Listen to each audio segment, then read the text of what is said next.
Chapter 76. Bang! The silver bullet traversed the distance of a few meters and accurately penetrated the suited clown's neck. Large amounts of blood flowed out, staining his skin and his bow tie red. The suited clown couldn't scream. His throat made a gurgling sound. He wanted to raise his hand and remove the fatal wound, but his shoulder and elbow joints seemed to be filled with glue. His movements were jerky and slow. Bang! Klein, who was in a half-cogitation state, wasn't frightened by the blood. He pulled the trigger once again, as calm as if he was doing his daily practice. A hideous hole suddenly appeared in the suited clown's forehead. Blood gushed out and dimmed the light in his eyes. The power of the exquisite revolver was much stronger than Klein had expected. With his knees bent and his arms hanging down, the suited clown slowly fell to the ground. His eyes were frozen in a daze. His body twitched a few times before slowly relaxing. There was no other movement. With the shot dead, Klein coolly turned around and shook the revolver, letting the empty shells fall to the ground one by one. Then he walked towards Eyre Harson in a black formal suit and a half-top hat. He took out the last silver demon hunting bullet from his pocket and stuffed it into the magazine. The reason why he didn't turn back to look at the suited clown's tragic state was because he was not comfortable killing for the first time. However, he had no choice but to kill him. He didn't know what would happen if the clown was completely controlled by the puppet. Besides, he didn't want to take the risk of entering sealed artifact 2-049's range of influence again. After all, no one knew if there would be any strange changes this time, causing the luck enhancement ritual to fail. As for the items on the suited clown's body, Klein was only concerned if there was the so-called clown potion formula or the corresponding clues. However, this wasn't something that needed to be done in a hurry. He could do it with Dunn, Eyre, and the others later. Obtaining it was equivalent to obtaining it for the Nighthawks. It was impossible for them to be unwilling to part with the Sequence 8 potion formula. At most, they would spend more time accumulating credit. After all, they had only become a seer not long ago, and there was still a long way to go before they digested. As his thoughts churned, Klein quickly walked to Eyre Harson's side. This gentleman in a gray trench coat struggled to sit up several times, but failed every time. He fell down and was covered in mud and dust. "Mr. Harson, what do you need me to do?" He crouched down and asked. The revolver in his hand was pointed at the ground at an angle to prevent accidental firing. Al took a deep breath and sighed. "That monster is too strong. If it wasn't for its weakness," at this point he pointed to a sky-blue metal bottle beside him and laughed at himself. "I wanted to take the potion, but my hand trembled." The sky-blue metal bottle was about as thick as Klein's thumb and no more than 5 centimeters tall. The lid with the hidden spiral pattern had fallen to one side and was completely soaked in liquid. Klein reached out to pick up the small bottle, narrowed his eyes, and looked at it. "Mr. Harson, there are only a few drops left on the wall of the bottle. Go look for it on Borgia's body. Inside the pocket." Ale panted as he spoke. "Okay." Klein stood up and asked casually, "Is this a healing potion? An item from the mystical side?" "No, it only has a certain healing effect. It mainly stimulates our spirit and squeezes out our body's potential. It allows us to maintain a good condition for a short period of time. It allows us to hold on until we return, until we receive treatment." Ale attempted to sit up, but failed again. "Its name is Goddess's Gaze. Remember to let Borgia drink half of the potion." Klein didn't delay any further. He turned around and quickly walked to the groaning Borgia's side. He found the standard sky-blue metal bottle from the semi-conscious Nighthawk's chest. After unscrewing the lid, he carefully placed the mouth of the bottle to Borgia's mouth. Borgia sensed it and tried his best to open his lips. The bottle tilted as the dark red liquid flowed into Borgia's mouth. After estimating the amount, Klein retracted his hand in time and screwed the cap back on. The effects of the potion seemed pretty good. A few seconds after Borgia swallowed it, His eyes regained their luster. He said in a low voice, "Thank you." With that said, he propped himself up with his hand and slowly sat up. He first treated his injuries before walking towards the unconscious Laurata and Dunn. He found Goddess's gaze from the latter's inner pocket. Klein returned to Eyle's side and fed him the remaining half of the potion. Eyle panted a few times as his movements suddenly became agile. He stood up as though he had never been injured. "I'll help Borgia. You take care of your companion." The charming middle-aged man pointed at Leonard Mitchell. Klein didn't have any objections. He turned around and jogged to Poet Leonard's side. "There's no need. I can drink it myself." Leonard, whose hair was disheveled, smiled as he raised the sky-blue metal bottle in his hand. Seeing him stand up agilely with a push of his hand, Klein, who was about to criticize him, was suddenly taken aback. "Leonard's injuries are lighter than I expected. He has the ability to consume the potion right from the beginning. That is to say, he might have seen me take 4 steps counterclockwise during the luck enhancement ritual. No, this matter is still fine. My chanting was all in my heart, and the luck enhancement ritual didn't show any outward abnormalities. If not, the suited clown wouldn't have fallen for it. But even so, Leonard, who had long recovered but chose to watch from the sidelines, must have seen quite a number of things. For example, I wasn't affected by 2-049 and had schemed against the suited clown. Just as Klein narrowed his eyes slightly, Leonard, who was walking towards him, stopped beside him and chuckled while looking straight ahead. He looked straight ahead and said with a chuckle, "I wanted to save you, but I realized that you didn't need it. Don't mind me. There are many special people in this world.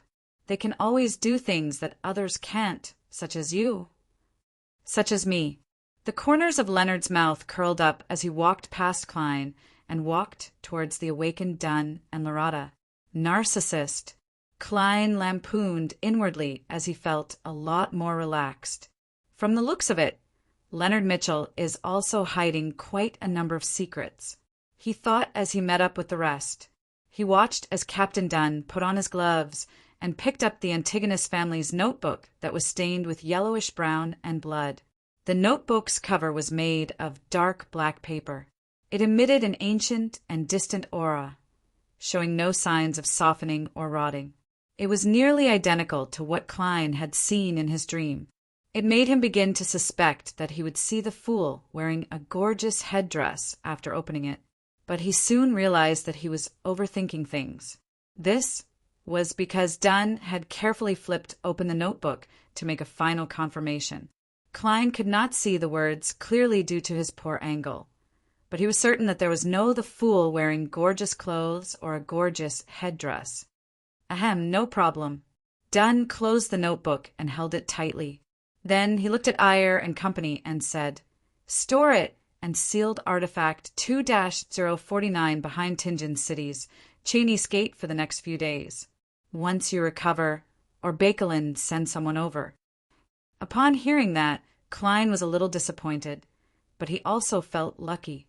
He really wanted to read the Antigonus family's notebook again to figure out the cause of the deaths of the original owner, Welch and Naya. However, he felt that this ancient item was filled with misfortune and always brought disaster. Therefore, he did not dare touch it.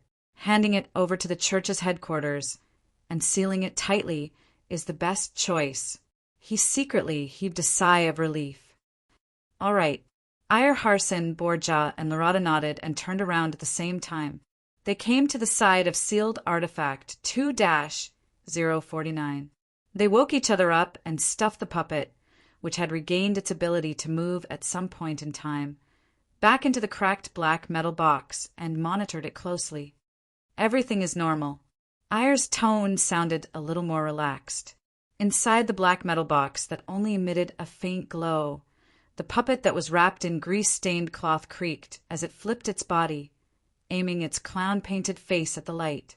On this strange face, under the pure black, pupilless eyes, there were 2 tiny dark red cracks that were difficult to see. At the same time, Dunn, Leonard, and Klein, who had mustered his courage, searched the suited clown's corpse. They found paper flowers, handkerchiefs, poker cards, and glass shards, as well as all sorts of strange items. However, other than that, the clown did not bring anything of value or that could provide any clues. Well, apart from a wallet that's worth more than a dozen solely. Klein sighed silently. At the thought of money, he immediately lowered his head and examined himself. His face nearly collapsed. His formal suit, which cost several pounds, had 5 to 6 spots that needed to be mended due to the tumbling. It was also covered in dirt and dust. Dunn glanced at him and curled the corners of his mouth. The losses incurred during the mission can be reimbursed. Reimbursed. When he heard the word invented by Roselle the Great, Klein's mood instantly brightened. Yes, this suit can still be worn after some cleaning and mending. It's also decent enough. When the expenses are reimbursed, I can buy another set and form a rotation. Yes, I'm not the kind of person who uses the reimbursement for other purposes. However, I'll have to consider combat attire in the future, such as captain's black trench coat. If the material is a little inferior, it'll be much cheaper than a tuxedo. Man, Leonard doesn't like wearing formal attire for a long time. Could it be because of this consideration? Let Fry deal with the corpse. Let's see if we can recognize his original appearance and find any relevant clues. Dunn used his glove to touch the paint on the suited clown's face. Then they searched the innermost warehouse and saw several lumps of flesh and blood that looked like they had been flattened by boulders. They also saw broken bones, strewn everywhere. Ray Bieber should be using an ancient ritual to absorb the power contained in the notebook, just like how we consume higher-grade sequence potions. It's filled with danger and requires an undisturbed environment. He also needs to sleep for a certain period of time. This should be the reason why he hasn't left Tingen yet. Dunn examined the area and guessed the possibilities. Upon hearing such a description, the black-haired lady, Lorada, laughed with a pale face. What a pity that we woke him up early. That anger when he woke up sure left a deep impression on me. This is a form of losing control. Dunn looked at Klein, half explaining and half teaching. Then why didn't he just leave Tingen and try absorbing it elsewhere? Klein asked, puzzled.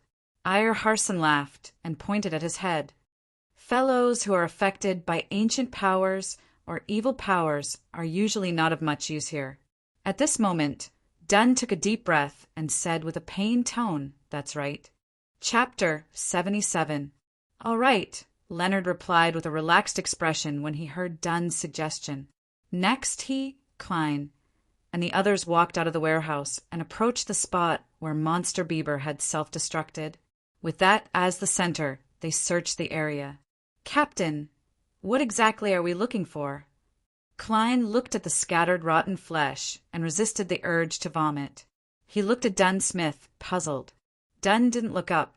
He continued scanning the ground with his deep gray eyes. Waking up prematurely, losing control, and turning into a monster means that Ray Bieber didn't completely absorb the Beyonder powers provided by the notebook. At the same time, it also means that a certain part of his body was filled with Beyonders and became a higher quality material. If you encounter a similar situation in the future, don't overlook it. It might be a rather important item. I see. Klein nodded in understanding. In the blink of an eye, he thought of something else. If Monster Bieber's Beyonder powers were in some indescribable place, wouldn't that be awkward?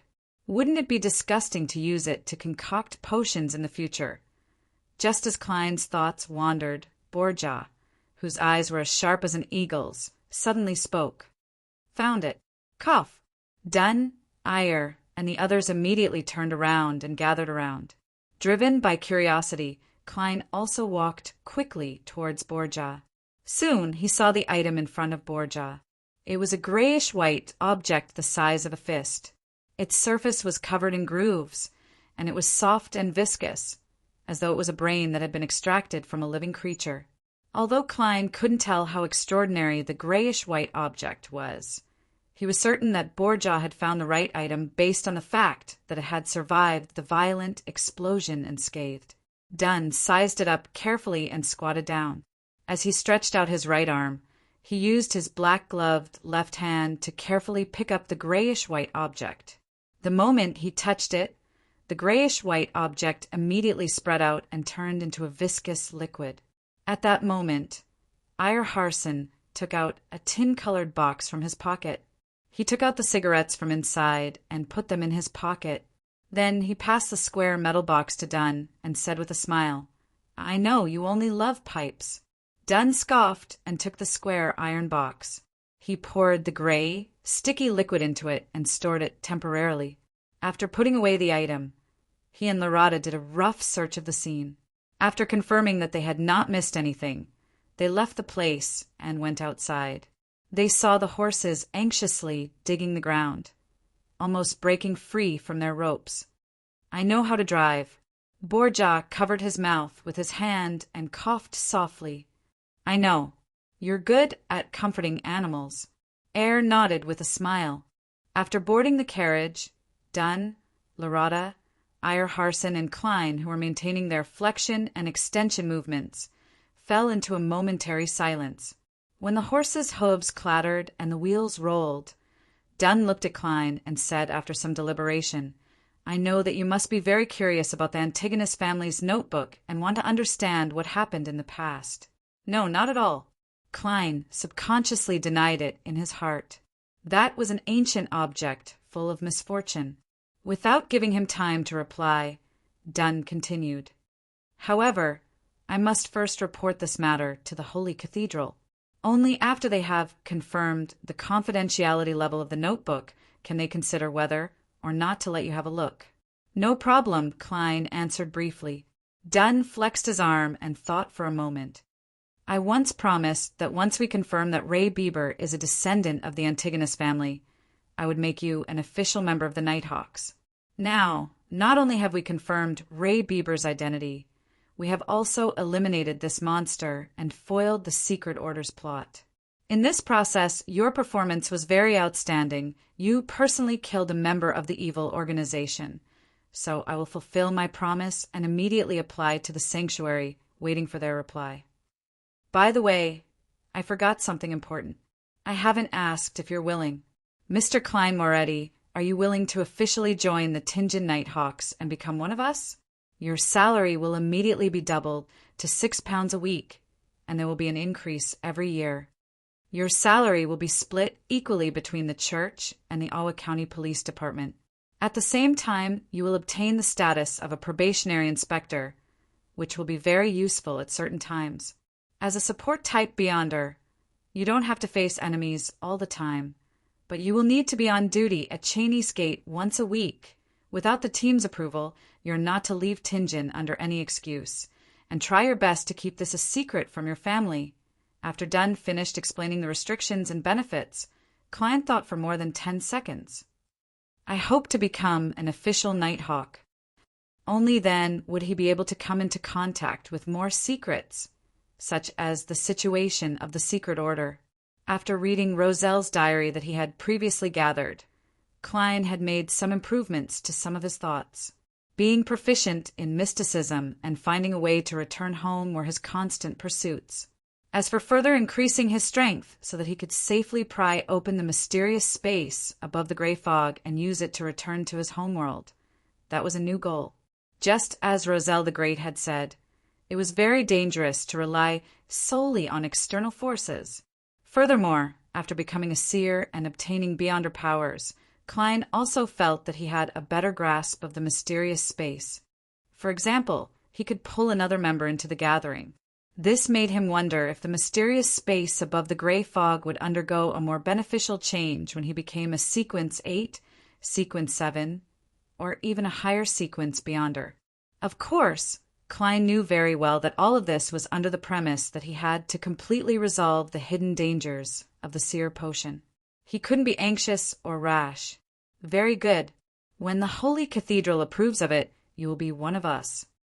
Dunn's gray eyes were tinged with a hint of a smile.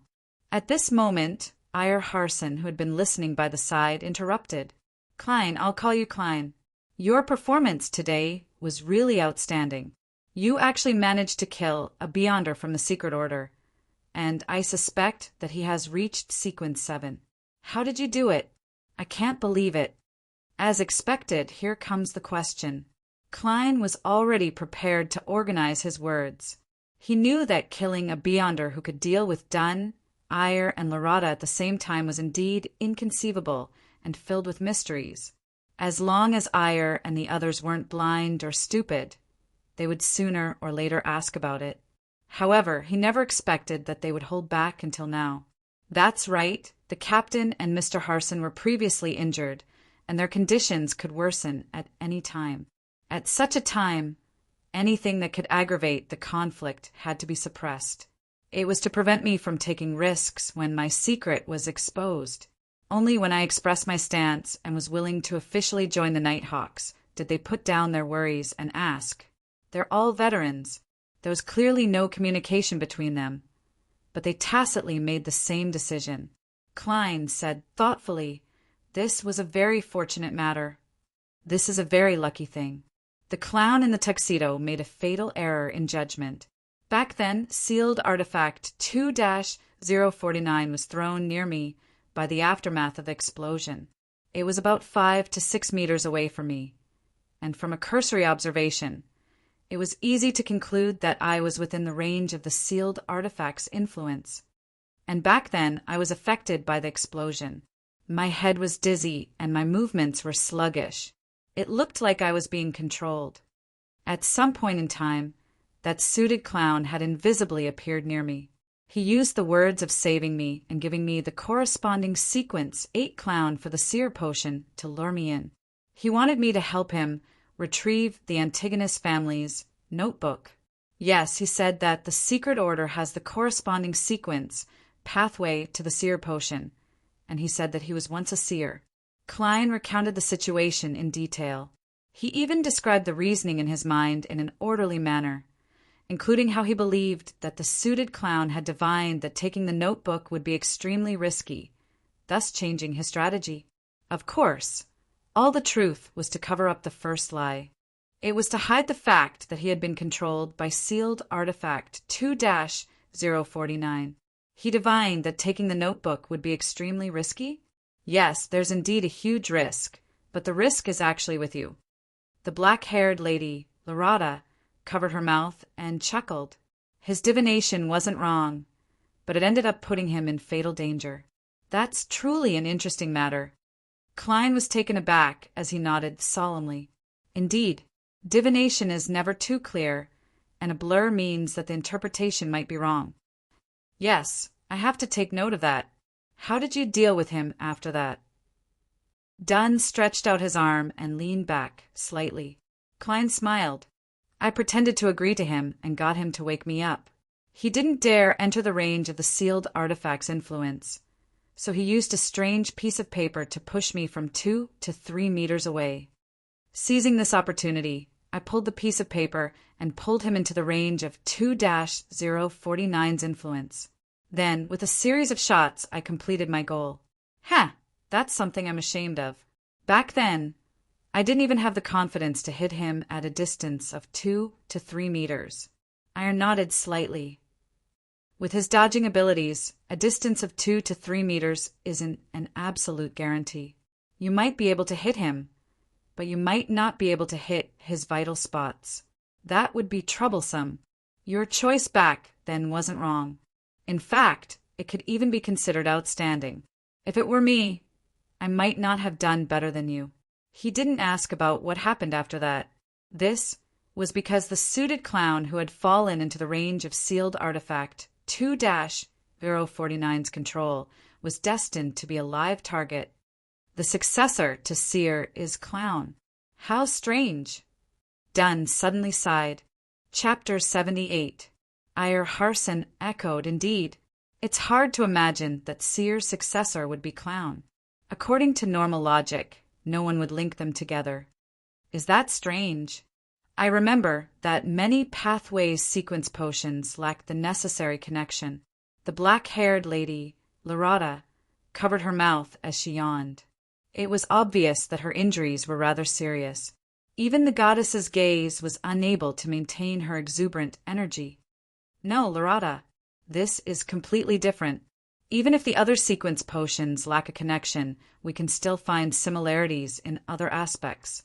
However, Seer and Clown can't. I can't understand it at all. Ire Harson shook his head and sighed.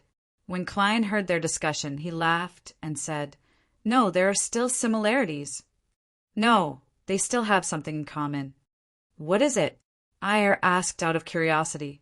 Dunn's stretching of his arm clearly slowed down.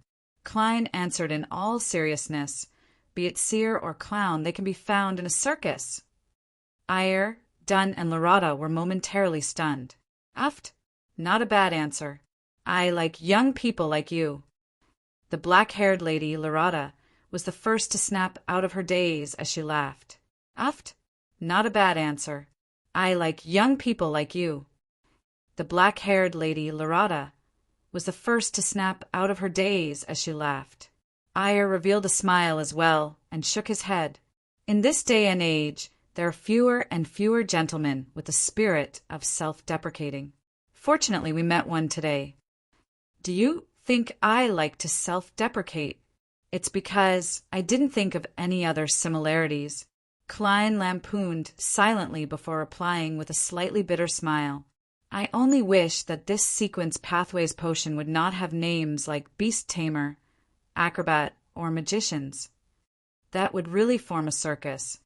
Furthermore, it would be a one-man circus. Haha." Dunn and company were immediately amused by his words. The carriage was filled with a cheerful atmosphere.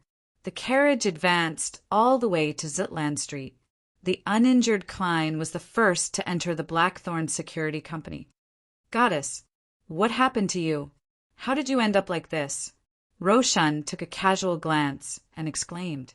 Klein looked down at his dirty and damaged suit and replied with a pained expression, "That's right. There are always accidents like this and that in missions. Fortunately, with the blessing of the goddess, the ending was beautiful." Praise the goddess. Roshan devoutly drew a crimson moon on her chest.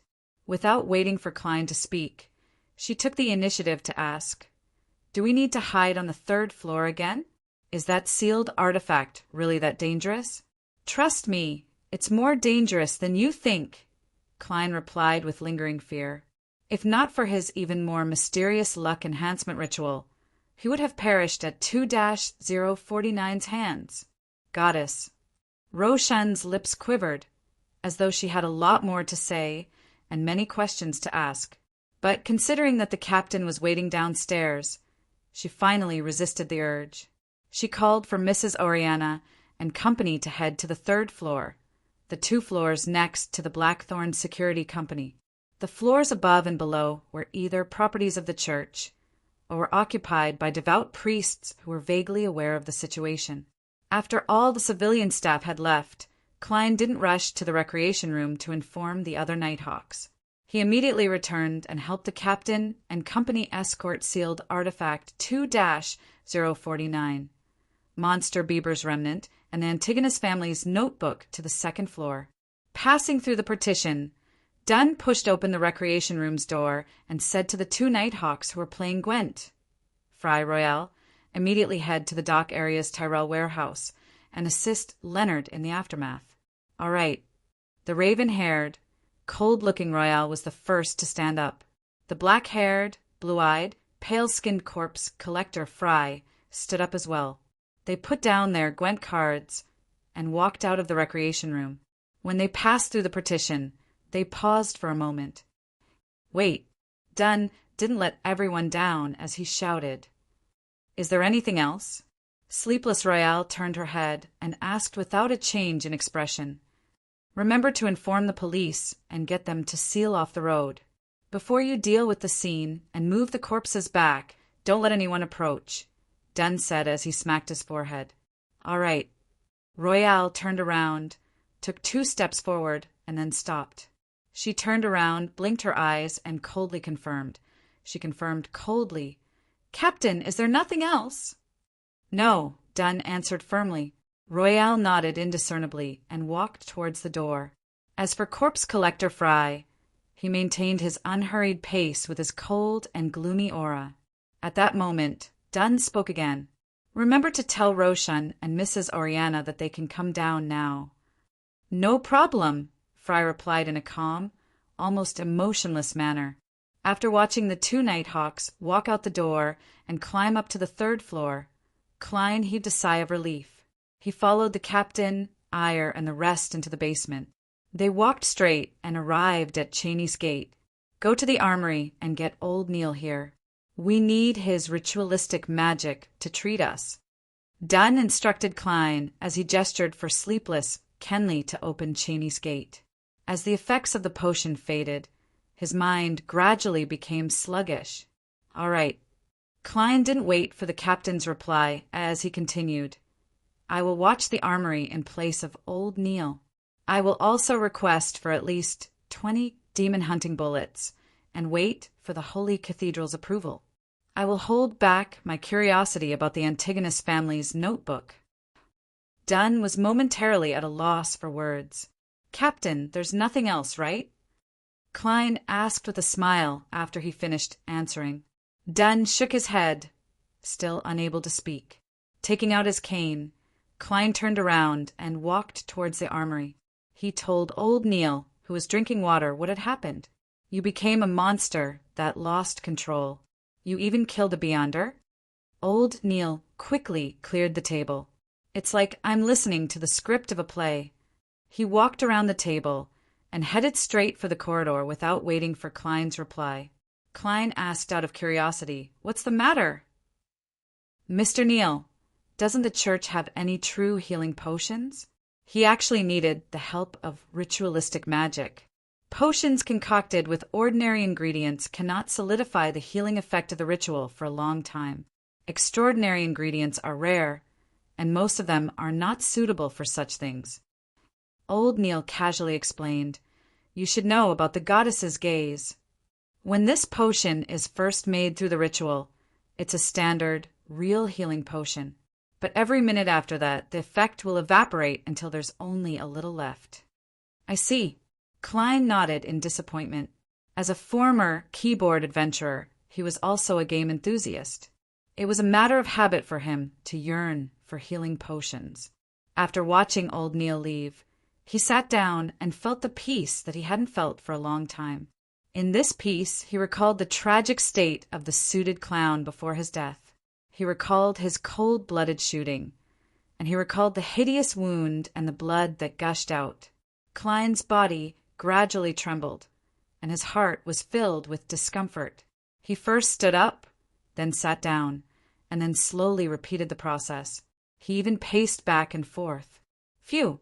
He exhaled, intending to find something to do so that he wouldn't keep thinking of those unpleasant images. Klein took off his top hat and suit, took out a handkerchief and brush, and carefully cleaned the dirt and dust from his clothes. After an unknown period of time, he heard the familiar footsteps of old Neil. It was a special sound created by the heel landing on the ground first. How tiring! Old Neil grumbled as he walked into the room. "Tell the others not to come here for an hour. I need some rest." He glanced at Klein and casually instructed, "Why don't you rest upstairs while I keep watch here?" Klein kindly suggested. Old Neil shook his head. "It's too noisy upstairs. Little Roshan is a girl who can't stop talking." All right. Klein didn't insist. He put on his coat and hat, picked up his cane, and returned to the corridor. He then pulled the door of the armory, half closed. Thud, thud, thud. He slowly walked down the empty hallway and suddenly saw a room that he had never seen before. "There's a secret door here." Klein stopped near the corner and looked into the room. He discovered that Corpse Collector Fry had already returned and was carefully examining a corpse that had been completely stripped naked. A corpse? Something stirred in Klein's heart. He summoned his courage and approached the room. He knocked on the open door 3 times. Knock, knock. Fry stopped, turned around, and looked at him with his cold blue eyes. "Sorry to disturb you. I just want to know if this is the corpse of that Beyonder?" Klein asked in a measured tone. "Yes." Fry's thin lips opened and closed, but he only spat out a single word. Klein looked past him and at the corpse. Indeed, he saw the familiar, hideous wound on the forehead. "It's that suited clown." Klein secretly heaved a sigh of relief and said, "Did you find anything?" "No," Fry answered in an unusually concise manner. The atmosphere turned awkward. Klein was about to bid farewell when Fry took the initiative to speak. "If you feel unwell, you can come in and take a look. You'll find that it's just a corpse. Are you afraid that I might have a psychological disorder?" Klein nodded thoughtfully. "All right." He entered the room and came to the long table covered with a white cloth. He looked at the corpse. The red, yellow, and white paint on the suited clown's face had all been removed, revealing an unfamiliar face with nothing special. He had black hair, a high-nose bridge, and looked to be in his 30s. At that moment, Fry walked to the square table in the corner and picked up a pencil and a piece of white paper. He returned to the corpse and placed the piece of white paper down. He picked up the pencil and began drawing. Klein glanced curiously and realized that Fry was sketching the suited clown's head. Before long, Fry stopped drawing. There was a lifelike portrait on the white paper. Compared to the corpse, the only difference was that it didn't have any wounds. It only had blue eyes. What a talent! Klein exclaimed in surprise. I didn't expect your sketch to be so good. Before I became a nighthawk, my dream was to be an artist." Fry's tone was flat. "Then why don't you fulfill your dream?" Klein asked, puzzled. Fry put down the pencil and held the suited clown's portrait. "My father was a priest of the goddess. He hoped that I would become a priest too. It's a respectable profession." "You were a priest before?" Klein asked again in surprise. He found it hard to imagine a person with Fry's personality and temperament as a priest. Yes, it wasn't bad. Fry's expression was cold. The corners of his mouth curled up slightly as he replied, "Later, I encountered and experienced some things before I became a nighthawk." Klein didn't pry into Fry's privacy in detail. Instead, he asked, "You were once a priest of the goddess, so why didn't you choose Sleepless?" "A personal reason," Fry answered frankly. "Besides, Ma, and Daly is a good role model." Klein nodded.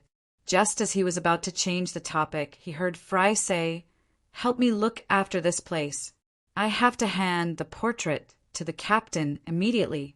It's very troublesome to close the secret door." "All right." Although Klein was a little afraid of facing the corpse alone, he forced himself to agree. After Fry left, the room became quiet. The corpse lying there weighed heavily on Klein's heart. He took a deep breath and approached the long table as if he was trying to defeat himself. The suited clown lay there quietly. His face was pale and his eyes were tightly shut. He had lost all signs of life. Apart from his hideous wounds, he exuded a coldness unique to the dead.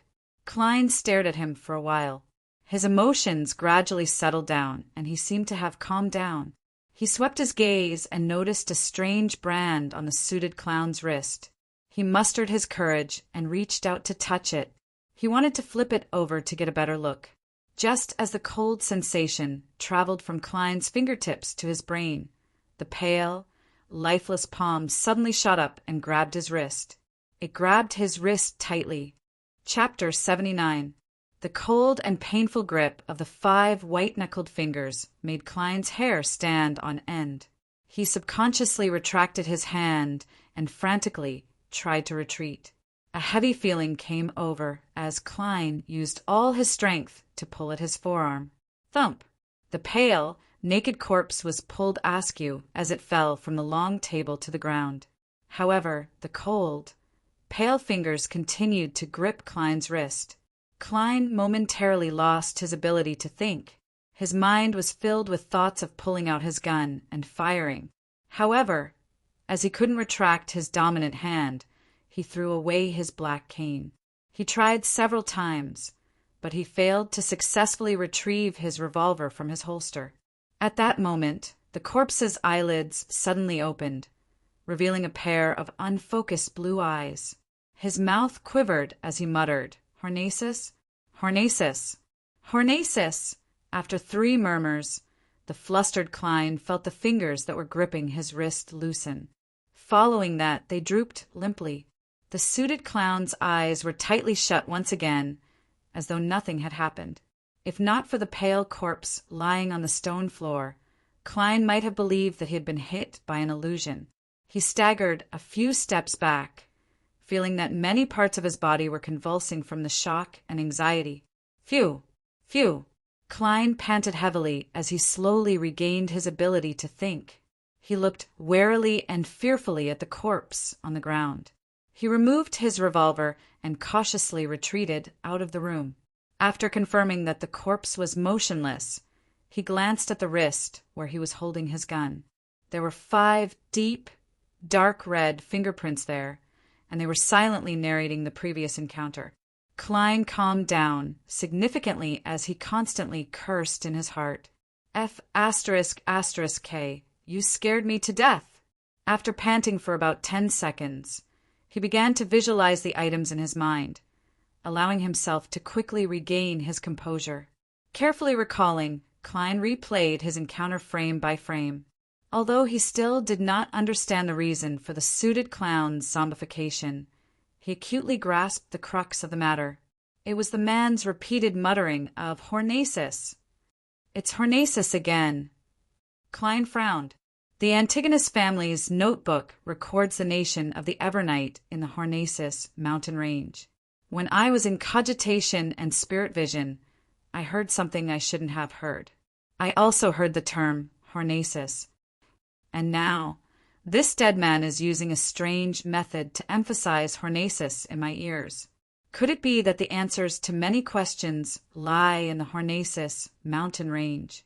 Perhaps there's a huge danger hidden there. For example, an evil god is sealed in the mountain range and is seeking to escape through such temptation. While his thoughts were running wild, Klein carefully entered the room and touched the corpse a few times to confirm that it was completely dead. He didn't want corpse collector Fry to see the mess he had made. Hence, he mustered his courage and carried the corpse back to the long table. Throughout the entire process, not only was Klein on tenterhooks, but he also felt that his nerves might snap at any moment due to the slightest movement. Furthermore, he was abnormally disgusted by the ice-cold contact between the corpse and his skin. After completing the mission with great difficulty, he recalled why he had approached the corpse. Hence, he focused his attention on the suited clown's wrist and the strange brand. It was unknown when the brand had fallen off, but it had condensed into a ball of blood with a tinge of blue. The ball of blood was only the size of a thumb. It floated silently in midair in a manner that defied the laws of physics. "What is this?" Klein muttered, not daring to touch it rashly. He had no intention of concealing the strange ball of blood. Firstly, he didn't know if it was good or bad. Secondly, he believed that Fry, who had carefully examined the corpse, would have long discovered the brand on the wrist. He might even know what the strange ball of blood was. And even if Fry doesn't know, it would be better to hand it over to the captain and let the entire Nighthawks investigate it. It would be much better than me making random attempts. Klein thought, as a member of an organization, an individual had to know how to make the best use of the organization's power. Klein tensed up and waited for a few minutes before he saw the black-haired, blue-eyed, thin-lipped Fry return to the room. His gaze was instantly attracted by the strange ball of blood. He asked the question Klein had previously asked himself. "What is this?" "I don't know." Klein shook his head honestly. He didn't hide anything as he recounted everything that had happened. The brand fell off into a ball of blood. Fry nodded as though he was thinking. "Beyonder corpses always have some strange changes." He raised his head and looked at Klein. "Get the captain here and tell him the contents of the corpse's murmurs." "All right." Klein had long wanted to leave this place. "You don't have to come with the captain," Fry added. "I believe you definitely won't like what happens next." As he spoke, he picked up the silver scalpel beside him. Klein nodded with lingering fear. "That's exactly what I was hoping for." He picked up his cane, wore his hat, and turned to Cheney's gate. In the keeper's room, he saw Captain Dunn, who was no longer dispirited. Dunn calmly listened to his recount and nodded indiscernibly. "I will report this matter to the Holy Cathedral and let them handle it. Perhaps they will send someone to the main peak of the Hornacis mountain range to take a look." Klein tersely acknowledged. Seeing that only the captain and sleepless Kenley were in the keeper's room, he casually asked, "I will report this matter to the Holy Cathedral. Have Mr. Eyre and the rest gone to rest?" Dunn nodded. "Eyre and Borgia are at St. Selina Cathedral. Larada should be looking for a coffee shop." "Coffee shop? Madame Larada's injuries aren't healed yet, right?" Klein asked in surprise. Dunn rubbed his eyebrows and smiled. "Larada has 3 hobbies: coffee, desserts, and maids. She says that she needs these 3 things to speed up her recovery." "Maids?" Klein asked blankly. "Does Madame Larada have some sort of fetish?" Dunn shook his head helplessly. "She likes maids. Yes, that's right. Furthermore, she likes them with big breasts. She's really a strange person." Klein didn't know how to react. Dunn didn't delay any further as he walked out of the keeper's room. Klein looked at his back as he waited silently for him to turn around. At the same time, he saw sleepless Kenley take out his pocket watch from the corner of his eye and press it. 3, 2, 1. Just as Klein finished counting, Dunn stopped. He turned around and said, "I forgot something again, Klein. You have experienced too much today. You will definitely feel exhausted after relaxing. You don't have to stay here in the afternoon. Go back and have a good rest. Tomorrow, submit the application and list the losses in detail. Yes, don't pay too much attention to the matter of killing a Beyonder. Killing him is equivalent to saving more people. Actually, I'm already a lot better."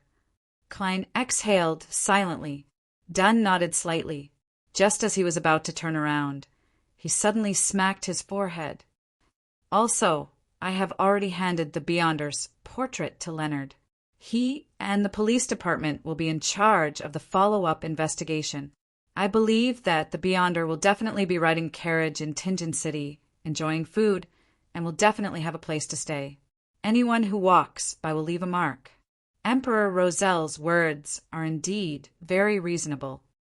"Yes," Klein answered blankly.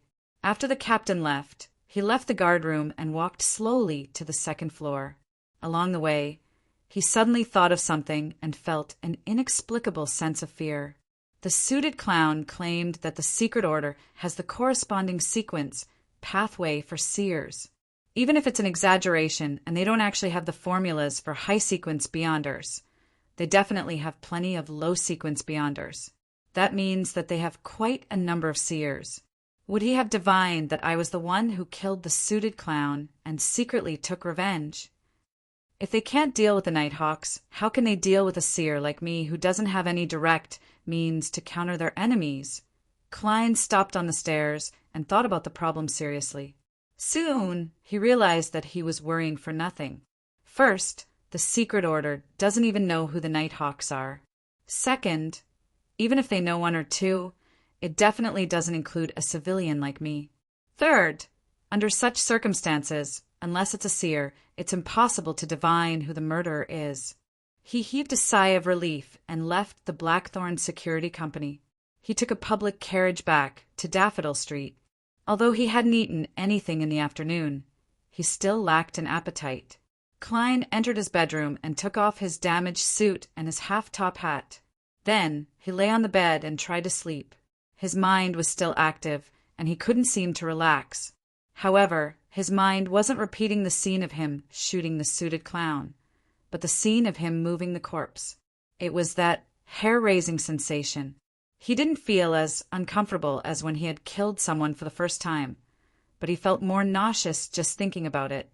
This might be Fry's goal. He hoped that I could overcome my trauma by looking at the corpse. However, even though the trauma from before is gone, a new one has appeared. Klein gave a self-deprecating laugh as he relaxed. He didn't know when he had fallen asleep. When he woke up, his stomach was growling. "I think I can eat an entire cow." Klein muttered. He saw the sun setting in the west outside the window, and the sky was burning. After changing into old but comfortable clothes, he quickly walked to the first floor. Before he could consider what to make for dinner, he heard the door open. "Melissa!" The corners of his mouth curled up slightly as he thought to himself. Ever since she started taking the public carriage, his sister didn't return home late. With a turn of the key, the door opened. Melissa walked in with a bag filled with books and stationery. She looked at the kitchen door. "Klein, there's a letter for you. It's a letter from your mentor." "Mentor's letter?" "Right. I wrote to him asking about the history of the Hornacis Main Peak." Klein was taken aback at first before he recalled. Chapter 80. After dinner, a satiated Klein leisurely sat on the sofa in the living room. He used a knife to cut open the letter his tutor had sent. At that moment, Melissa was sitting at the dining table.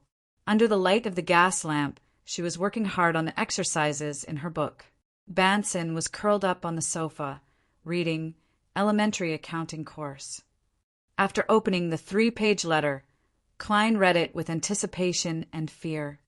"I'm very happy to receive your letter. It makes me miss my life over the past few years. Unfortunately, Welch and Naya have left us forever.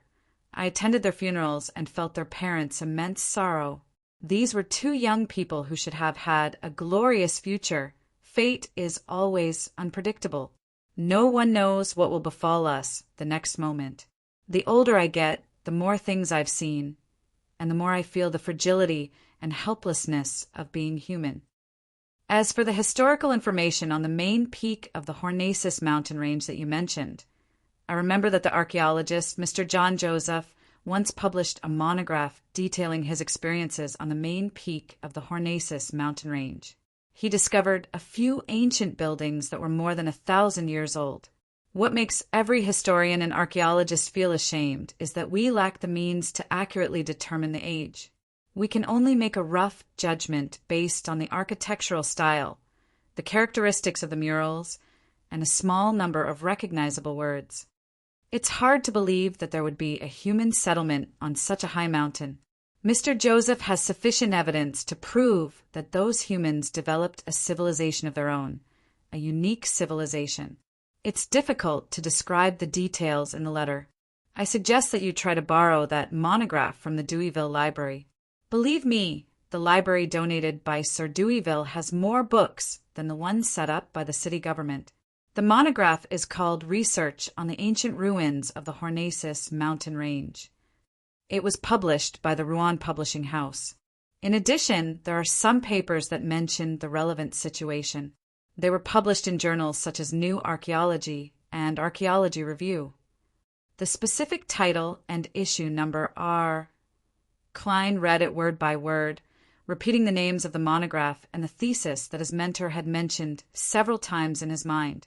Then he took out a piece of paper, found a pen, and expressed his gratitude in writing. "Melissa, help me mail this letter tomorrow. Here's the postage." Klein placed the sealed letter and the extra postage beside his sister's book. Melissa glanced at it, pursed her lips, and said, "Yes." "Klein, the postage doesn't need that much." "Yes, the postage doesn't need that much, but girls need a certain amount of pocket money," Klein replied with a smile. "I think Selina should have told you this." Seeing that Melissa was still a little resistant, he quickly added, "It can help you buy the materials you want and the tools you want." "Tools," Melissa repeated in a low voice. She looked at the book and nodded slightly. "Okay." The corners of Klein's mouth curled up as he walked briskly back to the sofa. "Excellent persuasion. You accurately found Melissa's weakness." Banson gave a thumbs up and laughed with a suppressed voice. Klein cleared his throat and replied in all seriousness, "That's right." "Then, how should I persuade you? The focus of your self-study should be on grammar and classical literature. Of course, basic mathematics and logic are equally important. According to the curriculum of public schools and grammar schools, as well as the content of the university entrance exam, Klein could almost grasp the general direction of the yet-to-be-born civil servant exam. Banson touched his hairline and laughed self-deprecatingly. In front of those books, I feel like a curly-haired baboon. But they are indeed useful, Klein said with a firm smile. At this moment, Melissa put down her pen, stood up, and walked over to the sofa. She walked to the sofa and said, Banson, Klein, this Sunday is Selina's birthday. She and her parents want to invite us to a banquet. Are you free? I shouldn't have a problem, Klein said after some thought. He could also get to know his sister's friends. Otherwise, if anything happened to Melissa in the future, he would have no one to ask. Me too. Banson combed his hair with his fingers and said, It looks like we have to consider Miss Selina's birthday present. Klein smiled and said, Let's leave this matter to Melissa. Let's leave this to Melissa. She knows Miss Selina better than we do. What we need to do is what a gentleman should do, pay. This is the first time I've heard someone describe slacking in such a pleasant way. Banson shook his head and chuckled. Klein replied with a smile, This is the use of grammar and classical literature. Banson didn't expect the topic to circle back to him. He was momentarily at a loss for words. The next day, Klein wore his cheap formal attire and held his black, silver-inlaid cane. He climbed up the stairs and came to the entrance of the Blackthorn Security Company. His tuxedo had been sent to the hat shop to be mended. Klein was just about to greet Roshan when he saw Captain Dunn walk out from behind the partition. Good morning, Klein. Did you sleep well last night? Dunn asked with concern. Klein answered truthfully, better than I imagined. I didn't have any nightmares. It's just that I still feel a little heavy and nauseous when I recall it. Very good. I can rest assured now. Dunn smiled and nodded. After chatting about the weather, he took the initiative to mention, The Holy Cathedral has already replied to my telegram. The Holy Cathedral has already replied to my telegram. They're getting Ayer and Larada to immediately send sealed artifact 2-049 and the Antigonus family's notebook to Backlund. They've also sent another Nighthawk to take the steam locomotive yesterday afternoon to help. I believe they have already set off. They've already set off? Does that mean that I've completely escaped the shadow of the Antigonus family's notebook? Klein was taken aback. He felt surreal, as though he was dreaming. This is much easier than I imagined. There shouldn't be any follow-up, right? May the goddess bless them. May their journey be smooth. After a few seconds, Klein drew a crimson moon symbol on his chest. Dunn wore his hat and pointed outside the door. I have to patrol Raphael's cemetery. I forgot something. Leonard and the police have some results in their investigation of the members of the secret order. They found the carriage driver who drove them and confirmed their temporary residence in Tingen City. However, they were rather cautious and didn't leave behind any valuable clues. As expected of an ancient secret organization, Klein echoed wistfully. Dunn nodded and turned to walk to the door. 3 seconds later, he stopped and turned his head back. Also, the Holy Cathedral might need another 2 to 3 days to reply to your application to become an official member. This is under the jurisdiction of a different department compared to the Antigonus family's notebook. The efficiency won't be the same. I understand, Klein replied sincerely. At the same time, he silently added one more thing for the captain. Remember to submit the reimbursement application today. As he watched Dunn leave, Klein heard the brown-haired girl, Roshan's surprised voice. Goddess, Klein, are you going to become an official member? I remember that you joined us less than a month ago. Klein smiled. After I consumed the seer potion, this was something that was bound to happen. That makes sense. Roshan was stunned for a few seconds before she suddenly sighed. I was still praying that you would finish your mysticism lessons as soon as possible and join the roster of the armory. In the end, Goddess, I have to be on duty every 2 days. I'm not a sleepless. My skin, my condition. Goddess, save me. Shouldn't you be used to this kind of life? Before I joined, it was always you, Bright, and old Neil taking turns, right? Klein asked, puzzled. Roshan shook her head with a sorrowful expression. No, there were 4 in the past, and even earlier there were 5. Unfortunately, Kenley chose to become a sleepless. Viola didn't renew her contract last month and joined the Hoynall Machinery Company. She's a girl with great talent in manufacturing, but she lacks opportunities and money. 5 years of being a civilian worker has given her enough experience. Upon saying that, Roshan suddenly glanced at Klein and covered her mouth as she laughed. I've thought of a good idea. Klein, get married as soon as possible. Then you can accidentally expose the secret of being a Beyonder to her.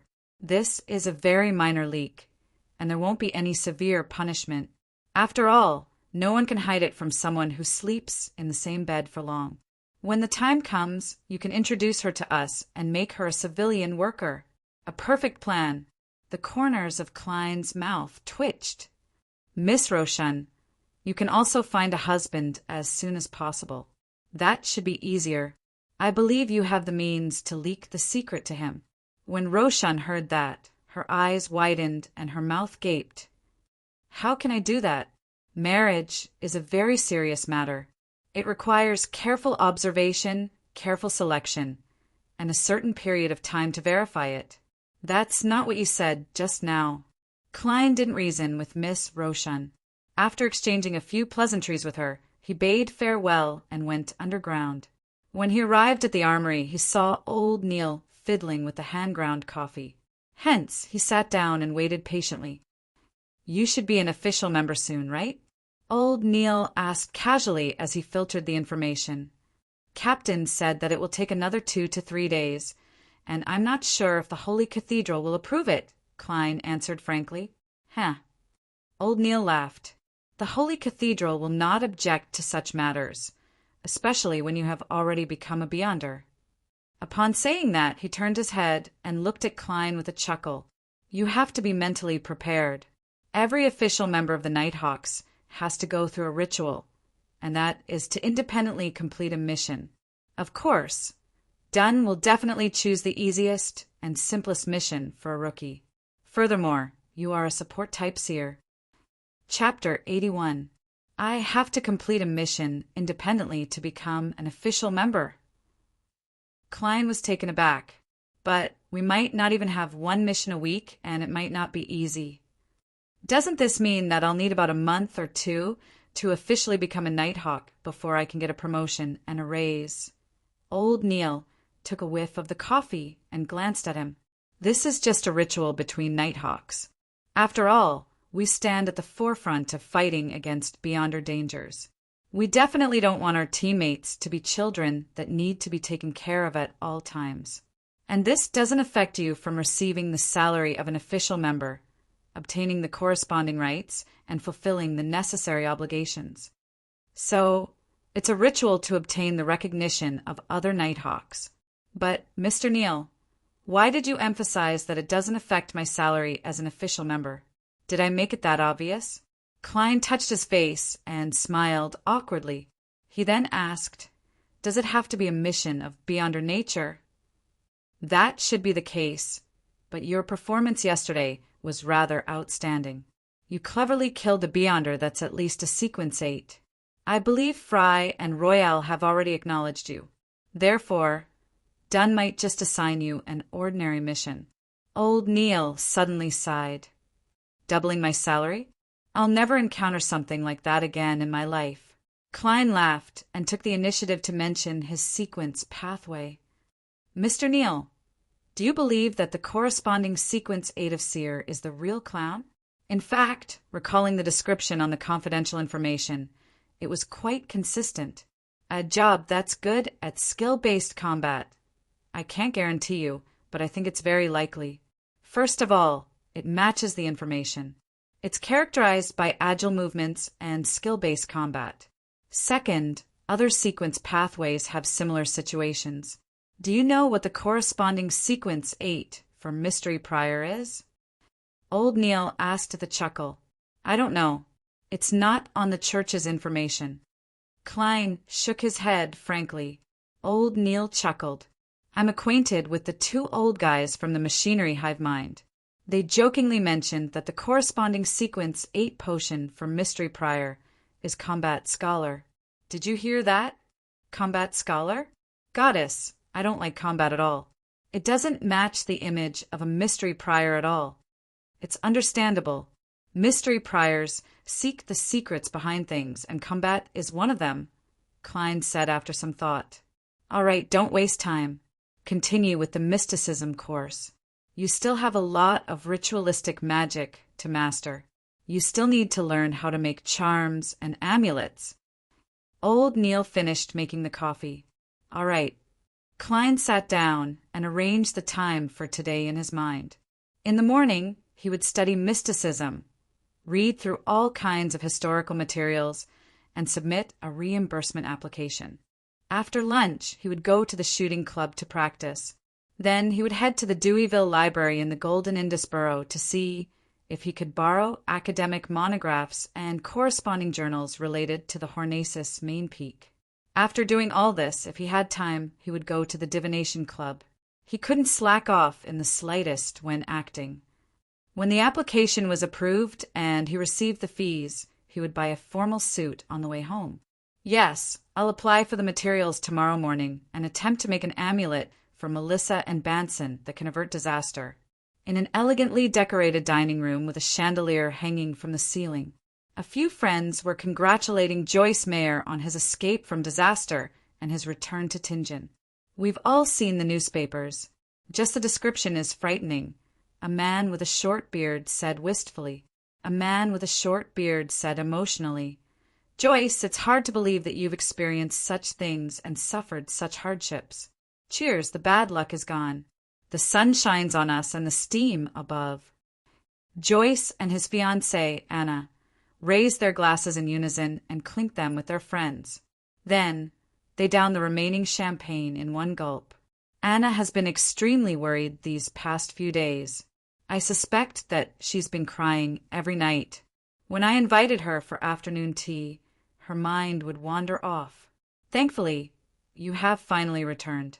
Otherwise, I suspect she would have died just like that. A young lady with brown hair, coiled up, glanced at Anna and said to Joyce. She had a petite and adorable nose. If Anna had encountered something similar, I would have done the same, or even lost my composure. Joyce, who had a hooked nose, looked at his fiancée with a gentle gaze. Anna wasn't used to showing her emotions in front of others. She glanced at the other end of the long table and said, Bogda, why do you keep your head lowered? Bogda, why do you keep your head down? I can sense that you're in a bad mood. The young lady with a petite nose answered on his behalf. Bogda is sick. The physician told him that there's a huge problem with his liver.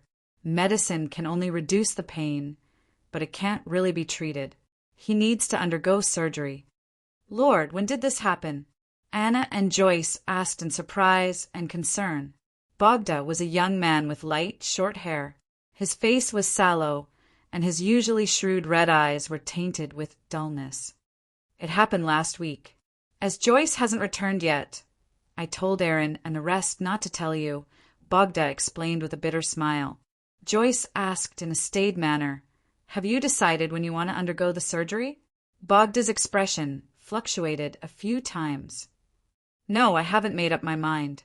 As you know, those surgeons are practically butchers. The person performing the surgery is like a piece of meat on a chopping board, to be casually slaughtered by them. I've seen many reports. They even use axes to perform amputations. Lord, I suspect I will die on the operating table. But if this drags on, perhaps the surgery won't be able to save you, the man with a short beard persuaded. At this moment, Anna suddenly interrupted. Bogda, perhaps you can consider doing a divination. If the divination shows that everything is going well, then hurry up with the surgery. If the divination doesn't turn out well, find another way and follow the divination master's instructions. I know a real, magical divination master. No, I should call him a seer. I believe he will definitely be able to help you. Really? Bogda asked with obvious suspicion. Their other friends shared a similar attitude. Really? Anna nodded without hesitation. I got him to do a divination on Joyce's situation. Then he told me to return home. Your fiancé is waiting for you at home. Back then, I was just like all of you, filled with doubts. But when I returned home, I really saw Joyce. He really came back. I can attest to that, agreed Joyce. He did mention that he had gone to ask for a dream interpretation because the police had told him that Triss hadn't been caught yet. Therefore, he had to keep the secret to prevent any retaliation. Lord, this is unbelievable. Is divination really that magical? Amidst the exclamations, Bogda pondered for a moment before saying, Perhaps I really should do a divination. Maybe I really should get a divination. Anna, Joyce, can you tell me the seer's address and name? Anna heaved a sigh of relief. You have made a wise choice. That seer is at the Divination Club on House Street. His name is Klein Moretti. Golden Indus Borough, Deweyville Library. Klein used the introductory letter his mentor had given him to successfully apply for a library card. As he flipped through the tiny card in his hand, he asked the librarians, Do you have research on the Hornacis Main Peak? It's published by the Rouen Publishing House. One of the librarians immediately replied, Do you have research on the Hornacis Main Peak? One of the librarians immediately replied, Please wait a moment. Please wait a moment, I'll look for it. He turned around and faced the drawers. He pulled out the one that corresponded to the first letter of Hornacis. Following that, he flipped through a few cards filled with words in a certain pattern. After looking through them carefully, he shook his head. I'm sorry, sir. We don't have this book in our collection. What a pity, Klein replied in disappointment. From the looks of it, I can only write to Rouen Publishing House or return to Koei University. At the same time, he sighed inwardly. He lamented that the world's libraries were still managed in ancient ways. You need a computer. Unfortunately, I don't have a car. Klein gave a self-deprecating remark. He then asked, Do you have journals like New Archaeology or Archaeology Review? Yes, the librarian answered with certainty. A gentleman just returned it. He flipped through the corresponding cards again and pointed out the bookshelves to Klein. Klein came over and scanned through the serial numbers. He then pulled out the few books his mentor had mentioned. Then he randomly found a seat by the window and sat down. Under the bright afternoon sun, he began reading the materials in the quiet library. Ancient ruins not only exist on the main peak of the Hornacis mountain range, but they also exist in the forests, valleys, and slopes around the main peak. These ruins are formed by towering domes and gigantic stone pillars. They can be directly described as magnificent. What's puzzling is how did the natives mine and grind these stones? First, let's assume that they mined on the spot and didn't need to transport them up the mountain.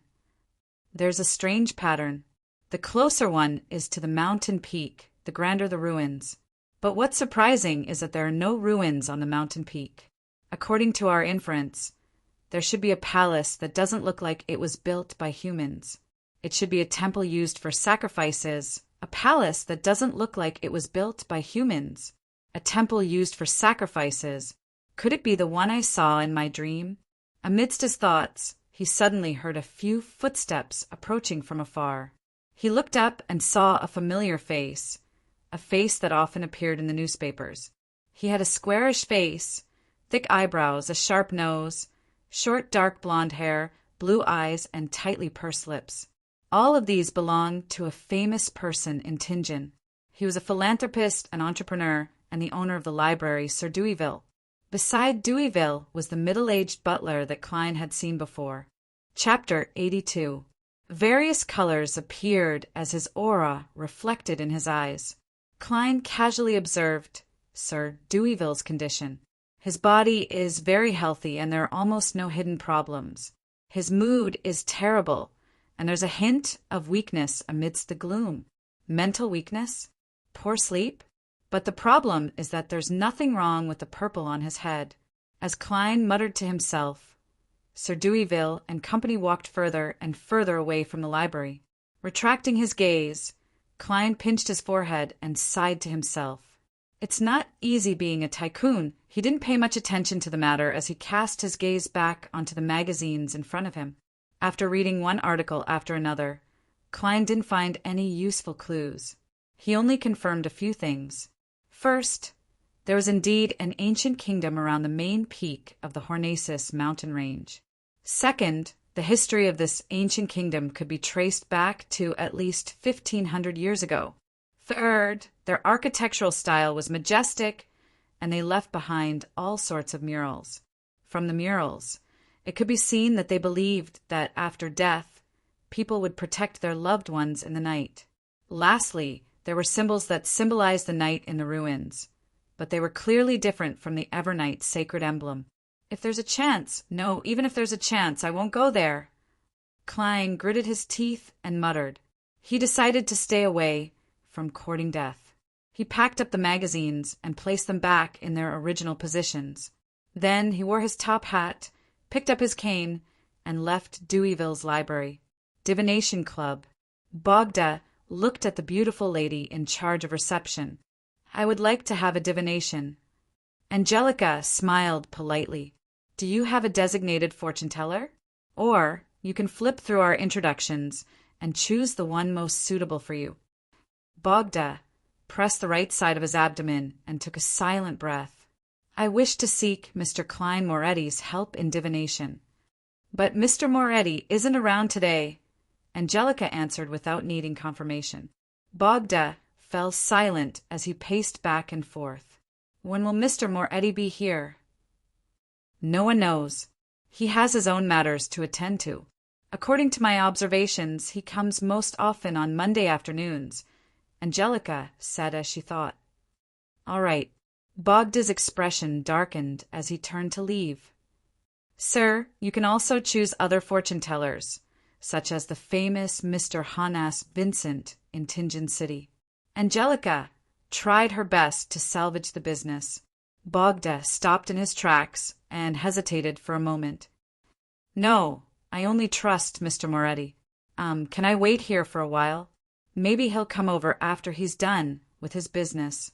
No problem. Angelica smiled warmly.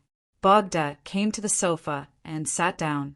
He stroked his cane from time to time and looked out the window from time to time, appearing rather anxious. Time ticked by. Just as Bogda's mind was in a mess, unsure if he should leave or continue waiting, he heard the beautiful lady shout in surprise. Good afternoon, Mr. Moretti. When Klein saw the familiar Angelica, he wanted to ask why she was here again. Don't you need to rest? Don't you have holidays? However, he immediately realized that as a seer, he shouldn't ask such a question. Instead, he should use the tone of a charlatan and say, Fate is truly wonderful, Madame Angelica. We meet again. Does this sound like a flirtation? Klein's thoughts changed rapidly. In the end, he only answered with a smile. Good afternoon, Miss Angelica. A customer wishes to have his fortune told. Angelica pointed at Bogda, who had hurriedly stood up from the sofa. Someone actually chose me? Klein took off his half-top hat in surprise and pinched the space between his eyebrows. Good afternoon, mister. He looked over and suddenly stopped. In his spirit vision, the color of the divination seeker's liver was dim, almost turning black. Even the other parts of the body lost their balance as their auras became thinner. Klein deliberated for a moment and said with a serious expression, Sir, you should see a doctor, not a fortune-teller. Bogda stood there in a daze. Soon after, he revealed a look of pleasant surprise and muttered to himself, How magical! Anna didn't lie to me. He suddenly raised his head and looked earnestly at Klein. Mr. Moretti, I've actually seen a doctor. There might be a surgery coming up, but I'm afraid of it. I wish to divine the outcome. Surgeries in this era are really dangerous. Although there's Roselle the Great pushing for it, it's still lacking in the necessary technology. Klein didn't reject him as he nodded slightly. The price for my divination is 8 pence. Is there a problem? 8 pence. Bogda exclaimed in surprise. You're only charging 8 pence. According to Anna's description and Mr. Moretti's performance, I'm willing to pay at least £1. Haven't you heard of small profits, but quick turnover? Klein felt awkward. After thinking for a few seconds, the corners of his mouth curled up. He calmly replied, "Obtaining a revelation from a deity and peeking into a corner of fate is a fortunate thing. Therefore, we have to remain humble and restrain our greed. Only then can we continue receiving blessings." "You are a true seer." Bogda pressed his hand to his chest and bowed. His tone was very sincere. Upon receiving such praise and trust, Klein's spirituality seemed to relax, and the principles he had just described seemed to have touched upon something. "Miss Angelica, can the topaz room be used?" He turned to look at the beautiful lady beside him. Angelica secretly heaved a sigh of relief for Bogda as she smiled sweetly. "Yes." After entering the divination room, Klein got Bogda to lock the door from the inside. He sat behind the table and pinched his forehead. "How about we use tarot cards for divination?" he asked with a smile. Spirit dowsing was only suitable for things that were related to oneself. Drawing an astrolabe was too time-consuming. "You decide." Bogda had no objections. Therefore, Klein got him to shuffle the cards, cut the cards, and set up an intis array. Relying on the uniqueness of a seer, Klein didn't flip the other cards. He directly flipped the card that represented the final outcome. A reversed wheel of fortune. "Things will develop in a bad direction," he said solemnly after taking a glance. Bogda's face instantly turned pale. His lips quivered a few times. "Is there no hope?" With the thought of trying his best, Klein said, "Then I'll change the divination method." "Then I'll change the method of divination. Please leave your ring and write your date of birth on this piece of paper. Then go outside and wait quietly." Influenced by his gentle and soothing voice, Bogda calmed down. He wrote the information according to his instructions and left the ring behind. Watching him leave, Klein wrote a line of words on the piece of paper. "Results of Bogda Jones liver surgery." He picked up the ring and paper, leaned back in his chair, and attempted dream divination once again. In the blurry and distorted world, he gradually found himself. He saw the gentleman collapse with a gloomy expression. He saw him covered in a white cloth as he was pushed out of the shaky operating theater. This time, Klein didn't encounter anything strange, nor did he feel like he was being watched. He quickly woke up and frowned as he considered how to inform Bogda of the outcome. "The surgery has a high chance of leading to death. I can try using ritualistic magic that I just learned today, but it will expose the matter of me being a beyonder. Furthermore, I have to first request it from the captain. It might not be able to treat such a serious illness." Klein thought hard and suddenly thought of something. Mr. Glassey's lung disease was treated by an apothecary. He said that the other party's medicine was very miraculous. What was it called? Yes, Lawson Darkweed, 18 Vlad Street, Eastborough, Lawson's folk herb store. As he had carefully memorized this matter, he quickly recalled the details. He tapped the edge of the table and quickly made a decision.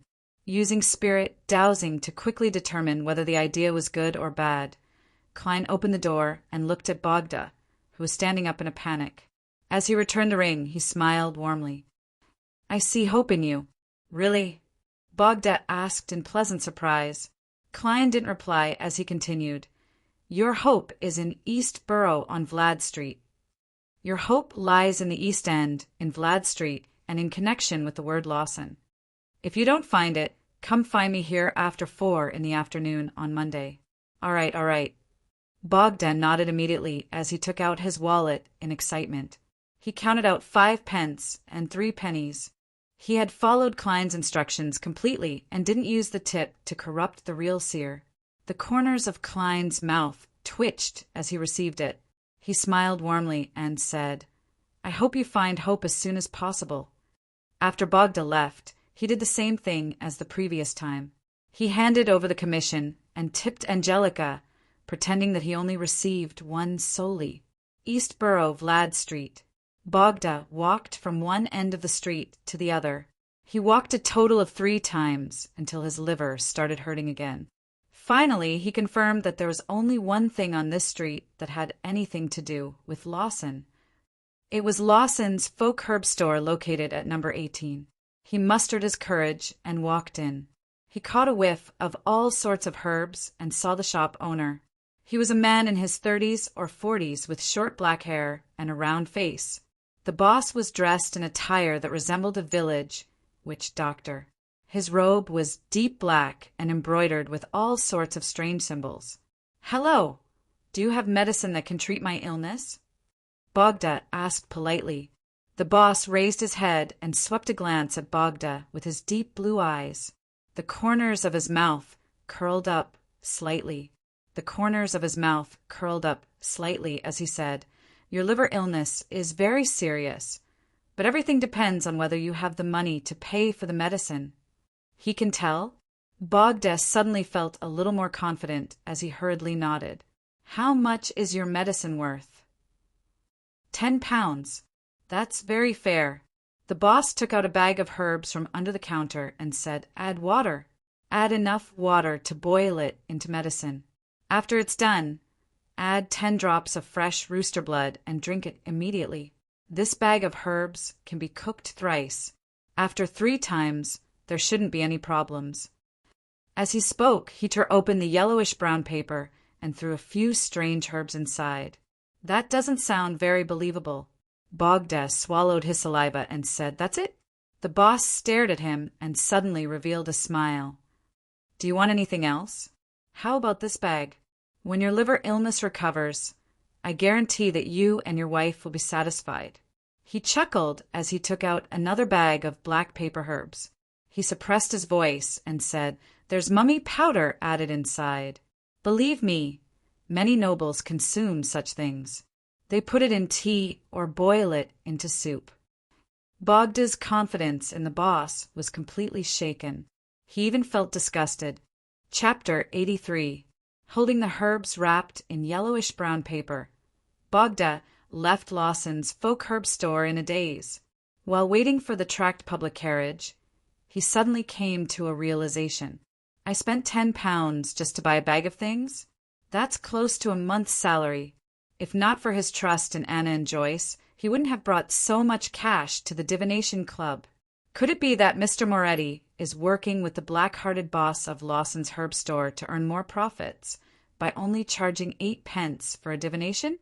This sounds like a classic scam case in the newspapers.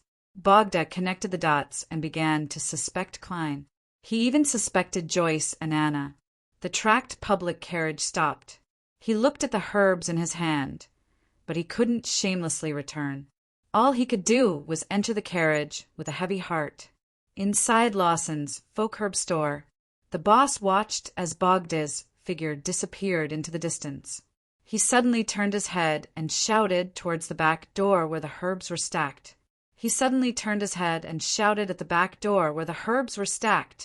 "Sherman, stop buying herbs from today onwards." "Why? Teacher, why?" A delicate-looking youth with unkempt hair walked out. The boss smiled. "This is the 16th customer who came because of my fame.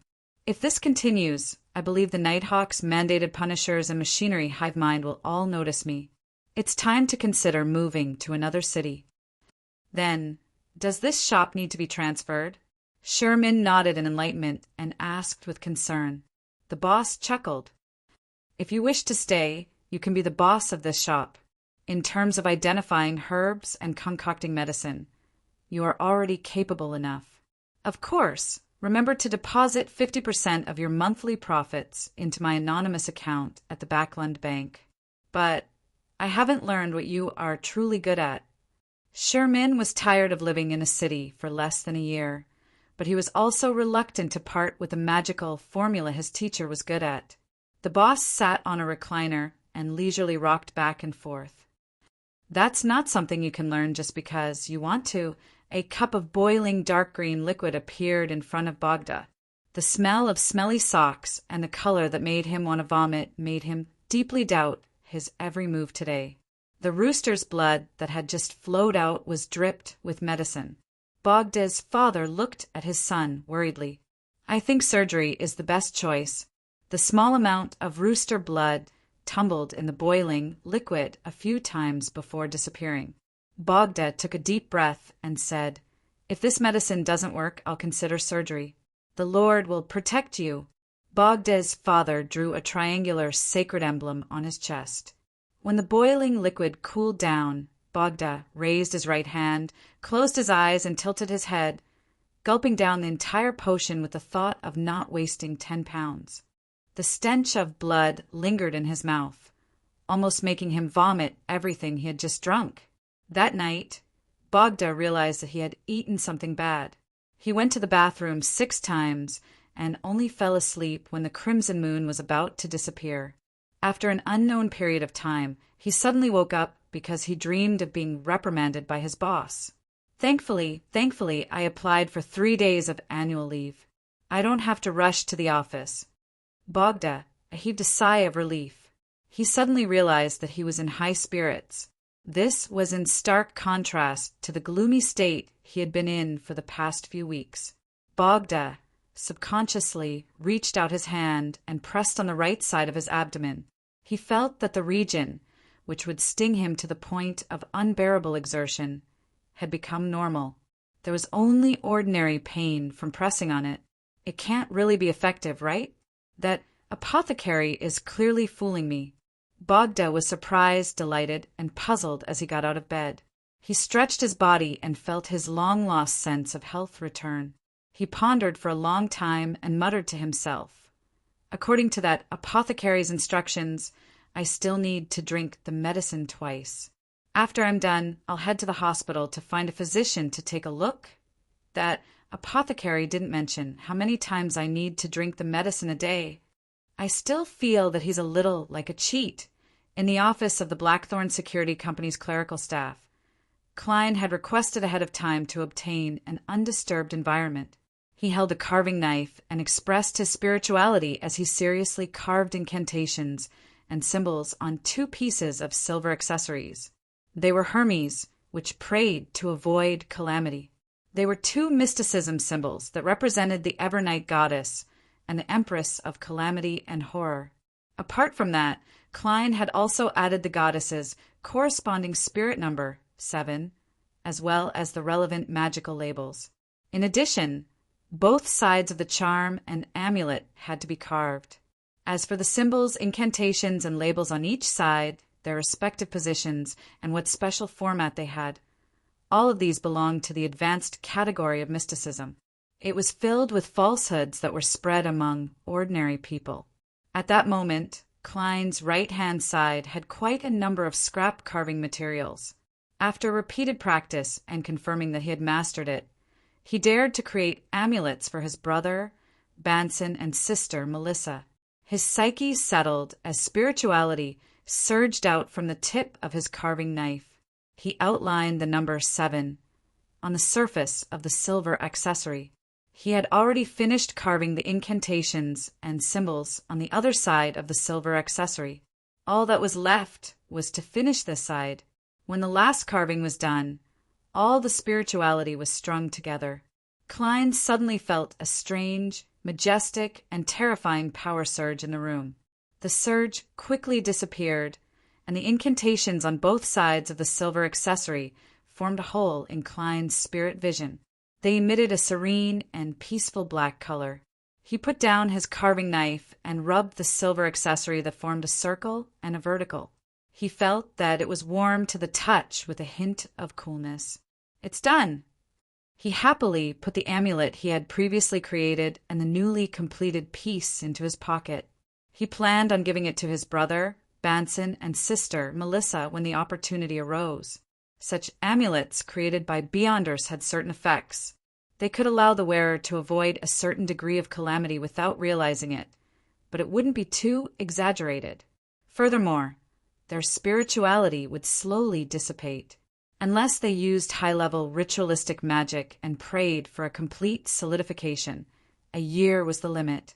And high-level ritualistic magic had a terrifying requirement on spirituality. It wasn't something that Klein could afford at the moment. When the time comes, I'll use my spirituality to outline it again. Klein nodded thoughtfully and began cleaning up the messy table. He didn't make any items for himself for the time being, as amulets of this level had limited effects on him. Therefore, his goal was to further grasp the study of charms and combine it with ritualistic magic to create a few charms that could be activated with special syllables for self-defense. After finishing his work, just as Klein walked out of the clerk's office and was about to hand in the scrap materials, he saw Captain Dunn walking over in a black trench coat. Dunn's deep gray eyes scanned him, and the corners of his mouth curled up. "Klein, the Holy Cathedral has approved of you. You are now an official member of us." "Really? That's great." Klein expressed his surprise in a half-genuine manner. Dunn smiled and nodded. "You can now collect your salary of £3 for this week and £5 for the next week until the advance is paid. By the way, did I mention the Nighthawk's ritual? Every official Nighthawk has to complete a mission independently. Only by doing so can they gain the recognition of their companions. Considering your previous outstanding performance, I believe you can replace it with an ordinary mission. When the time comes, I'll officially introduce you to all the Nighthawks in Tinjin City." Klein answered without hesitation, "That's right." "All right. £3 and £7 from the reimbursement would be no problem for him to buy a suit of formal attire, and there was still a lot left. I wonder when I'll be able to wait for the mission." Klein waited until Sunday, until Selina's birthday banquet. After changing into his formal attire, he used a brush and handkerchief to clean his half-top hat. Klein looked in the mirror and walked down to the first floor with satisfaction. At this moment, Melissa was sizing up Banson's clothes. "Is there a problem?" Banson waved his cane, feeling a little guilty from his sister's gaze. He examined himself and felt that there was nothing wrong with him. He was dressed decently enough. Melissa retracted her gaze and said with a serious expression, "Banson, this is a very old suit. There will be many outstanding young ladies and ladies attending tonight's birthday banquet. I think your dressing like this is disrespectful to them." Klein was originally full of questions, but after hearing Melissa's emphasis, he suddenly came to a realization. He smiled and went up to her. "I'm about the same size as Banson. He can wear my other tuxedo." He had already told his brother and sister that he had bought a new suit. He said that the suit had been damaged by a thorn when he was inspecting some cultural relics. Therefore, the company had generously compensated him. Of course, he hid the fact that he had been promoted and given a raise. He was afraid that it would scare Melissa and Banson, so he planned to tell them half a year later. Banson and Melissa were very envious of this explanation. They felt that the Blackthorn Security Company was an employer that was hard to find fault with. "There's no need for that, is there?" Banson still didn't understand the situation. "No, it's very necessary." Klein nudged Banson's shoulders and walked to the stairs. "My tuxedo is hanging on the coat rack." After watching Banson go upstairs with a blank look, Klein turned to Melissa and smiled. "You hope that Banson can use the opportunity of Selina's birthday banquet to start a beautiful relationship with a certain lady?" He had read many newspapers and magazines recently, so he knew that the banquets of the nobles and the middle class often had the function of matchmaking. Melissa nodded seriously. "Yes, Banson has already missed out on too much for us." Chapter 84. Noticing his sister's puzzled look, Klein suddenly felt that this was an opportunity. He sized her up and said with a serious expression, "You're right." He sized her up and said with a serious expression, "Melissa, you aren't showing enough respect for tonight's banquet." "What?" Melissa wore a puzzled look. Klein pointed at her neck. "As a lady, you're still lacking a necklace to adorn here." Without waiting for his sister to speak, he chuckled and took out a silver amulet surrounded by angel feathers from his pocket. "Thankfully, I've prepared it for you." Melissa was first taken aback before she blurted out, "How much is it?" "Sis, your focus isn't right." Klein silently lampooned as he explained with a chuckle, In fact, it's not expensive, as it was only a half-finished product. I imitated an artifact I've seen before and engraved blessings and beautiful patterns on it. You engraved it? As expected, Melissa's attention was diverted. How is it? What do you think of my handiwork? Klein handed the amulet to his sister. Melissa flipped it around and looked at it a few times before biting her lips. I like the angel feathers around it. If you think the incantations and symbols I engraved are ugly, just say so. There's no need to hide it. An amulet is mainly about its effects. The corners of Klein's mouth twitched. Just as he was about to persuade his sister to accept it, he saw Melissa with a silver necklace around her neck with a reluctant expression. Then, she carefully positioned the amulet. Perfect. Klein sized it up and praised exaggeratedly. Melissa shot a glance at him and looked down at the amulet. She said in a muffled voice, Klein, you weren't like this in the past. Perhaps it's because I have a good job and a good income that I've become more confident. Klein interrupted his sister and gave an explanation. Sigh, even though I've received the original owner's memory fragments and there aren't any major problems, there are still some details that I'm used to showing my true personality, especially after I've become more and more comfortable with Banson and Melissa. He sighed inwardly. Melissa seemed to agree with his reasoning and pursed her lips. You're fine like this, really fine. After the siblings chatted for a while, Banson changed his clothes and went downstairs. He was wearing a white shirt, a black vest, a tuxedo, a black bow tie, and a pair of well-ironed pants. He looked like a new person, like a successful person who had his own business after working hard for many years. The hairline is similar as well. Klein chuckled inwardly. Very good, Banson. That's exactly what you should wear. He smiled brightly and spread his hands. Melissa nodded in agreement. It turns out that clothes are more important than me. Banson made fun of himself. Klein took the opportunity to take out the remaining amulet and repeated what he had said before. Finally, he said, I made one for you too. It's not bad. I'll carry it with me. Banson accepted it calmly and teased. Klein, I wouldn't be surprised even if you suddenly know how to cut hair, make clothes, repair clocks, and feed curly-haired baboons. Life is always full of surprises and surprises, Klein replied with a smile. Following that, the siblings cleaned themselves up and walked out the door. They took a trackless public carriage to North Burroughs, Fania Street. The Woods house was also a terraced house, but unlike Klein's, it had a porch and a small lawn in front of the house, making it look more elegant. When the doorbell was rung, Klein, Banson, and Melissa waited for less than 20 seconds before they saw the star of the day, Selina Wood. The girl with long burgundy hair gave Melissa a joyful hug.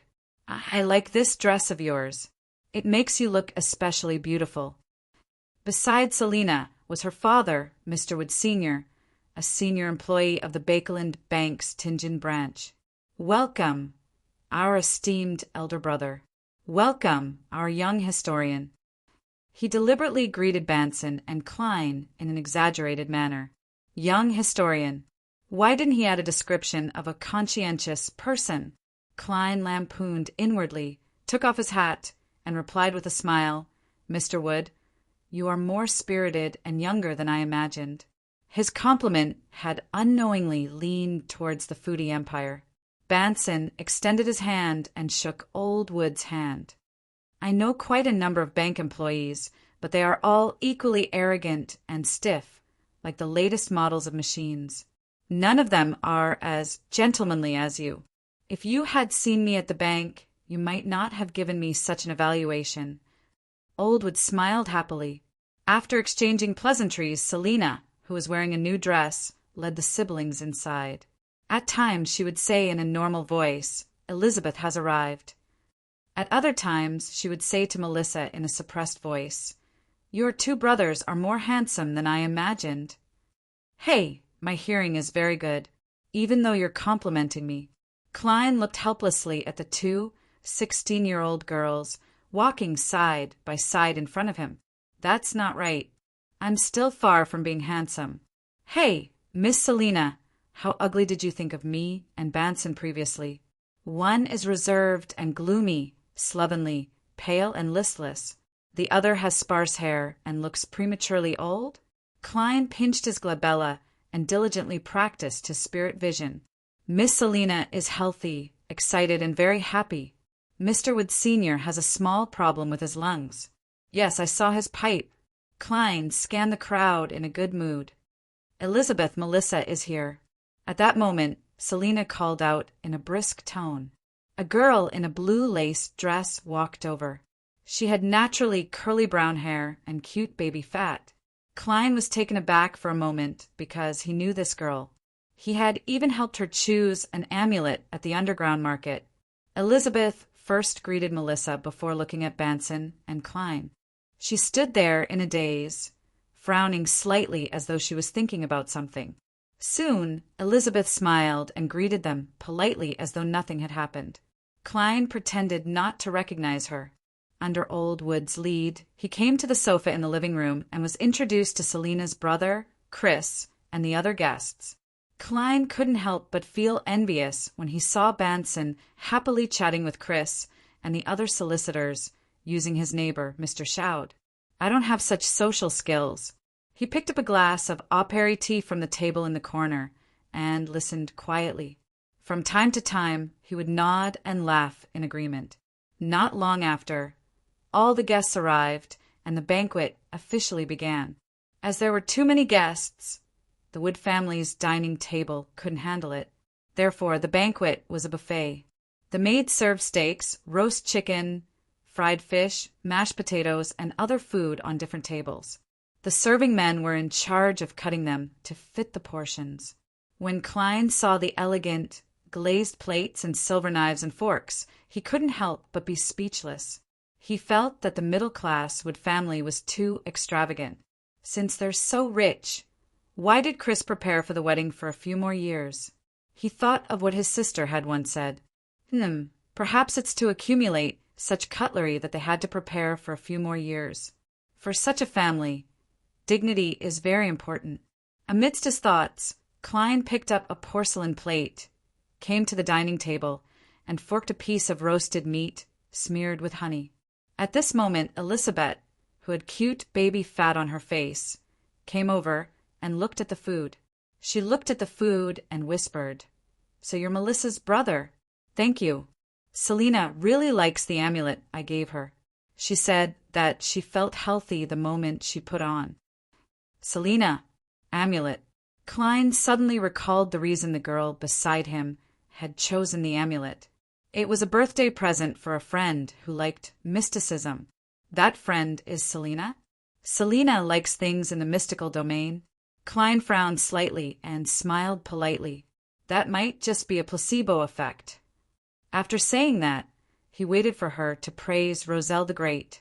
However, Elizabeth's reaction was one of confusion. What's a placebo effect? It's a purely psychological effect. Sometimes, when we believe that we will become better, we will really become better, Klein roughly explained. No, she said that it's different from the amulets she bought in the past. It feels different, Elizabeth emphasized. She turned her head to glance at Klein and said curiously, I didn't expect Melissa's brother to be an expert in mysticism. As you know, I'm a history major, so I'm always exposed to such things. Klein changed the topic and asked, Are you also from Tianjin City Technical School? No, I used to be classmates with Selina and Melissa. Later, they went to technical school, and I went to the nearby Ivos public school. Elizabeth explained seriously.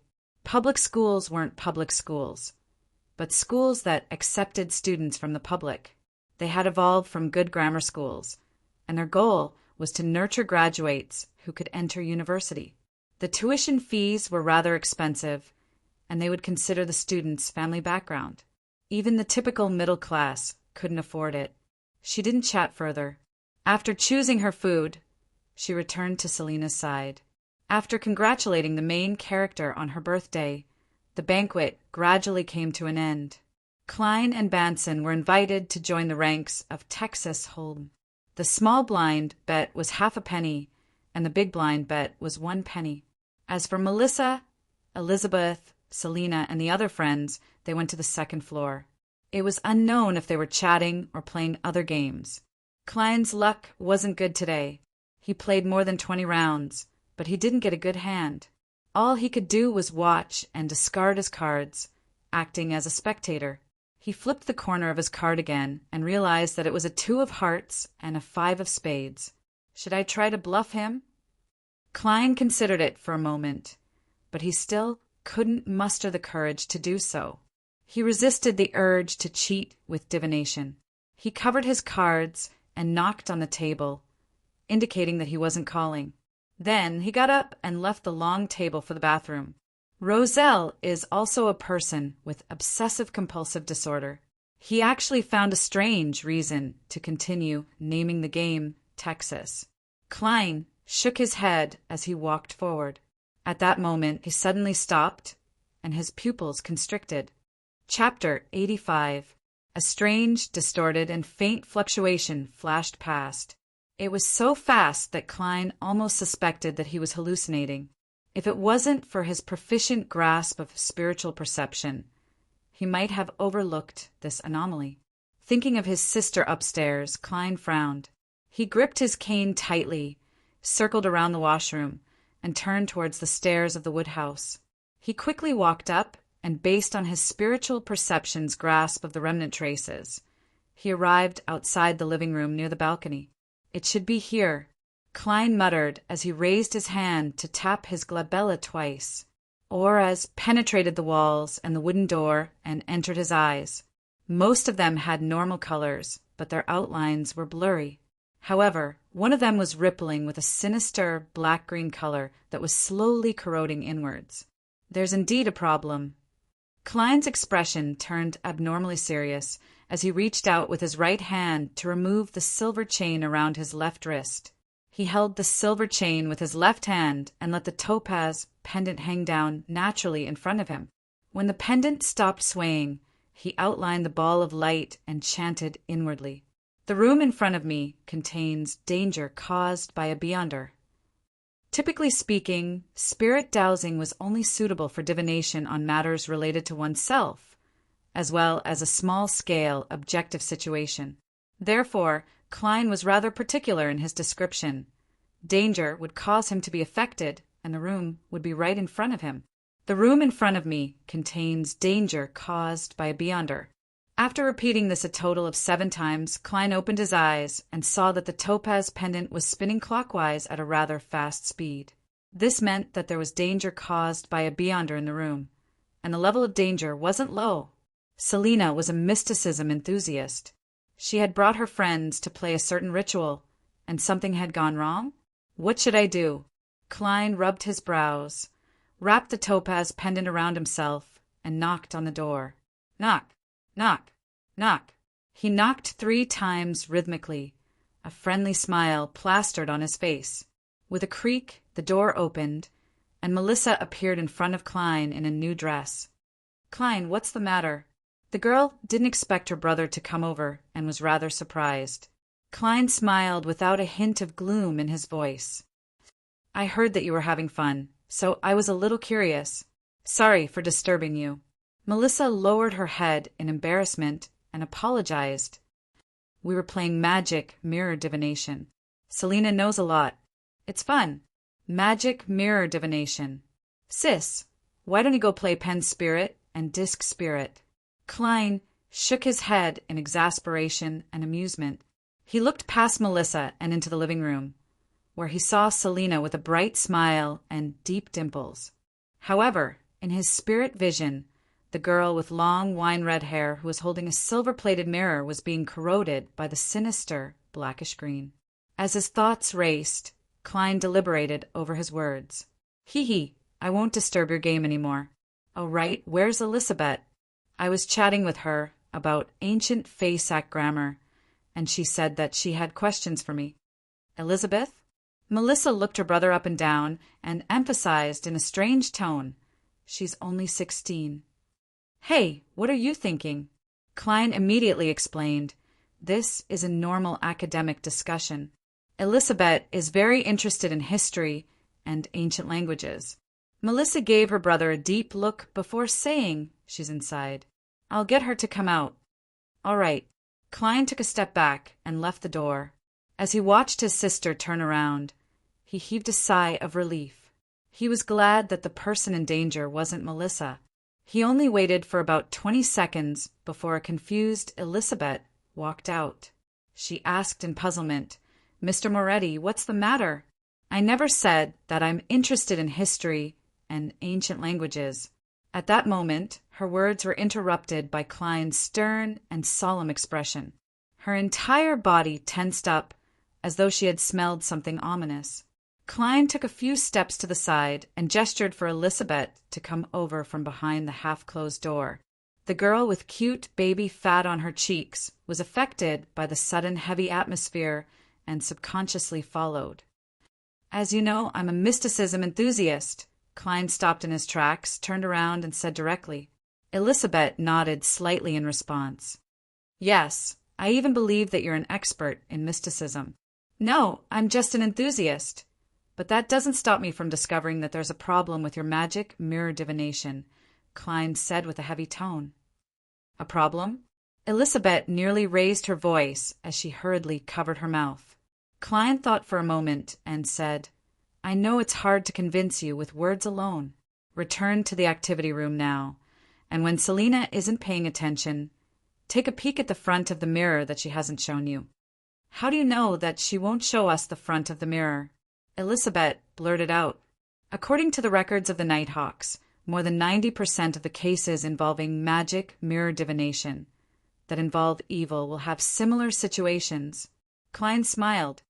"It's common sense."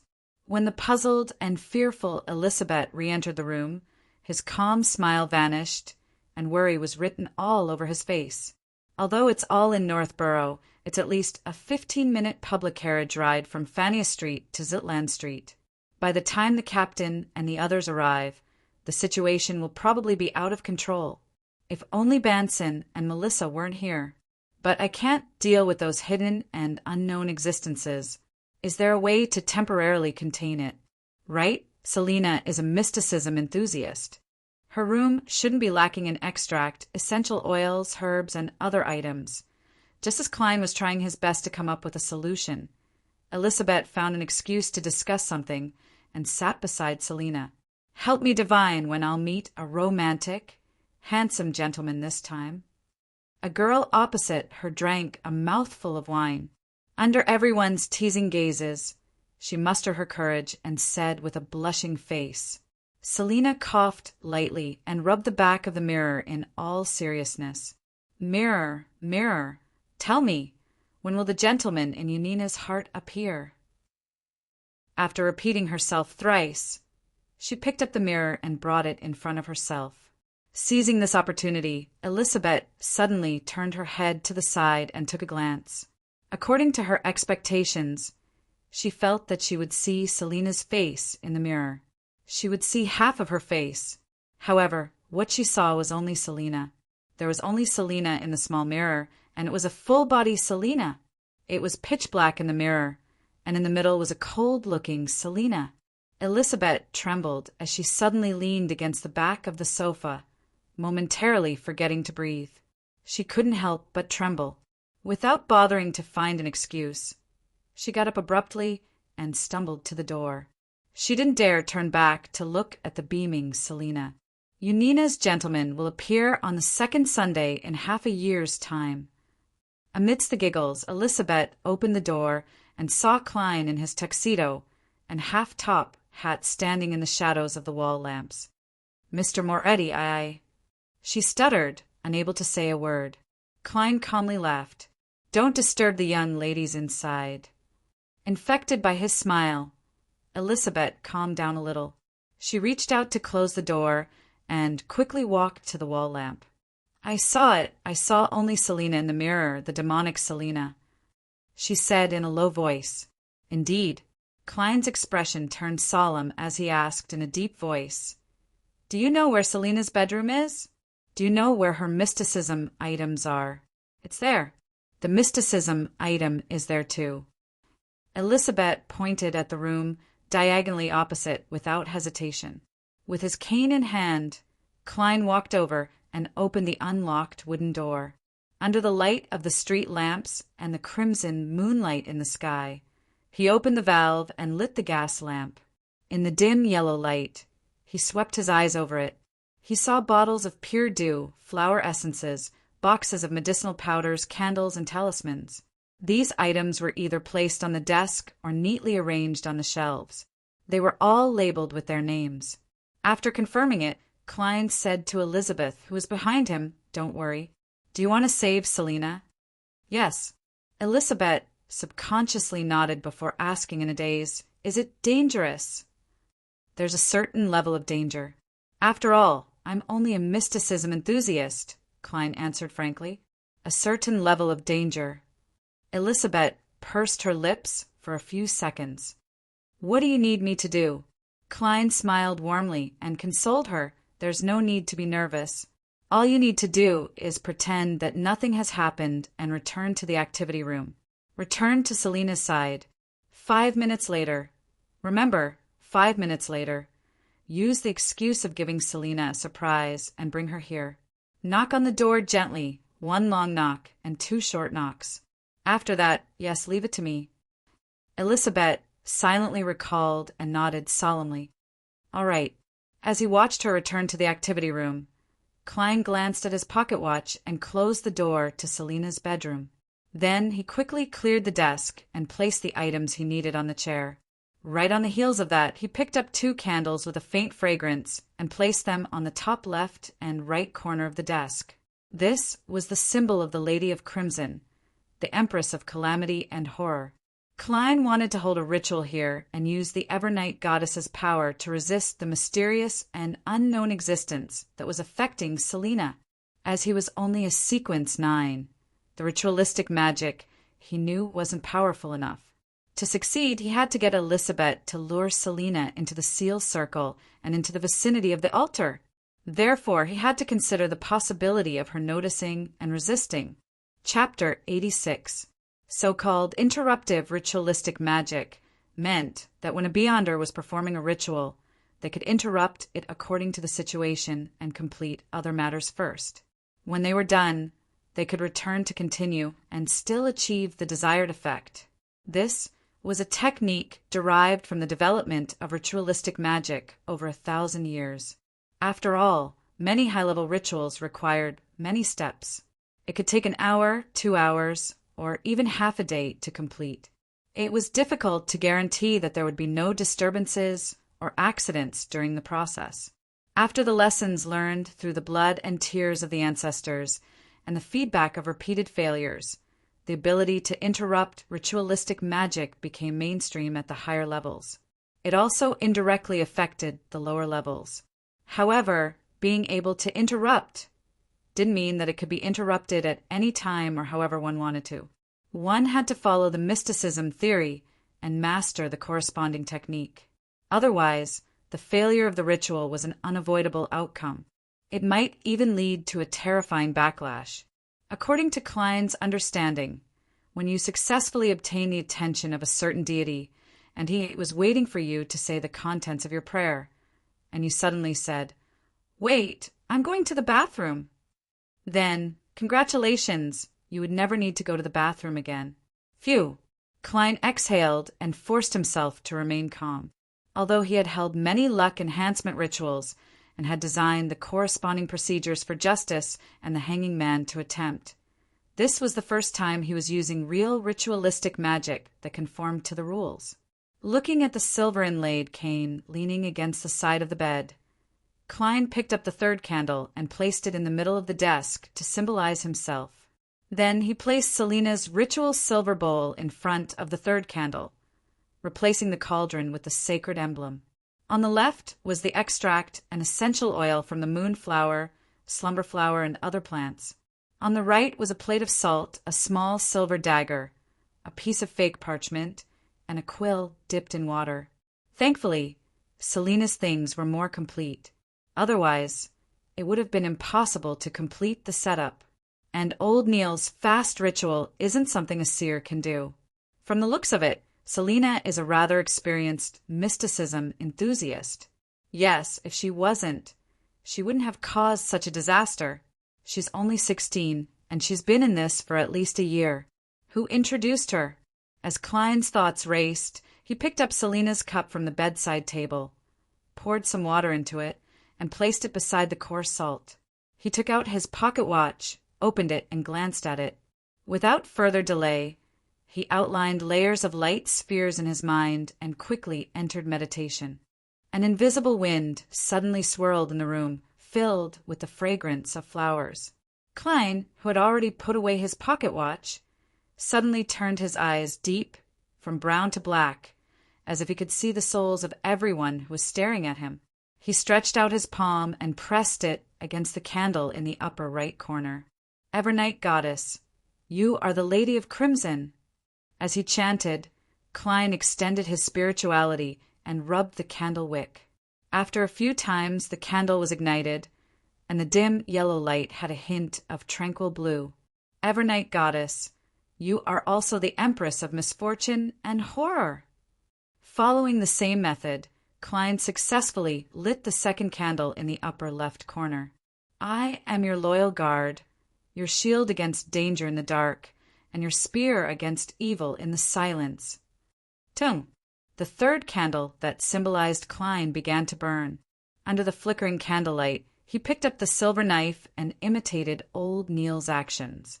He used the incantation, coarse salt, and water to complete the consecration. Then he allowed the spirituality he had accumulated to gush out from the tip of the silver dagger, fusing with nature. With the silver knife in hand, Klein walked around the bedroom. He used his knees in place of his feet where the bed was, sealing the area with an invisible barrier. The light from the street lamps outside the window instantly disappeared, but the crimson continued to shine quietly. Klein returned to the desk, picked up a quill, and used his spirituality and ink to draw the incantation and symbols to avert disaster. After doing all of this, he put down the things in his hands and dripped a drop of the bottles of extract, flower essence, and essential oil onto the 3 candles. Sizzle! A faint fog filled the air, adding a sense of mystery to the room. After burning a few more herbs, Klein took a step back amidst the mixed fragrance and chanted the corresponding incantation for interrupted ritualistic magic. Nobler than the starry sky, more eternal than eternity, the Evernight Goddess, I pray for your grace. I pray for your grace, a faithful believer of yours. I pray for the power of crimson. I pray for the power of misfortune and fear. I pray for your faithful believer, Selina Wood, to be free from the taint of evil, to be free from the clutches of misfortune. I pray for you to wait for a moment, for that unfortunate girl. Moonflower, an herb belonging to the crimson moon, please transmit your power to my incantation. Slumberflower, an herb belonging to the crimson moon, please transmit your power to my incantation.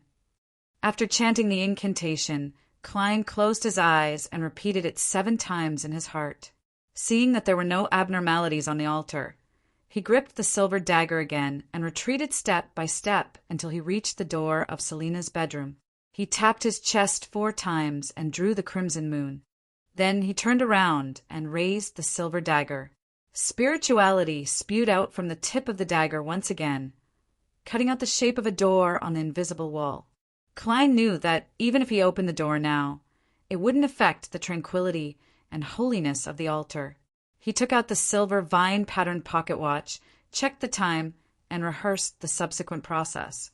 In the activity room on the 2nd floor, Elizabeth, who was trembling slightly, looked up at the wall clock from time to time, silently counting the time under the glow of the 2 gas lamps. It's about time.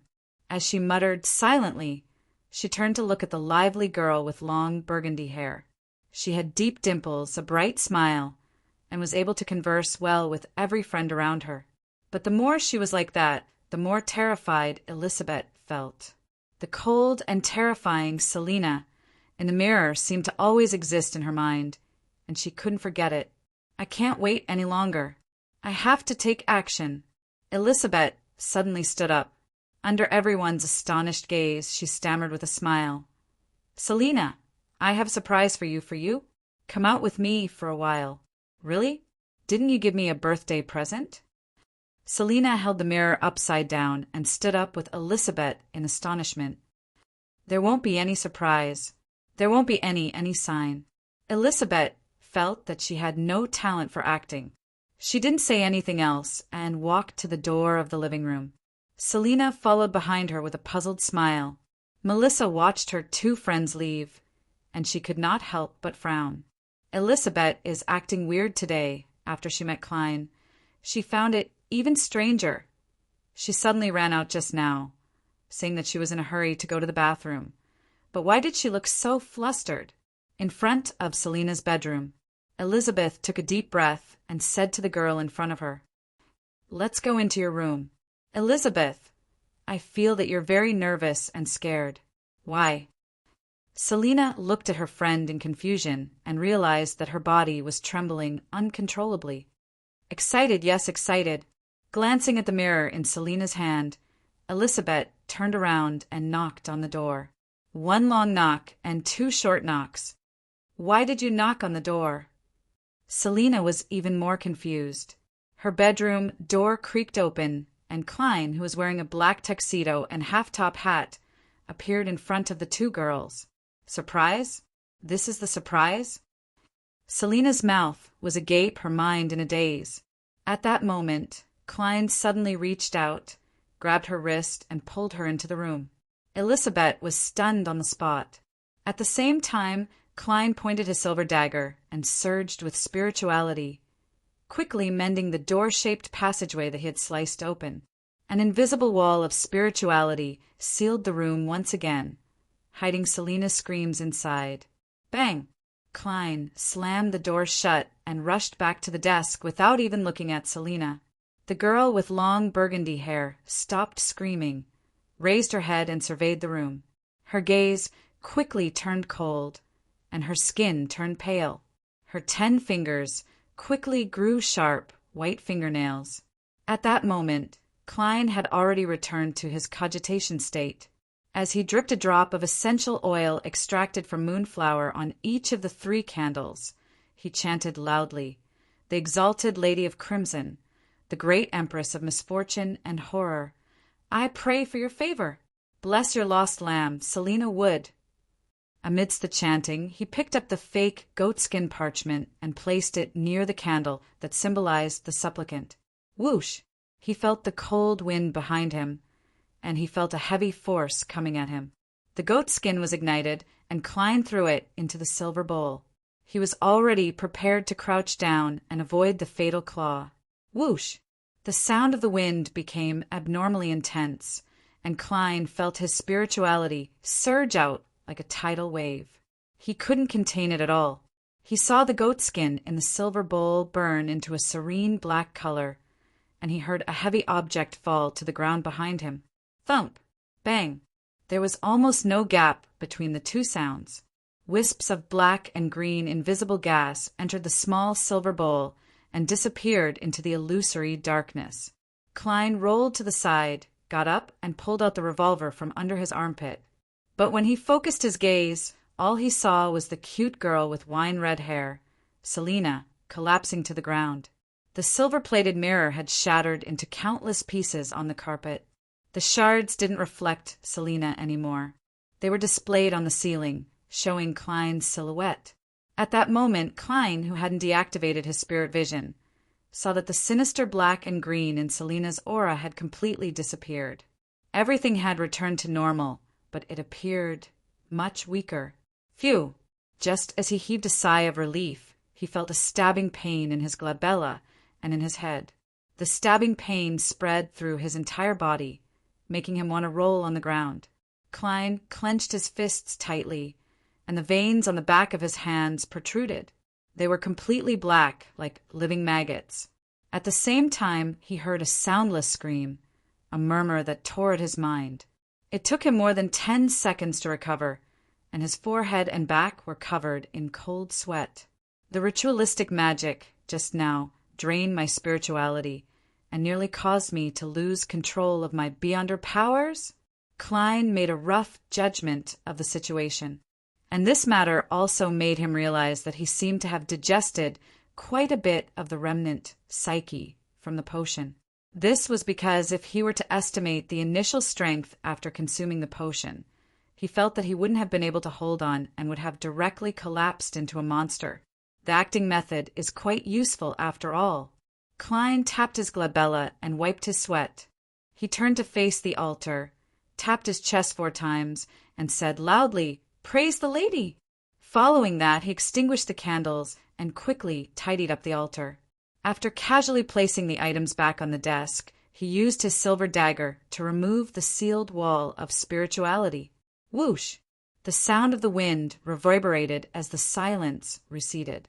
Klein heaved a long sigh of relief, feeling a lingering fear from what had just happened. If I hadn't rehearsed the process and successfully completed the ritual, things would have been troublesome. Furthermore, I still don't know who my opponent is or who my enemy is. Fortunately, the room is carpeted and my rolling didn't damage my clothes. He shook his head and reached out to pull open the wooden door to Selina's bedroom. "How is it?" Elizabeth took 2 steps back and asked nervously. Seeing her fear, Klein took off his half-top hat and smiled warmly. Chapter 87. Is it really over? Elizabeth asked in disbelief. Klein smiled and nodded calmly. Yes. It's not that difficult. That was a lie, he added silently in his heart. Perhaps it was because Klein had been very calm, or perhaps it was because he was the only hoverboard. Elizabeth no longer had any doubts.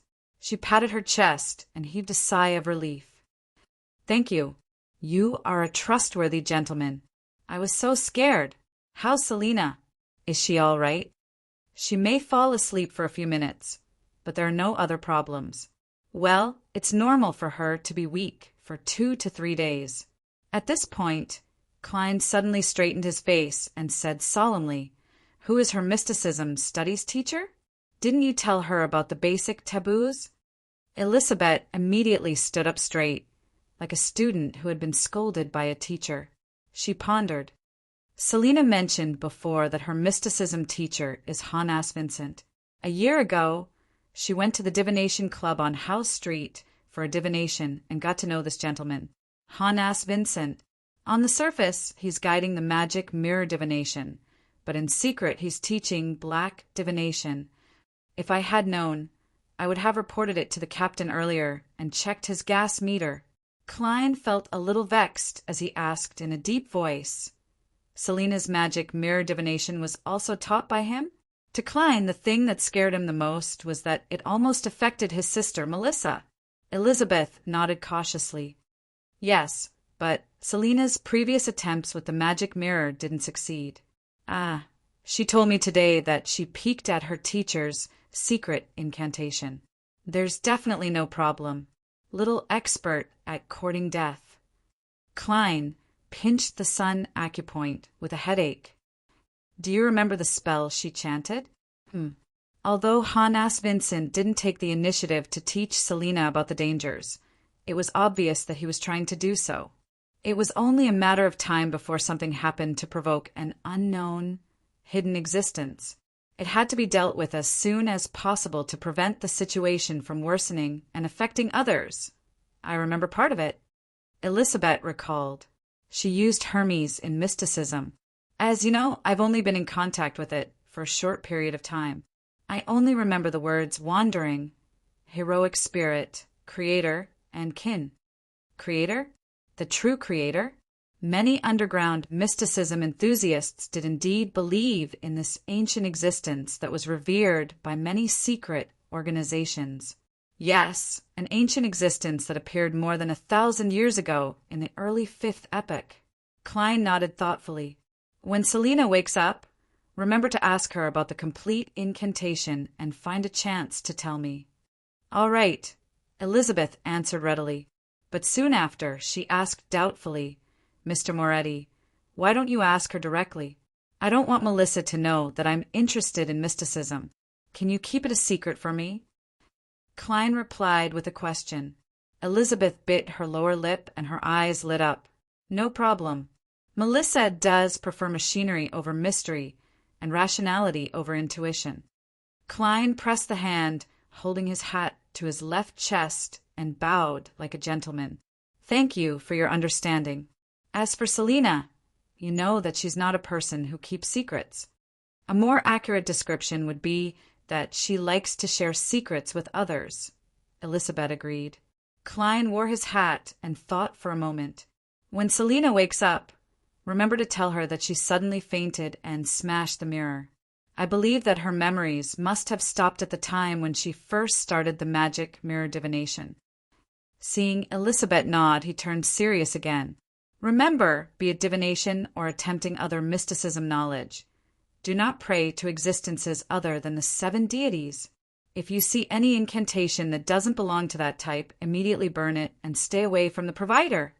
If I hadn't discovered it in time today, Selina would have become a monster or an evil spirit in 10 minutes. And no one here would have survived, including me. Thinking of the cold Selina in the mirror, Elizabeth didn't doubt Klein's words at all. She sighed with lingering fear and said, I know. I'll remember that. I'll also monitor Selina. All right, go in and take care of Selina. Klein waved his silver-inlaid black cane and walked towards the staircase.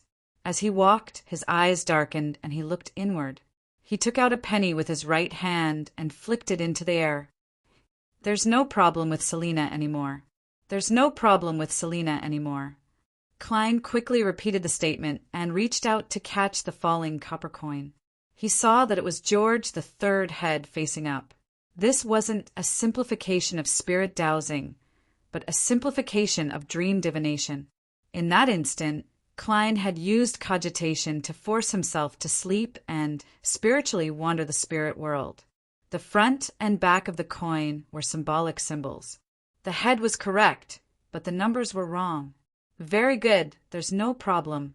Klein spun the brass coin happily on his fingertips. It was a simplification that only a seer could complete. Elizabeth stared at Klein's back.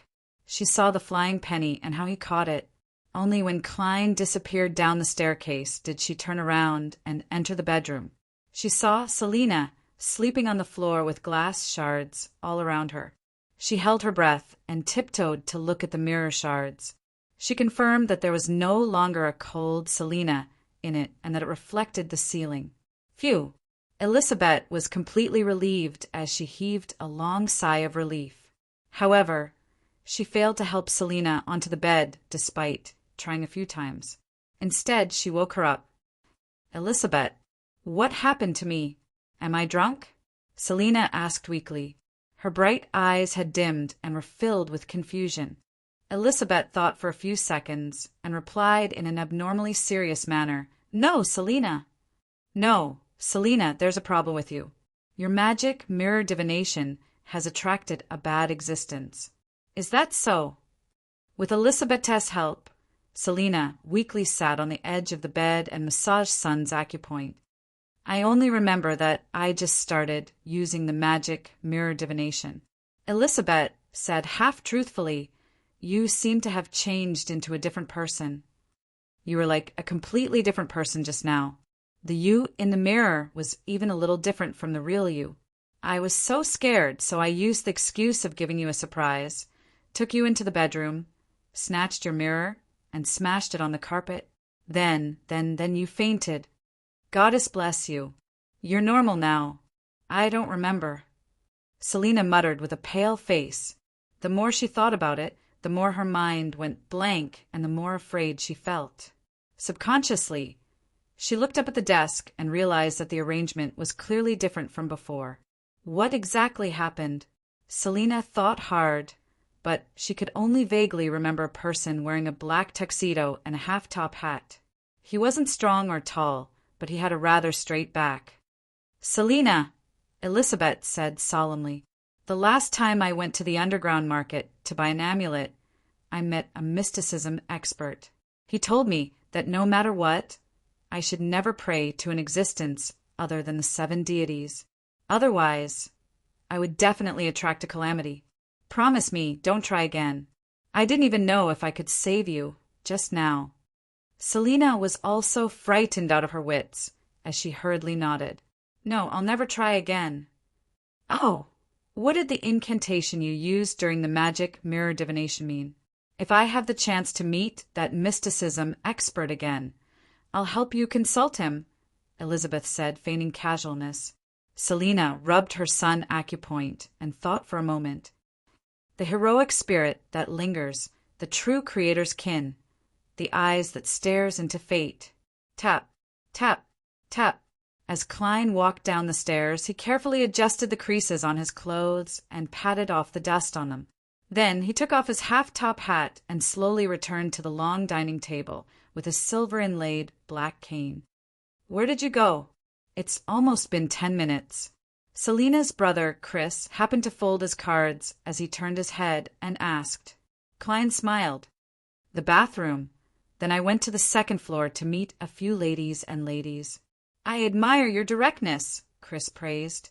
He had red hair and a short stature that had been passed down in his family. He wore a pair of gold-rimmed glasses and had a rather capable bearing. He was an outstanding solicitor.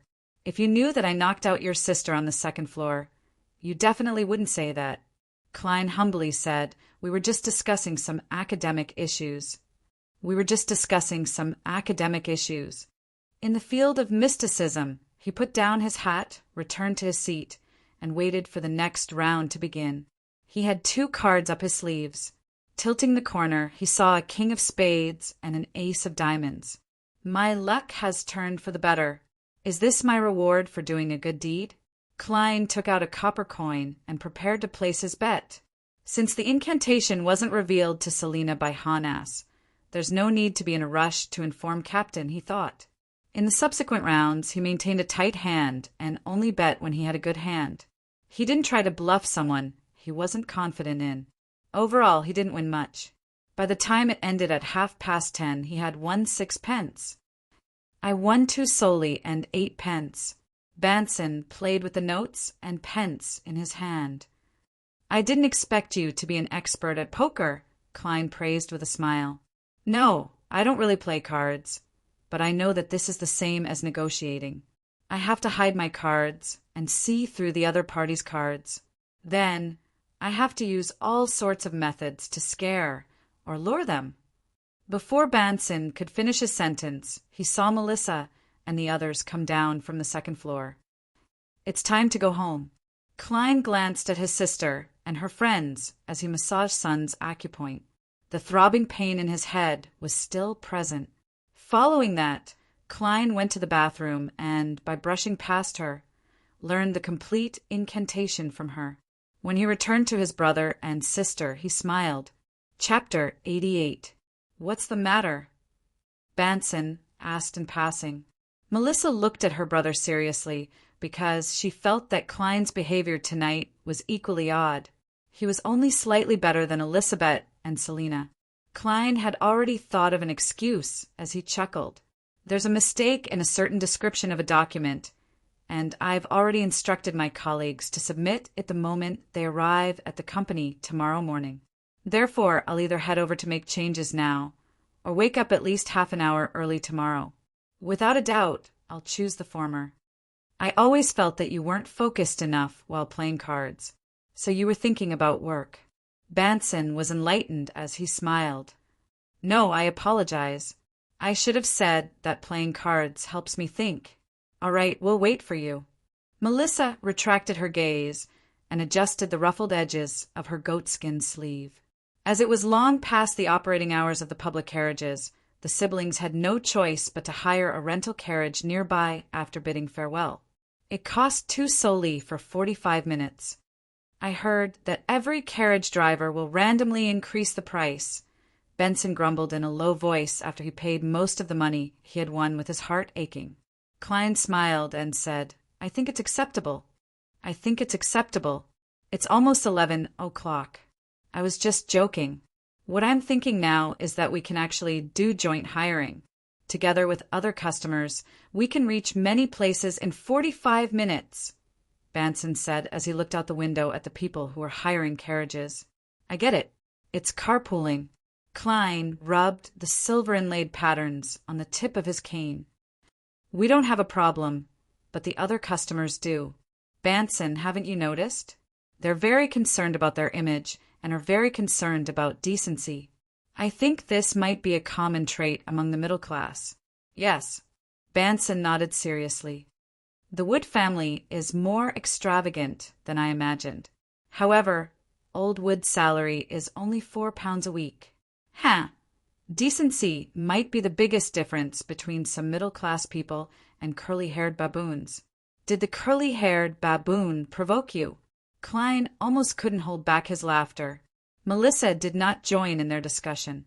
She sat in her seat and glanced at Klein from time to time, making his hair stand on end. The light two-wheeled carriage sped through the quiet and dark streets, arriving at Zutland Street in 12 minutes. "Wait for me here for 5 minutes." "I'll be back in less than 5 minutes," Klein emphasized. He put on his hat, took his cane, and got out of the carriage. The coachman had no problem with waiting, because it was time and not the distance. Walking up the stairs, Klein arrived outside the Blackthorn Security Company and knocked on the door.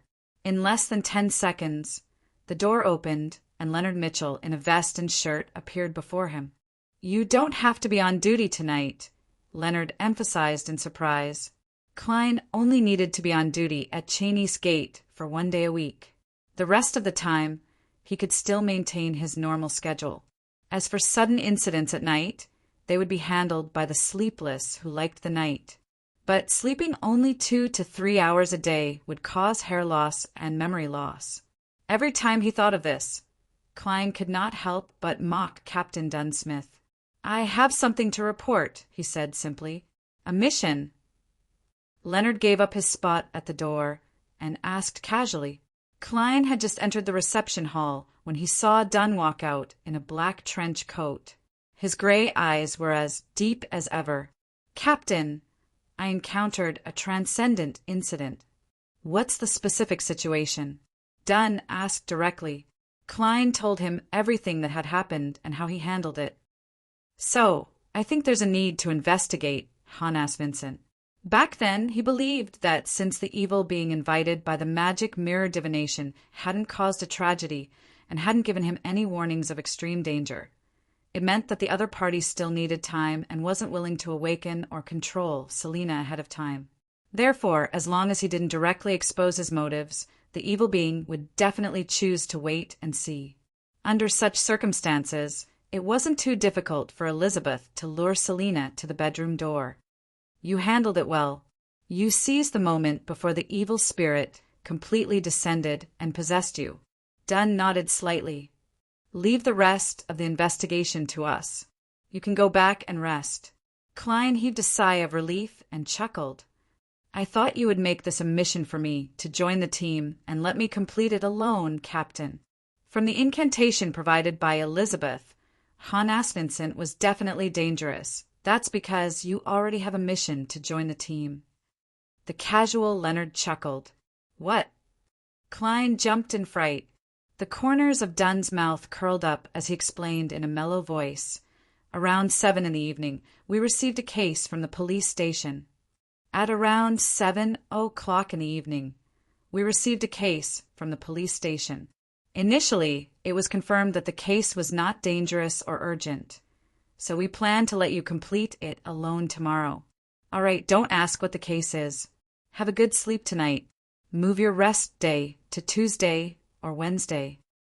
"Captain, I won't be able to sleep if you do this. Besides, Monday afternoon is the date of the tarot gathering. Do I have to delay the news for Justice and the Hanging Man?"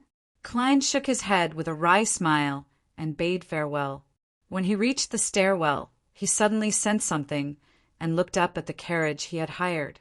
He saw Melissa quietly sizing him up through the window. When their eyes met, Melissa turned her head and sat up straight. The corners of Klein's mouth twitched as he walked into the carriage as though nothing had happened. Under the crimson moon and pure night sky, the two-wheeled carriage sped through one street after another. Back home, Klein got Banson to take a shower while he went to Melissa's bedroom door and knocked twice. Melissa, who was about to go to the bathroom, opened the door and looked at her brother in confusion. Melissa, do you have anything to ask? I know you do, Klein said directly. Don't always observe in the dark. Melissa's lips quivered as she furrowed her brows. Klein, what did you do to Elizabeth? I feel like something's wrong with her. Also, Selina became very strange after that. Klein, who was prepared, returned with a question. Do you know that Elizabeth and Selina are mysticism enthusiasts? I know, but I don't like it. I don't think there's anything in this world that's incomprehensible. Melissa was taken aback as she replied seriously, Everything we don't understand is because we don't have enough knowledge. Yes, I think so too, Klein echoed guiltily. I did think so in the past, until I succeeded in courting death. He coughed lightly and continued. Mysticism includes Hermes. Mysticism includes Hermes, which is the language used for ancient sacrifices and prayers. Elizabeth knows that I'm good in this field. This is the field of historians, after all, so she asked me about the corresponding pronunciations and their specific meanings. Melissa nodded slightly, accepting her brother's explanation because it matched her understanding of both parties. As for why Elizabeth and Selina became strange later on, I'm not sure of the exact reason. Klein cleared his name and said, But I can guess. You can guess? Melissa blurted out in surprise. Klein stroked his mouth and said, That's right. I'm guessing from what Elizabeth asked me. The Hermes words she mentioned are related to divination and some evil sacrificial targets. Did Selina recite the Hermes words when she did the magic mirror divination? He took the initiative to mention this matter so that his sister would be wary of similar things in the future. It would be even better if she could stay away from Selina and Elizabeth. Yes. Melissa replied hesitantly. I think I understand why Elizabeth and Selina are so weird. At this moment, Klein deliberately asked, because Selina's magic mirror divination involves evil and illegal beliefs. After Elizabeth figured out the meaning of Hermes for me, she found an opportunity to rebuke her and correct her mistake? I think so. Melissa had no doubt about this conclusion because she had deduced it herself. Seeing that his persuasion was effective, Klein heaved a sigh of relief. You have to warn Selina more in the future and get her to return to the right path of faith. As he said this, he tapped his breast 4 times in a clerical manner. Yes, I will, Melissa answered firmly. Also, don't tell Elizabeth and Selina about our deductions and what I said. I promised Elizabeth I wouldn't tell you, Klein emphasized. Okay. Melissa nodded lightly. 8 a.m. Monday, Blackthorn Security Company. Klein took off his hat and greeted Roshan and Bright. After chatting about the weather, he entered Captain Dunn Smith's office. He pushed open the door and looked up. He was shocked because Dunn's face was rather pale. His gray eyes were slightly turbid and had lost their usual depth. Did something happen, Han asked Vincent. Han asked Vincent?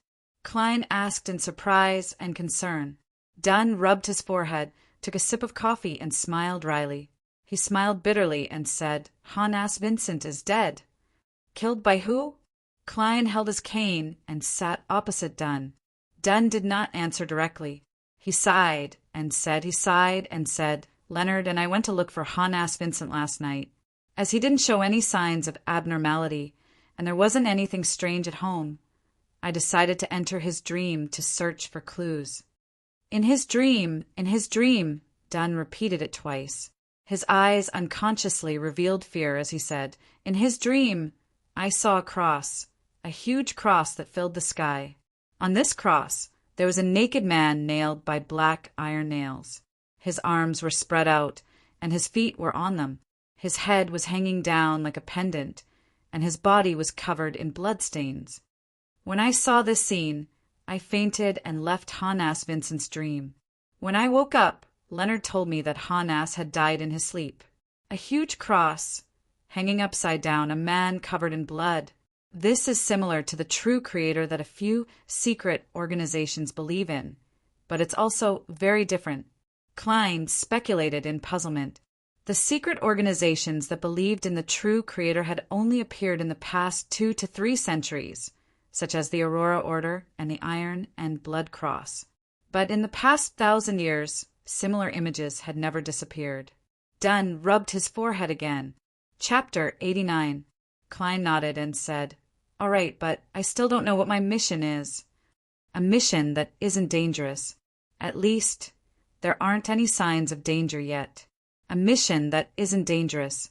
At least, there aren't any signs of danger yet." Dunn emphasized the main point before saying, "This is a case that was transferred from the Golden Indus District Police Station. The famous philanthropist, Sir Deweyville, has been subjected to strange harassment for a month. But be it his bodyguards, the security personnel he hired, or the police, none of them have been able to find the culprit. Inspector Tolley, who is in charge of this matter, suspects that it has something to do with beyonder powers. So he handed it over to us. I saw Sir Deweyville in the library and noticed that he was in a bad mood and was mentally weak. So it's because he was harassed." Klein frowned. "What kind of harassment? This matter hadn't caused any actual harm, so it couldn't be considered dangerous. Sir Deweyville hears cries and moans every night, no matter where he sleeps. Regardless of whether he's in Tingen or not, it makes his sleep quality very poor." Dunn flipped through the information in his hand and said, "He visited a psychiatrist and asked his butler and servants to confirm that it wasn't a hallucination. Therefore, he suspects that someone was harassing him." Closing the document, Dunn looked up at Klein. "Change into your probationary inspector uniform in the break room and meet up with Inspector Tolley at the shooting club. He will give you more details." "Probationary inspector uniform?" Klein subconsciously asked. Dunn rubbed his forehead and smiled. "Half of our salary is paid by the police department. The title of probationary inspector doesn't only exist in the files. When you first met me and Leonard, we were also wearing uniforms. This is a perk that every official team member has. Yes, the perk that Roselle the Great mentioned. It's a pity I can't wear it normally. Otherwise, I would have an extra set of clothes to change into." Klein picked up his cane, bowed, and bade farewell before leaving the captain's office. He went to the lounge diagonally opposite and saw a white checkered uniform with a black background and leather boots. The soft hat was inlaid with the coat of arms of 2 crossed swords and a crown, and on the shoulder was an insignia of black and white interlaced with a silver star.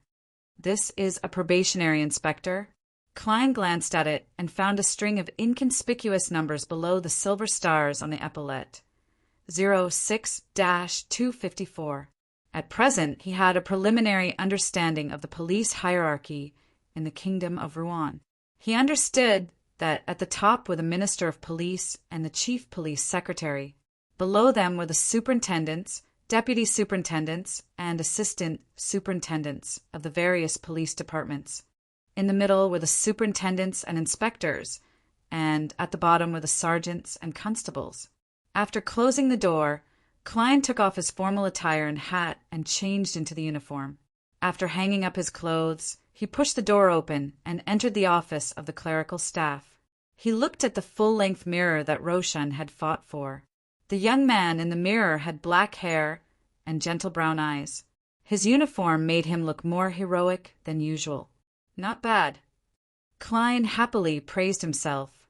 He left his cane in the office, turned around, and walked out of the Blackthorn Security Company. In his pocket he had plenty of police badges and weapons permits. In the lobby of the shooting club, Klein saw Inspector Tolley because he was the only one wearing a police uniform. "Of course, I have to count myself in now," Klein added silently. Inspector Tolley had 2 silver stars on his epaulette. His clothes were propped up by his stomach, and he had a thick, brownish-yellow beard. He was tall but not imposing, or perhaps he had been imposing in the past. "Moretti? Klein Moretti?" Tolley sized him up and greeted him with a smile. "Nice to meet you, Inspector Tolley. I don't think you've mistaken me for someone else," Klein replied humorously. He raised his right hand, clasped his fingers, and bowed. Tolley chuckled. "I can tell that you're an easygoing young man. I'm relieved. Shall we go to Sir Deweyville's house now? Although his rank was higher than Klein's, there was an obvious hint of inquiry in his tone. No problem. Klein thought for a moment. You can give me the details in the carriage. All right. Tully stroked his thick, brownish-yellow beard and led Klein out of the shooting club. They boarded a carriage parked opposite. The carriage had a coat of arms of 2 crossed swords clustered around a crown. It was driven by a dedicated coachman. Sir Deweyville is a believer of the goddess, so he transferred the case to you, Tully impatiently informed them the moment he sat down. I know. Sir Deweyville is a frequent guest on the cover of newspapers and magazines, Klein said with a warm smile. Tully picked up the folder beside him, untied it, and pulled out the documents. As he flipped through them, he said, regardless of whether you understand, I need to give you a detailed introduction. Sir Deweyville is one of the wealthiest people in Tingen. His business started with a lead and porcelain factory, and now it has expanded into steel, coal, shipping, banking, and securities. He's also a great philanthropist, praised by the king. He established the Deweyville Charity Foundation, the Deweyville Trust Company, and the Deweyville Library. He was conferred the title of a lord 5 years ago. If he were to run for mayor, I don't think anyone in Tingen would be his match. However, his goal is in Bakeland. He wants to become a member of the House of Lords. We once suspected that his harassment had something to do with this matter, but we couldn't find any clues. Klein nodded slightly. I can't rule out that possibility, but I can't be sure of anything at the moment. Tully didn't dwell on the question and continued. Since the 6th of last month, Sir Deweyville has been hearing scalp-numbing moans of pain every night when he sleeps. It's like the struggles of a dying patient. He checked the surrounding rooms and didn't find anything out of the ordinary. The butler and servants also confirmed that there were indeed similar sounds, but the movements they heard were very soft. In the beginning, Sir Deweyville thought that the matter would pass quickly and didn't pay much attention to it. However, the moans of pain became more and more frequent. They would even appear during the day, and there were also heart-wrenching sobs. This caused Sir Deweyville to suffer from insomnia again and again. He had no choice but to leave Tingen and head to his villa in the countryside. However, it was to no avail. The moans and sobs continued to haunt him. Similarly, even when he headed to Bakeland, the matter didn't subside, but it wasn't as serious as before. He hired security personnel to investigate the surroundings, but they didn't find any clues. Our preliminary investigations were also fruitless. The torture that lasted more than a month pushed Sir Deweyville to the brink of a mental breakdown. He visited a psychiatrist again and again, but to no avail. He told us that if the problem couldn't be resolved within a week, he would move out of Tingen and head to Bakeland. He believed that there would definitely be someone there who could help him. After listening to Tully's description, Klein quickly analyzed the various possibilities. Did he offend a beyonder and get cursed? That's not right. If it was a curse, the butler and servants wouldn't have heard it. There's a beyonder with an unknown motive hidden among the servants and bodyguards. But the problem is that no one has made any requests of Sir Deweyville in the past month. Perhaps Sir Deweyville was accidentally tainted by a foul thing like a vengeful spirit? I can't rule out that possibility. As Klein's thoughts ran wild, the carriage entered Golden Indusborough and stopped at Sir Deweyville's door. There was a flourishing garden surrounded by iron railings, a hollowed-out iron door with 2 statues erected on it, a fountain that constantly gushed out and bathed the marble statues, a 2-story house that occupied a huge area, and a road that could fit 3 carriages side by side. Sir Deweyville's house only has 2 stories. The newspaper said that Bakeland is trying to build 10-story apartment buildings. Klein got off the carriage and saw a policeman with 3 V's on his shoulder walk over quickly. He glanced at Klein, raised his hand, and bowed. "Good morning, sir." "Good morning." Klein nodded with a smile. Tully smiled and said, "This is Sergeant Gate." "This is Sergeant Gate.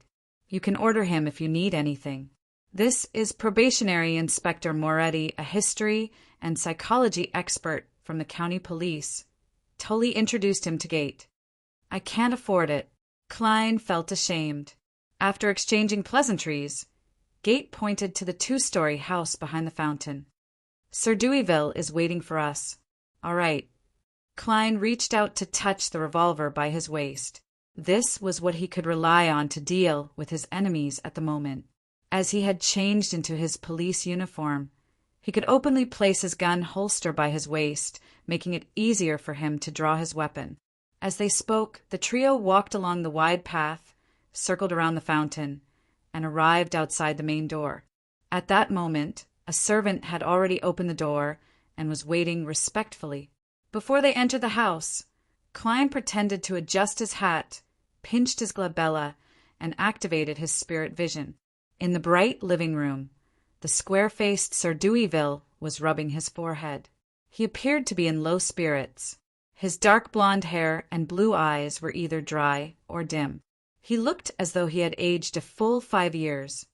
Good morning, Sir Deweyville. Klein, Tully, and Gate bowed in unison. Sir Deweyville stood up and forced a smile in response. Good morning, officers. I hope you can resolve my troubles. At that moment, Klein narrowed his eyes and frowned. Apart from being in low spirits, he didn't notice anything wrong with Sir Deweyville. That's strange. He thought for a moment and said, Sir, which room did you first hear the moaning in?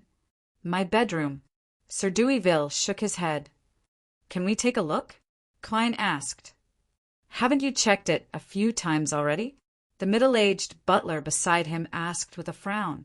Clearly, he didn't recognize Klein as the companion of the kind-hearted person who had returned the money he picked up. Klein smiled warmly. That's my colleague, not me. Sir, this is an expert sent by the police. Tully seized the opportunity to introduce him. Deweyville gave the young expert a deep look. All right, Cullen, bring them to my bedroom. Sir, I hope you can come with us, Klein said seriously. Deweyville hesitated for a few seconds. If this can help solve the problem. As he spoke, he picked up his cane and walked towards the stairs with light steps. Cullen and a few bodyguards crowded around him, ready to support him at any moment. Klein surveyed the area and followed, silently but calmly. 1 step, 2 steps, 3 steps. They arrived on the 2nd floor and entered the master bedroom.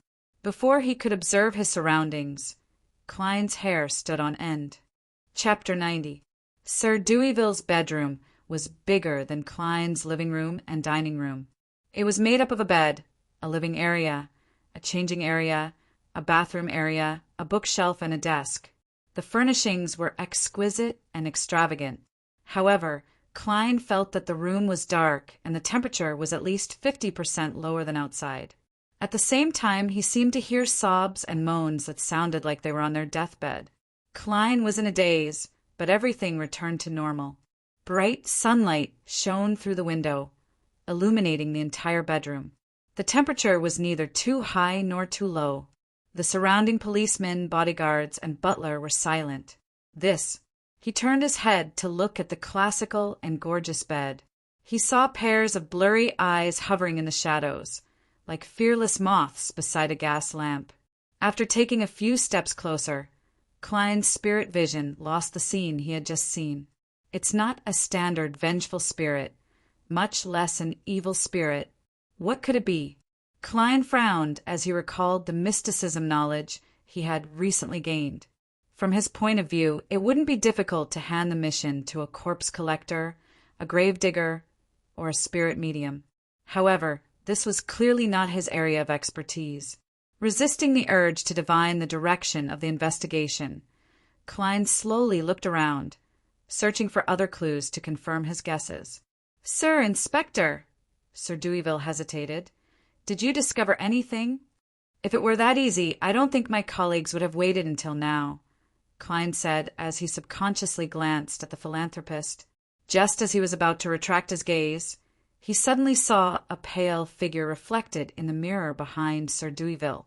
No, it was more like overlapping, twisting white silhouettes. The figure disappeared in a flash, and Klein seemed to hear faint sobs again. Phew! He exhaled, relieving the fear that had nearly made him pull out his gun. With my spiritual perception enhanced and my spirit vision activated, it's only a matter of time before I go crazy from fright. Klein lampooned himself to relieve the tension in his body before casting his gaze back at Sir Deweyville. This time he saw something different. Pale, distorted shadows flashed around Sir Deweyville from time to time, causing the light in that area to dim slightly. And every time it appeared, it would be accompanied by illusory cries and moans that normal people would find hard to hear. Normal people find it hard to hear? Was it because it was daytime? Klein nodded thoughtfully. He had formed a preliminary judgment of the case. What haunted Sir Deweyville was resentment. It was a remnant of spirituality formed from the most unforgettable emotions a human could have before death. If this kind of resentment and remnant were to accumulate for a period of time and become several times stronger, it would become a terrifying evil spirit. However, Sir Deweyville was a famous philanthropist. Even a person as picky as Banson treated him with great respect. Why would he be plagued by so many death resentment? Duplicity, the means of a beyonder with ill intentions? Klein was puzzled as he speculated about the possibilities. He thought for a moment and looked at Deweyville. Sir, I have a few questions. Please speak. Deweyville sat down, exhausted and weak. Klein organized his words.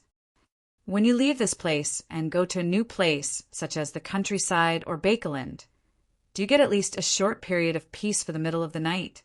Then the situation slowly gets worse and worse until you can still hear moaning and crying when you sleep during the day? Deweyville's half-closed eyes widened in an instant. His blue eyes glowed brightly. Yes. Have you found the root of the matter? Only then did he realize that due to his long-term insomnia and poor mental state, he had forgotten to tell the police such an important clue. Inspector Tolley secretly heaved a sigh of relief when he saw that Klein's question had been answered. He knew that the Nighthawks had found a clue. Officer Gate, on the other hand, was surprised and curious. He couldn't help but scrutinize the psychologist, Klein. This is in line with the characteristic of resentment gradually entangling and gathering bit by bit. Klein basically confirmed his answer after receiving the feedback. And now he had two ways to help Sir Deweyville get rid of his problems. One was to set up an altar around him and use ritualistic magic to completely remove the resentment of death. The other was to use other mysticism methods to find the root of the problem and solve the problem at its root. Considering the role of not letting ordinary people know of the existence of beyonder powers, Klein decided to try the second method first. If it didn't work, he would pray to the goddess. Sir, you are suffering from a mental illness, a mental problem. He looked at Deweyville and spoke nonsense in a serious manner. Sir Deweyville frowned and countered with a question. Are you implying that I'm a mental patient and need to go to a mental asylum? No, it's not that serious. In fact, most people have some sort of mental problem. Klein comforted him. Please allow me to reintroduce myself. I'm a psychologist from the Ottawa County Police Department. A psychologist? Deweyville and his butler looked at the familiar face, Inspector Tolley. Tolley nodded solemnly, indicating that it was indeed the case. Okay, then what do I need to do to cooperate with the treatment? Besides, I don't understand why my butler, bodyguard, and servant could hear the cries and moans. Daver gripped his cane with both hands, looking puzzled. Klein answered in a professional manner, That's right. I'll explain it to you afterwards. Please ask your butler, your servants, and your bodyguards to leave. Inspector Tolley, Sergeant Gate, please leave as well. I need a quiet environment for the initial treatment. Heal him with magic. Inspector Tolley silently added as he nodded at Sir Deweyville. Deweyville was silent for a dozen seconds. Cullen, take them to the living room on the second floor. Yes, sir. Butler Cullen did not argue, because the person who made the request was a regular police officer, a probationary inspector, and a psychologist. After watching them leave and close the door, Klein looked at the dark blonde, blue-eyed Deweyville. "Sir, please lie on the bed, relax and try to fall asleep." "All right." Deweyville hung his coat and hat on the rack, walked slowly to the bed and lay down. Klein drew all the curtains, turning the room dark. He took off the pendant and quickly used a spirit pendulum to make a simple judgment. Then he sat on a rocking chair near the end of the bed, outlined the light sphere, and entered cogitation, allowing the spirituality of the world to appear before him. Right on the heels of that, he leaned back into the chair and fell into a deep sleep, allowing his astral projection to make contact with the outside world. He was using the technique of dream divination, allowing himself to communicate with the vengeful thoughts that plagued Sir Deweyville in a spiritual environment that resembled a dream. Only by communicating could he obtain an answer and resolve the problem. Sob, sob, sob. Sorrowful cries reverberated in Klein's ears as he saw transparent, white figures appear around him. Groan, groan, groan. Painful groans sounded as Klein, who had barely regained his ability to think, reached out his right hand and touched one of them. Suddenly, the figures turned into moths flying into a flame as they threw themselves at him one after another. Klein's vision turned blurry as his head felt like it had been split into two. Half of it was calmly examining itself, while the other half saw a mirror. In the mirror was a strong young girl, dressed like a worker. She was walking in a dusty factory, her head throbbing with pain. Her vision turned blurry at times, and her body became thinner by the day.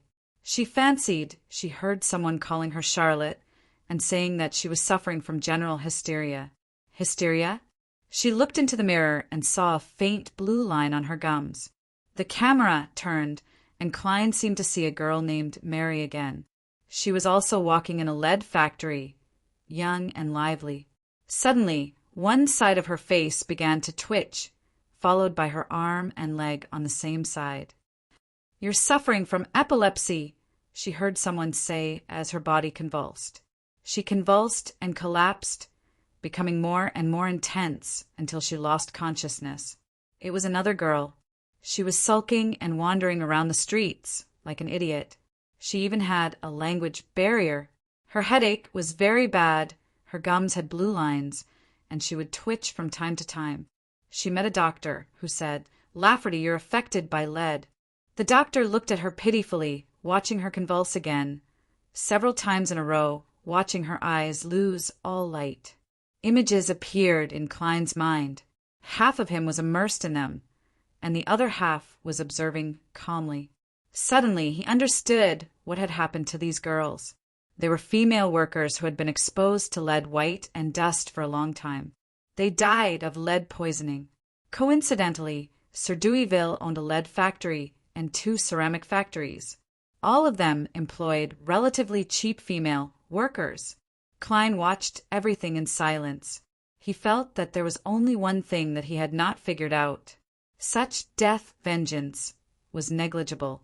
Even if it accumulated, it was impossible for it to affect reality or Deweyville, unless there was a stronger and more persistent resentment that turned them into one. Just then he saw another girl. The girl was no more than 18 years old and was glazing porcelain in the factory.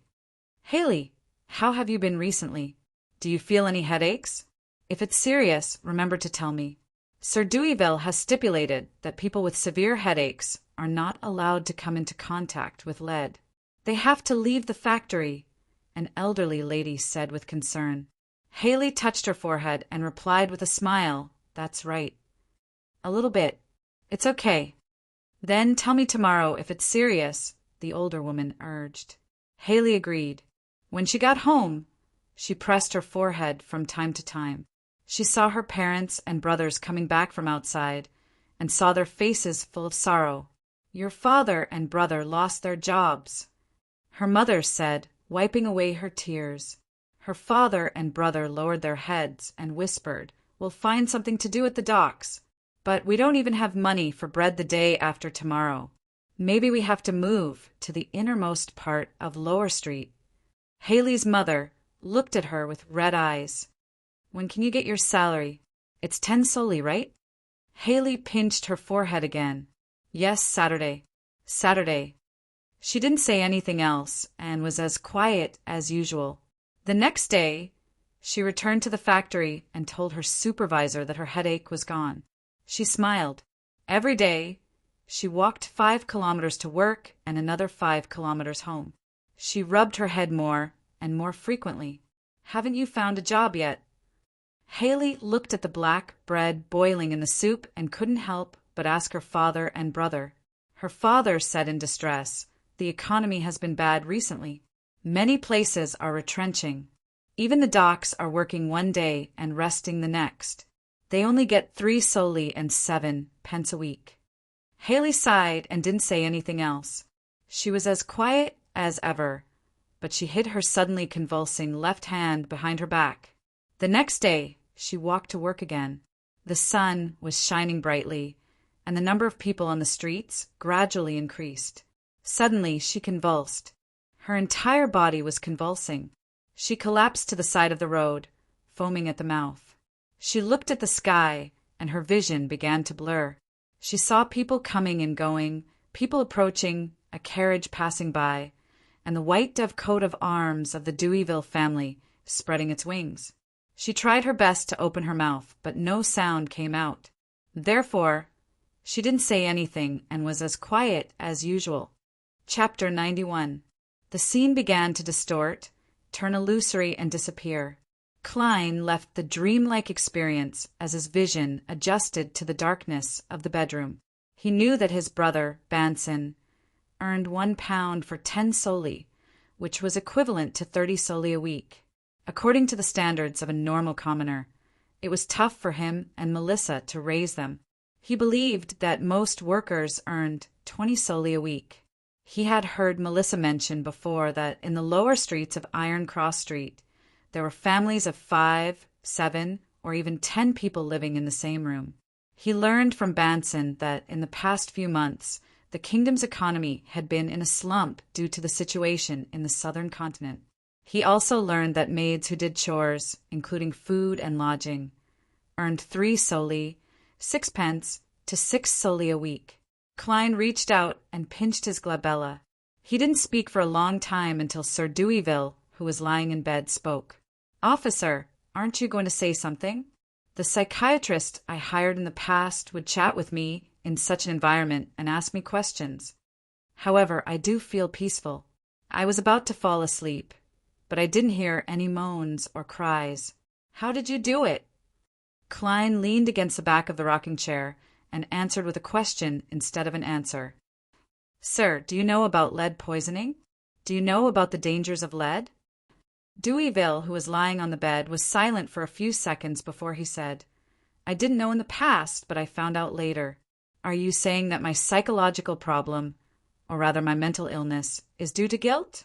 Guilt towards those female lead workers and glaze workers?" Without waiting for Klein's reply, he continued like how he always did when he had the initiative in a negotiation. "Yes, I did feel guilty in the past, but I have long compensated them.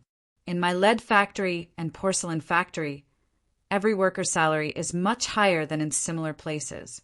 In Bakeland, the female lead workers and glaze workers don't earn more than 8 soldi a week, but I pay them 10 soldi or even more. Many people blame me for making them lose their morals and making it difficult for them to recruit workers. If it weren't for the repeal of the Corn Act, many farmers would have gone bankrupt and moved to the city. They would have had to follow my lead and raise their salaries. I also told the supervisor of the factory to tell the workers who have multiple headaches and blurred vision to leave the places where they can come into contact with lead. If they are seriously ill, they can also apply for help from my charity fund. I think I've done enough." Klein's tone didn't change at all.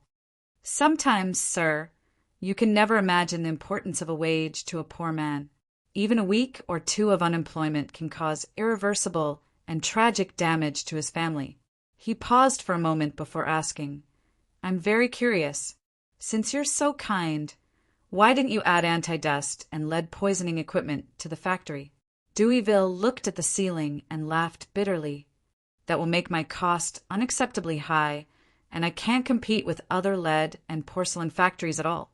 I don't care too much about the income in this aspect anymore, and I'm even willing to subsidize some of the money. But what's the point of always doing this? This can only help a small number of workers. It can't become the standard of the industry and drive them to make changes. This will turn into me purely spending money to support people.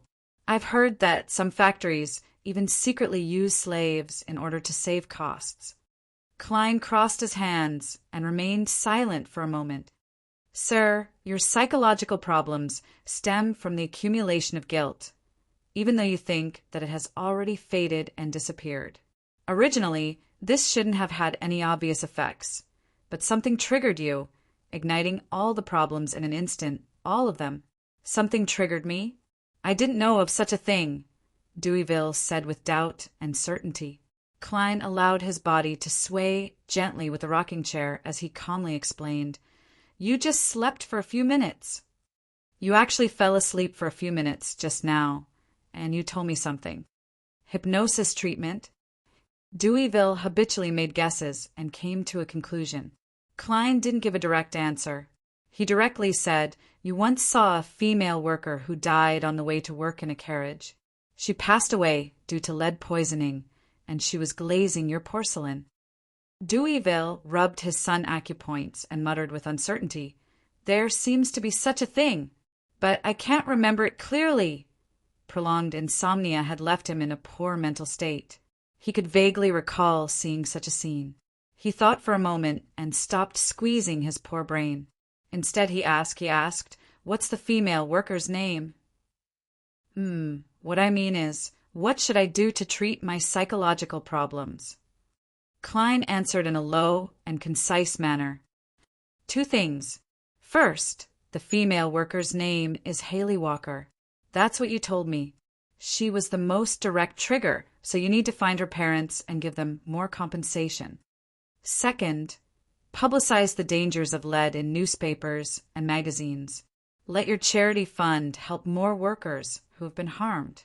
If you can become a member of the House of Lords, push for legislation in this regard. Deweyville slowly sat up and laughed self-deprecatingly. I'll do the other things, but legislation? I don't think it's possible because there are still foreign competitors. Legislation will only cause the kingdom's industries to fall into an overall crisis. They will go bankrupt one after another, and a large number of workers will lose their jobs. The Poor Relief Association won't be able to save that many people. He unhurriedly got off the bed and adjusted his collar. He looked at Klein. Haley Walker, right? I'll immediately get Cullen to get her information from the porcelain factory and get her parents here. Officer, please wait with me and constantly assess my mental state. All right. Klein slowly stood up and patted his black and white checkered police uniform. 11 in the morning. In the living room on the first floor of Deweyville's house. Klein, who had been silent all this while, sat on a single-seater sofa as he silently watched a man and a woman being led in by Butler Cullen. The 2 guests had rough skin and wrinkles on their faces. The man's back was slightly hunched, while the woman had a mole on her eyelid. They basically matched what Klein had seen through Haley, but they were older and more haggard. They were so thin that one could almost see their bones. Their clothes were old and tattered. It was said that they couldn't even live in Lower Street of Iron Cross Street. Wooing Klein's spiritual perception, a cold wind began to swirl. He pinched his glabella and turned his gaze to Sir Deweyville. He saw that a pale, transparent, and distorted figure had appeared behind him at some point in time. "And good morning, honorable sir," Haley's parents said in an abnormally reserved manner as they bowed. Deweyville rubbed his forehead and asked, "Are you Haley Walker's parents? Doesn't she have a brother and a 2-year-old sister?" Haley's mother answered fearfully, Her brother broke his leg at the harbor some time ago. We got him to stay at home to take care of his sister." Deweyville fell silent for a few seconds before sighing. "I express my deep sympathy for Haley's misfortune." Upon hearing this, The eyes of Haley's parents reddened. They opened their mouths and said in a jumble of words, "Thank you. Thank you for your kind intentions." The police told us that Haley died from lead poisoning. That should be the word, right? Oh, my poor child. She was only 17. She was always very quiet and stubborn. You sent someone to visit her and paid for her burial. She was buried in Raphael's cemetery. Deweyville glanced at Klein and changed his sitting posture. He leaned forward and said with a heavy tone, "This is our negligence. This is actually our negligence. I need to apologize. I've considered it. I need to compensate you and Haley. Her weekly salary is 10 soldi, right? That's 540 soldi a year. Yes, 27 pounds. Let's assume that she can work for at least another 10 years. Cullen, give 300 pounds to Haley's parents. 3,300 pounds? Haley's father and mother were stunned. They didn't even have more than a pound when they were at their most prosperous. It wasn't only them. The bodyguards and servants in the living room had looks of shock and envy. Even Sheriff Gate couldn't help but let his breathing turn heavy. His weekly salary was only 2 pounds, while a constable with only a V under him was only 1 pound. Amidst an indescribable silence, Butler Cullen came out of the study with a bulging cloth bag in his hand. He opened the cloth bag, revealing stacks of notes inside. There were notes of 1 pound and 5 pounds, but most of them were notes of 1 soldi and 5 soldi. It was obvious that Deweyville had gotten someone to exchange for change from the bank ahead of time. This is a token of Sir's goodwill. After receiving his master's approval, Cullen handed the cloth bag to Haley's parents. Haley's parents took it, rubbed their eyes, and read it over and over again. "No, this is too generous. We shouldn't accept it," they said as they gripped the cloth bag tightly. Deweyville said in a deep voice, "This is for Haley. This is what Haley should have gotten. Why, you are truly a noble and benevolent sir." Haley's parents bowed repeatedly in excitement. A smile appeared on their faces, a smile that they couldn't contain. They praised Sir Deweyville over and over again. They repeated the few adjectives they knew, and they said again and again that Haley would be grateful to him in heaven. "Cullen, get someone to send them back." "Yes, send them to the bank first." Deweyville heaved a sigh of relief and instructed his butler. Haley's parents hugged the cloth bag tightly and quickly walked to the door, not daring to stay any longer. Klein saw the white, translucent figure behind Sir Deweyville attempt to reach out to them, attempting to leave with them, but they smiled abnormally brightly and didn't turn back. The figure became fainter and fainter, and soon it completely disappeared. And from Klein's senses, the coldness in the living room returned to normal. From beginning to end, he only watched in silence without giving any opinion. "Officer, I feel much better. Can you tell me now why my butler, servants, and bodyguards can also hear crying and moaning? Shouldn't this be a psychological problem unique to me?" Deweyville looked over curiously. Inspector Tolley, who knew what was going on, instantly turned nervous. Klein answered without any expression. "In psychology, it's a case of hysteria. In psychology, we call this phenomenon mass hysteria." Chapter 92. Mass Hysteria. Sir Deweyville, who had interacted with many psychiatrists recently, ruminated over the term Klein had given him.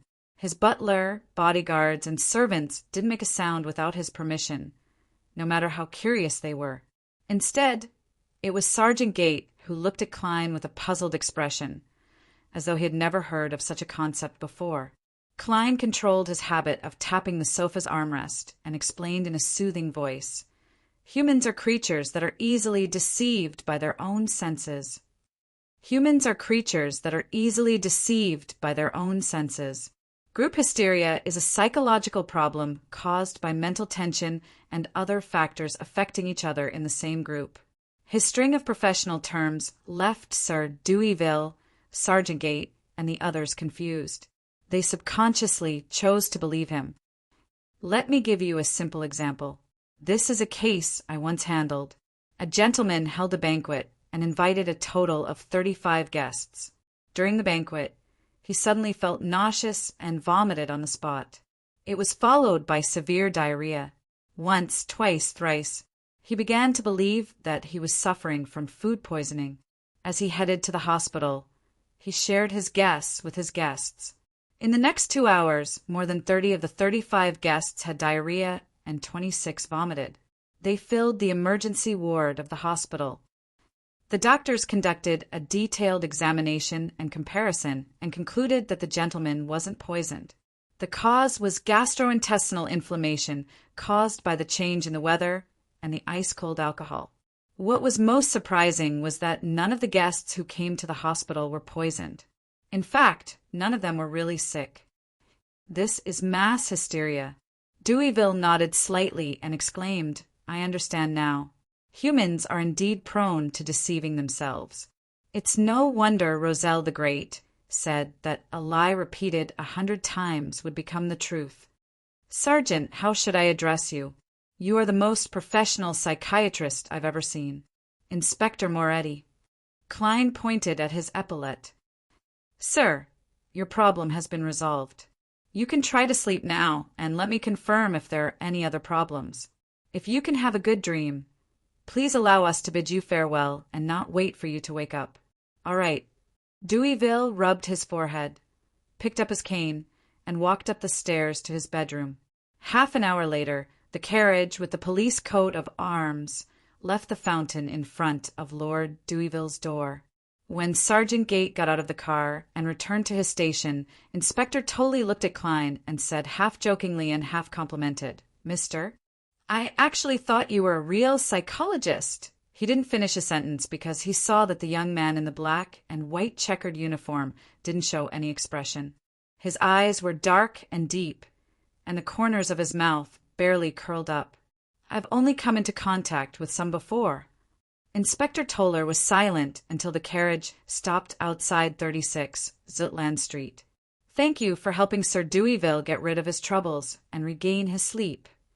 He extended his hand and shook Klein's. "Thank Dunn for me." Klein nodded slightly. "All right." He walked up the stairs and returned to the Blackthorn Security Company. He knocked on the door and entered the captain's office. "Is it done?" Dunn was waiting for his lunch. "It's done." Klein rubbed his forehead and said simply and truthfully, "The root of the problem lies in the lead and porcelain factories under Sir Deweyville's name. Ever since they were established, there have been too many deaths from lead poisoning, and every incident would result in Sir Deweyville receiving a bit of lingering spirituality that turned into resentment. Typically speaking, this wouldn't cause too much of a problem. At most, it would cause people to have nightmares. Dunn had dealt with similar cases before and was rather experienced." Klein nodded slightly. "Yes, that was how things were supposed to go. But unfortunately, Sir Deweyville met a female worker with lead poisoning on the streets. She happened to collapse by the side of the road and happened to see the Deweyville family coat of arms. At the same time, she felt a strong sense of indignation, worry, and desire.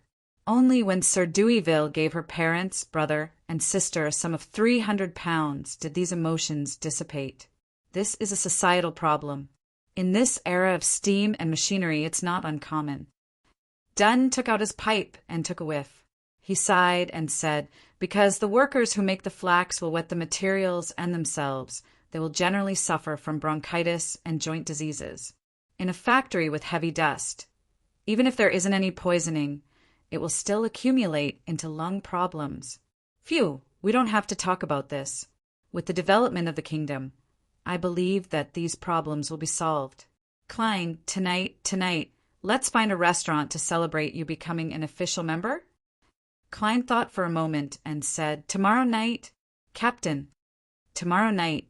Captain, I've used my spirit vision for too long today, and I've also used dream divination to directly communicate with those vengeful spirits. I feel very tired. I wish to go home in the afternoon and have a good rest. Is that okay?" "Yes, I'll go to the divination club at 4 or 5 to observe the members' reactions to Jonas Vincent's sudden death. No problem. That's only right. Dunn chuckled. Then let's do it tomorrow night at the Old Wavell restaurant. I'll get Roshan to reserve a table. Klein stood up with his police cap and bowed. Thank you, Captain. See you tomorrow. Dunn raised his hand and said, Wait a minute. Did you just say that Sir Deweyville gave that female worker's parents a sum of £300 as compensation? Yes. Klein nodded and understood why the captain stopped him. You're worried that they'll meet with misfortune because of this sum of money? Dunn sighed. I've seen such things happen many times. Give me their addresses. I'll get Kenley to arrange for them to leave Tingen and move to another city to start a new life. All right, Klein replied in a deep voice. After doing all this, he left Dunn's room and entered the lounge diagonally opposite. He changed into his formal attire and left his police uniform in his wardrobe. Riding the public carriage, Klein silently returned to Daffodil Street. He took off his coat and hat, found the leftovers from the previous night, heated them up, and ate the last piece of oatmeal bread to fill his stomach. Then he climbed up to the second floor, hung up his clothes, and collapsed onto the bed. When he woke up, his pocket watch showed that it was already 2:10 in the afternoon. The sun was high in the sky, its rays shining through the clouds. In the brilliant golden light, Klein stood beside the study table and looked out the oriel window. He watched the pedestrians in old and tattered clothes as they entered or left Iron Cross Street. Phew! He slowly exhaled, finally shaking off his gloominess. One had to take things one step at a time. One had to advance through the sequence. Everything had to be like this. He shook his head and sat down. He began to summarize and sort out his encounters from last week. He repeated the key points he had memorized so as to prevent himself from forgetting or missing anything. 2:55 p.m. Above the blurry, boundless, grayish-white and empty mist, a majestic temple stood tall, and an ancient, mottled bronze table was quietly placed on it. On the high-backed chair at the head of the long table, there was already a man shrouded in a thick gray fog. Klein leaned back in his chair and silently pondered for a moment. Suddenly he extended his hand and tapped the crimson star that symbolized justice and the hanging man. Bakelind, Empress Burrow. Audrey lifted the hem of her dress and walked lightly to her bedroom. Suddenly she sensed something. She turned her head and looked into the shadows of the balcony. As expected, she saw the golden retriever, Susie, quietly sitting and watching. Audrey sighed silently and drew a crimson moon on her chest. Then she leaned over and looked down at the golden retriever. Susie, that's not right. You're peeping. A spectator should watch openly from their own position. The golden retriever looked up at her master and wagged her tail cooperatively. After a few nagging words, Audrey did not dare to delay any further. She returned to her bedroom. In the few seconds between opening and closing the door, she suddenly had a strange thought. I wonder if Mr. Fool can let Susie enter that mysterious space. That way, we'll have 4 members in the tarot, and they'll all be Beyonders. No, Susie doesn't even know how to speak. If she were to express her opinions and exchange ideas, what would happen? Woof, woof, woof? Awo, awo? Pooey, why am I barking like a dog here? Just imagining such a scene is very strange. A dog suddenly barking in a mysterious and serious gathering. Mr. Fool will definitely kick us out of the tarot. Audrey locked the door and sat on the edge of the bed. She took out an old, yellowish-brown piece of paper from under her pillow. She read it a few times and began to enter the state of a spectator. Somewhere in the Sonia Sea, the ancient sailboat that was pursuing the listener had already left the Rorstad archipelago. Navigator Alger Wilson was worried that there would be an error with the mechanical wall clock, so he entered the captain's cabin half an hour ahead of time to prevent his subordinates from seeing anything unexpected. In front of him was a glass of almost transparent liquor, and the rich fragrance seeped into his nostrils. Thinking of the gathering that was about to begin, the endless gray fog that appeared in front of him in the hotel corridor, and the mysterious fool sitting in the middle of the fog. Alger trembled slightly again. He picked up the glass and drank it in one gulp, using the burning sensation in his throat to ease the feelings in his heart. Soon he regained his composure. He was still as calm and steady as ever. Chapter 93. Above the gray fog, huge stone pillars propped up a magnificent temple. Two dark red blobs suddenly appeared beside the ancient and mottled bronze table. They stretched into illusory figures. "Good afternoon, Mr. Fool."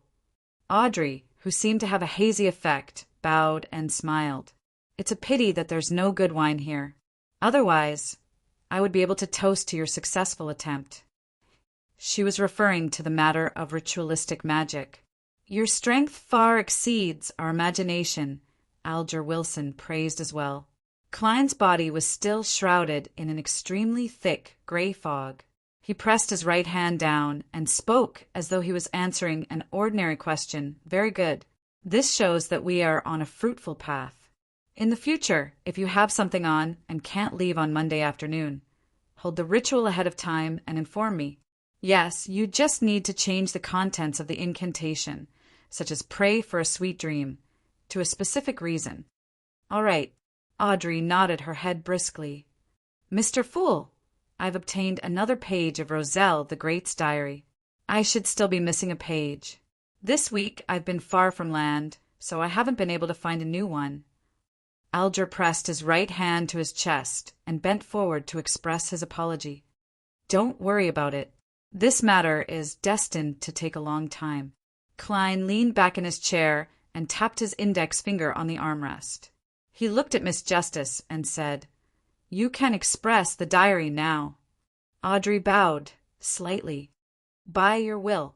She picked up the fountain pen that suddenly appeared on the table and carefully recalled the runes that she had forcefully memorized and expressed the will she wanted to express.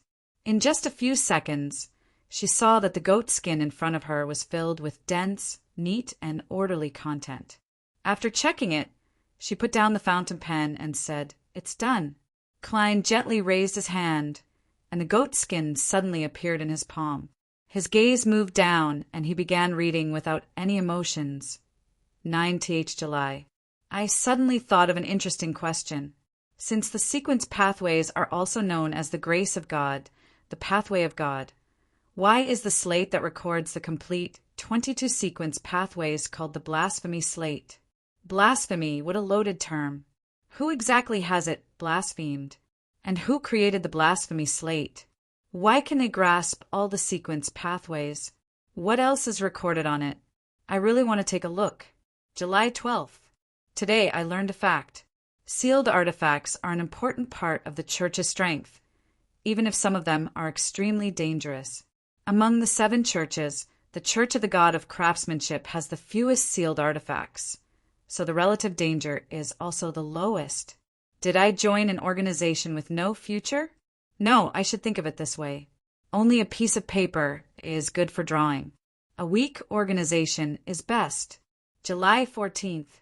I saw that mysterious Mr. Zeradel again. He's actually the leader of an ancient organization, the Secret Order. Upon reading this, Klein's pupils constricted, and he nearly had an abnormal reaction. In the information of the Church of the Evernight Goddess, the Zeradel family only had a certain relationship with the Secret Order. But when it came to Roselle the Great, the mysterious Mr. Zeradel was further proven to be the leader of the Secret Order. From the looks of it, the Secret Order's grasp of the seer sequence pathway is unquestionable, as Klein was reading the diary. Audrey looked up and habitually began observing. However, her line of sight, her gaze, was completely blocked by the thick gray fog. After a moment of shock, Audrey suddenly snapped out of her daze and turned her head in panic, looking at the illusory crimson stars. I was too rash, too bold, and too foolish to actually want to observe Mr. Fool. Thankfully, he isn't angry. Audrey secretly stuck out her tongue and pretended to be enjoying the scenery leisurely. All she was missing was a lively tune. Alger sat there in silence, staring straight at the surface of the long bronze table, as though he was facing a real deity. Klein reined in his thoughts and swept his gaze to the end of the diary. After learning that I became a savant, Mr. Zeradel said that I had chosen a path that was destined to be dangerous, but relatively safe in the early stages. When I asked why, he only smiled and said that the secrets hidden in the sequence pathways were much more than I imagined. I couldn't help but ask him which sequence pathway it was, and he told me that his sequence was sequence 9. It's a seer. I deliberately said, sarcastically, don't tell me that every seer hides half of what they say and never explains things clearly. Furthermore, he's clearly a high-sequence beyonder, so there's no need for him to act as a seer. That Mr. Zeradel said that this was a habit he had developed since he was a seer, and that it was the only way to pique my curiosity and get me to cooperate with him. He hoped that I could help him steal a dangerous sealed artifact from the Church of the God of Craftsmanship. It was a relic of the Antigonus family. Clearly, this matter would only be possible after I became a core member of the Church of the God of Craftsmanship. I also asked Mr. Zeradel how long it would take to digest the potion using the acting method, and what criteria he used to measure it. He told me that at low sequence beyonders, as long as one acts strictly, it wouldn't take more than half a year to digest the potion. The fastest would even take a month, and the criteria for measuring it was very simple. Once it was completely digested, every beyonder would immediately experience it. If it was, then it was. If it wasn't, then it wasn't. I continued to ask for details and specifics, but he smiled without saying a word. F***K, smiling without saying a word. When I become a high-sequence beyonder, I'll beat up every seer I see. Emperor, rest in peace. Klein read it a few times before casting his gaze back at Justice and the hanging man. Sorry to keep you waiting. It's our honor. Audrey was still in a state of shock. How could she still remember that she was a spectator? She looked at the hanging man and organized her words. Where can I find psychological alchemy? Psychological alchemy. Klein suddenly recalled the gentleman who had bought the supplementary ingredients for the spectator potion in Tingen City's underground market. Perhaps he's a member of psychological alchemy? Just as Klein was considering how to approach him, the hanging man, Alger Wilson, shook his head and said, Miss Justice, firstly, I don't know any clues. Secondly, I don't think there's a need for you to be in such a hurry to find psychological alchemy. Your current focus should be on digesting the spectator potion. Audrey quickly glanced at the fool. Seeing that he had no intention of adding anything, she nodded in disappointment. I only wish to have ample time to prepare and interact with them more naturally. All right, then, when can I digest the spectator potion and end my acting? Is there any standard for judgment? I don't experience any irritability or hearing ravings anymore. The hanging man, Alger, glanced at the fool in the gray fog. Seeing that he didn't say anything, he deliberated and said, If you don't use the acting method, the general principle is to wait for at least 3 years. If I don't use the acting method, the general principle is to wait for at least 3 years. After confirming that there are no symptoms of mania, auditory hallucinations, or visual hallucinations, I'll use a simple method to determine it, which is to exhaust myself to the limit. In this state, if I still don't hear any crazy whispers or see anything strange, it means that I can advance. As for the acting method, I've only just come into contact with it. It feels good, so it shouldn't take 3 years. That's as good as not saying anything. 3 years is too long. Audrey lampooned inwardly. Just as she had that thought, she suddenly heard a light knocking sound. Audrey was stunned at first, but she was immediately delighted. She turned her head and saw the fool tapping on the edge of the long table. Alger sat even more upright, waiting for the fool to speak. Klein's tone was normal as he said, For low-sequence beyonders, as long as you act strictly, you can completely digest it in half a year.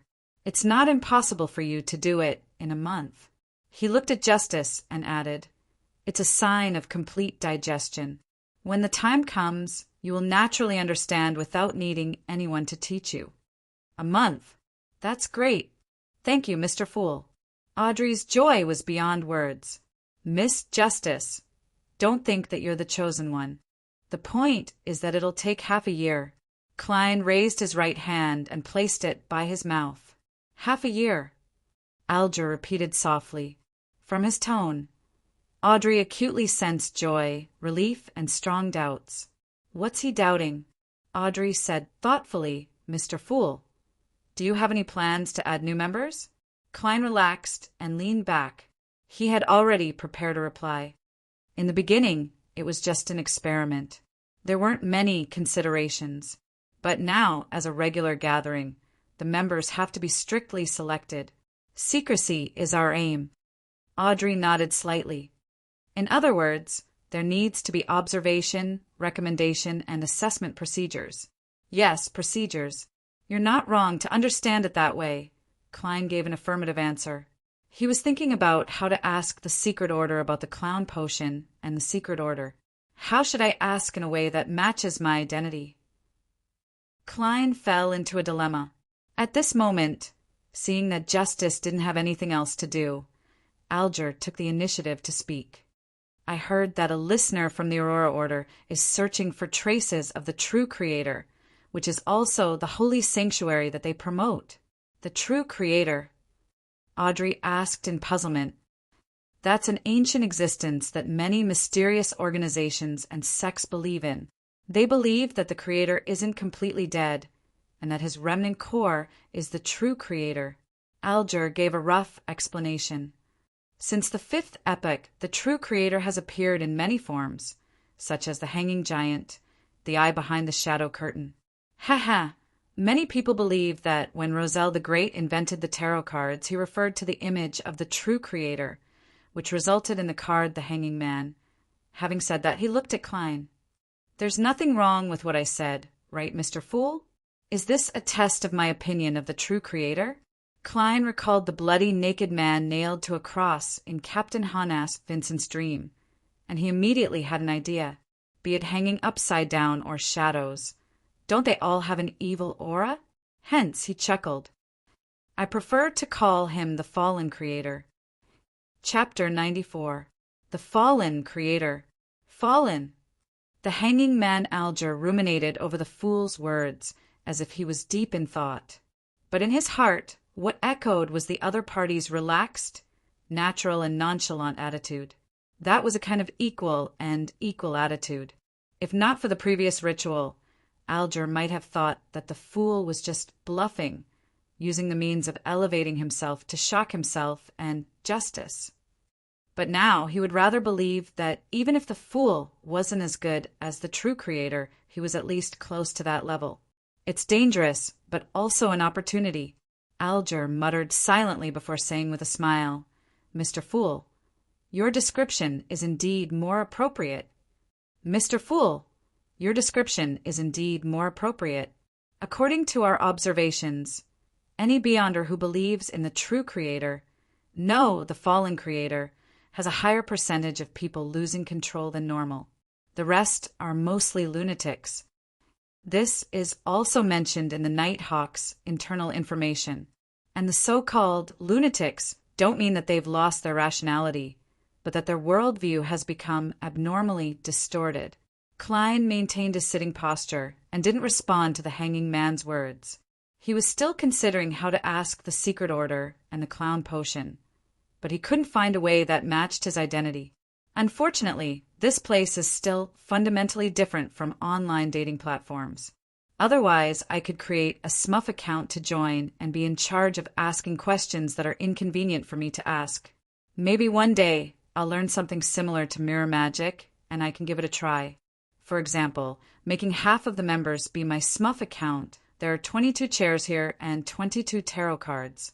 It corresponds perfectly, but when I wanted a temple, I didn't call myself the Fool, nor did I think of building a tarot.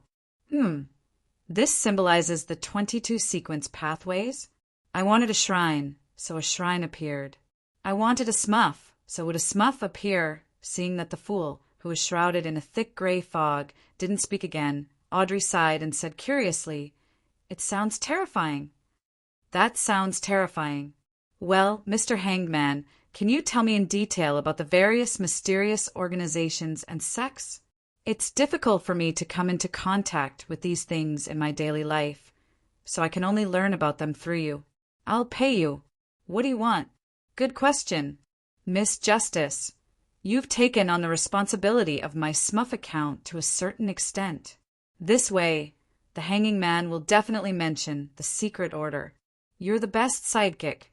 Klein perked up when he heard that, but he didn't let his emotions show through his expression or actions. Alger thought and said, "I need a sum of money. I need a sum of money, 1,000 pounds. It's best if it's unnumbered banknotes or freshly mined gems. I'll calculate it according to the monthly average price of the Backlund jewelry market. 1,000 pounds? That's a huge sum of money, and it's enough to buy a house in Tingen. It's not just anyone, but a captain is captain, captain is captain. Lady or single, 1,000 pounds is captain, captain, captain, thousand captain, captain, captain, man and captain, captain, captain man also. Captain is captain, captain is could even if captain is captain doesn't also. Captain means in captain of hot captain, of captain, even captain is captain's only hay hells and captain is of captain. For a single lady or lady, 2,000 pounds is enough for her to live a decent life for the rest of her life. A stable annual income of 2,000 pounds would be around 100 pounds. 1,000 pounds? Audrey blurted out in surprise before replying in a light and cheerful tone, "No problem. Should I send it to the previous address?" From Miss Justice's tone, she seems to think it's very cheap. Klein didn't let his gaze shift over. Alger remained silent for more than 20 seconds before saying, "Yes. Send it to the Warrior and the Sea Bar, Pelican Street, Pritz Harbor's White Rose Borough. Give it to the boss, Williams. Tell him that the captain wants it." "All right." Audrey leaned back slightly and posed as a spectator. "Mr. the Hanging Man, you may begin." Alger glanced at the fool, deliberated for a moment, and slowly said, "Let's start with the Moses Ascetic Order. It's the earliest secret organization. Of course, many people believe that the earliest secret organizations should be the Church of the Evernight Goddess, the Church of Mother Earth, and the Church of the God of Combat. These people must be members of the Church of the Lord of Storms, the Church of the Eternal Blazing Sun, or the Church of the God of Knowledge and Wisdom." Audrey retorted sullenly, "The Church of the Goddess is the earliest secret organization?" This was the first time Klein had heard of such a theory. What exactly happened in the fourth epoch or the third epoch? Alger smiled and said, "These truths have long been buried in ancient history. The only thing that can be confirmed is that no one has ever said that the Church of the Lord of Storms, the Church of the Eternal Blazing Sun, and the Church of the God of Knowledge and Wisdom were once secret organizations. All right. Let's save time and get back to the topic at hand. The Moses Ascetic Order was first established by a few humans who saw the blasphemy slate. They believed in an impersonal deity known as the Hidden Sage. This is described as a deity, but it's closer to a concept and natural law. For example, all things are numeric, and the Hidden Sage is the embodiment of numeric. For example, knowledge is supreme, and the Hidden Sage is knowledge itself. Therefore, in the early days, the Moses Ascetic Order was a very respected organization. They had a good relationship with the various churches. The members of this organization use ascetic cultivation to resist losing control and resolve the remnant effects of the potion. They also strictly keep it a secret and adhere to morality and precepts. They believe that people will constantly reincarnate after death. The sequence 9 they control is called mystery, prior. The term warlock also came from this organization. Audrey savored the description of the hanging man and asked sharply, "You said that the Moses Ascetic Order was a very respected organization in the early days. Are they not now?" Alger nodded indiscernibly. "Yes, they have already degenerated into an evil organization." "Why?" I think their concept is very good. It's very normal. Audrey expressed her puzzlement. This was also what puzzled Klein. The information he had access to with his security clearance did not record the reason for the Moses ascetic order's degeneration. Alger looked at the unfathomable and silent fool and tersely acknowledged, "I'm not sure of the true reason. It might have been completely covered by the dust of history, but I know a shocking explanation. In that explanation, the main reason for the Moses ascetic order's degeneration is that the God they believe in, which is the hidden sage, came alive. He became a personified evil god. Came alive? How? How did he come back to life?" Audrey asked in an inconceivable and incomprehensible tone. She had unknowingly exited her spectator state. It's just like a ghost story. Furthermore, that ghost is a deity. Klein's heart stirred up a storm. "I'm sorry, but no one knows the answer." Alger had wanted to casually say, "Perhaps Mr. Fool knows," but he resisted the urge. This was because he had already been on the brink of danger once today. Chapter 5, verse 7 of the Book of Storms had a sentence that was still fresh in Alger's memory. "Do not test God." Audrey restrained her emotions and did not pursue the matter. She gestured for him to continue. Klein maintained his sitting posture and maintained his silence. He verified the contents of the hanged man's description with what he knew. In the end, he realized that there were 4 points that he needed to pay attention to. First, the Demonist sect was also known as the Demonist family in the 4th epoch. Back then, they had few members and relied on bloodline reproduction to maintain themselves. Furthermore, they would kill the fathers of their children and abandon the baby boys. Therefore, all the members were women. Of course, this is what Alger said. There's no way to verify whether it's true or not. Second, the charismatic order, which believes in death, and the Rose School, which likes bloody sacrifices, both originated from the southern continent. After the colonial era, they were nearly wiped out by the Seven Gods Church, but as a result, they spread to the northern continent. Third, the psychological alchemy is similar to the early Moses ascetic order. They believe in an impersonal existence and believe that the human spirit can transform everything. Fourth, the secret order is the organization with the lowest activity frequency among all the secret organizations. Therefore, they are the least understood by others. Every time they appear, they seem to be pursuing something or searching for something. Pursuing what? Searching for what? Klein suddenly thought of the diary he had just read. The leader of the secret order, Zeradal, was working with Roselle in order to obtain a relic of the Antigonus family. And their appearance this time is to retrieve the lost notebook, the Antigonus family's notebook. Klein narrowed his eyes, feeling as though he had grasped the core of the secret order's actions. They are after the relic of the Antigonus family. Klein resisted the urge to tap the edge of the table as thoughts ran through his mind. They are searching for traces of the Antigonus family? If I want to obtain the clown potion formula from the secret order, this is where I need to start? After exchanging information, Klein announced the end of the gathering. "By your will." Audrey and Alger stood up at the same time. After severing the connection and seeing their figures shatter and vanish, Klein rubbed his glabella and attempted to imagine a smuff account. Just as he had this thought, he saw a figure appear at the bottom of the long bronze table. The figure was wearing a black tuxedo and a half-top hat. Its expression was blank and its actions were stiff. Even with the illusory gray fog enveloping it, it was obvious that something was wrong with it. This won't do. Klein experimented a few more times before sighing and giving up on the idea of creating a smuff account. He tried other things before continuing to sit above the gray fog at the head of the long bronze table. He considered what Audrey had said before casting his gaze curiously at the illusory crimson stars. After a moment of silence, Klein began to respond to the prayers instead of establishing a connection to the stars. Amidst the silence and tranquility, he didn't obtain any information from the dozen or so crimson stars nearby.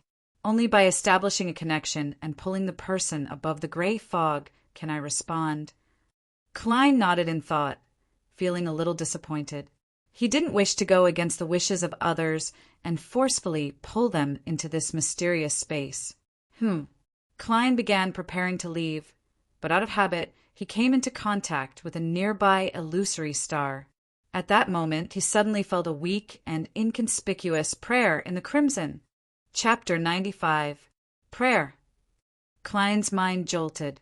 Using the method he had used to spy on the hanging man, he allowed his spirituality to spread out and touch the crimson blob. A blurry and distorted scene immediately appeared in front of him. He could vaguely see a brownish-haired youth kneeling on the ground, facing a pure crystal ball. The youth was wearing tight black clothes that were completely different from the fashion trends in the Kingdom of Rouen. It was also very different from the traditional clothes of the Faysac Empire, the Republic of Intis, and other foreign countries that Klein had seen in magazines. His surroundings were dark, and the tables and chairs were old. From time to time, they would be illuminated by light, but Klein couldn't hear the rumbling of thunder or the dripping of rain. In the scene, the youth's hands were clasped against his forehead. His body was bowed forward, and he was constantly praying for something. His thick voice buzzed in Klein's ears. Klein listened attentively, but he discovered an awkward fact. He couldn't understand what the youth was saying. It was a language he had never come into contact with before. As the mysterious ruler above the gray fog, I actually don't know a foreign language. Klein gave a self-deprecating laugh. Indignantly, he carefully tried to distinguish it for a while. He was even more serious than when he was taking an English listening test. As he listened, he gradually realized a problem. Although the youth's language wasn't one of the languages he had learned, it was very close to ancient Faysac. There were signs of similarities. Father, mother, these two words should mean this, right? It's very similar to ancient Faysac, but there are certain differences. Klein frowned and fell into deep thought. Ancient Faysac is the common language of humans in the fourth epoch. It's the source of all modern languages, and it's also gradually changing. I have no way of confirming it now. He listened again and again, and from the grammatical structure, he eliminated contemporary languages like Rouen, Faysac, and Intis. Is it a variation of ancient Faysac in its long history, like the words written in the Antigonus family's notebook? Klein wrapped his fingers on the edge of the long bronze table and nodded indiscernibly. There's another possibility. Ancient Faysac didn't appear out of thin air. It evolved from the language of the giants. The Faysac Empire in the north has always claimed that its citizens have the blood of the giants. This might be the language of the giants from ancient times. At this point, Klein, who lacked knowledge, could only pause and retract his spirituality.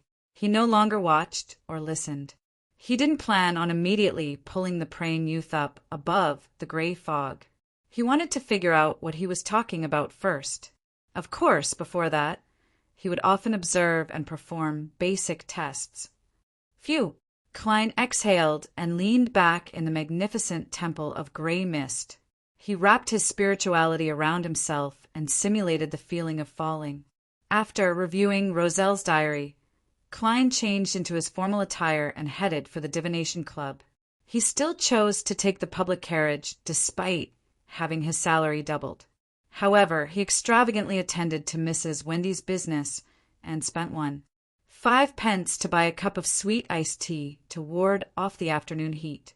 When he arrived at Howe Street, Klein threw the paper cup into the trash can and walked to the second floor.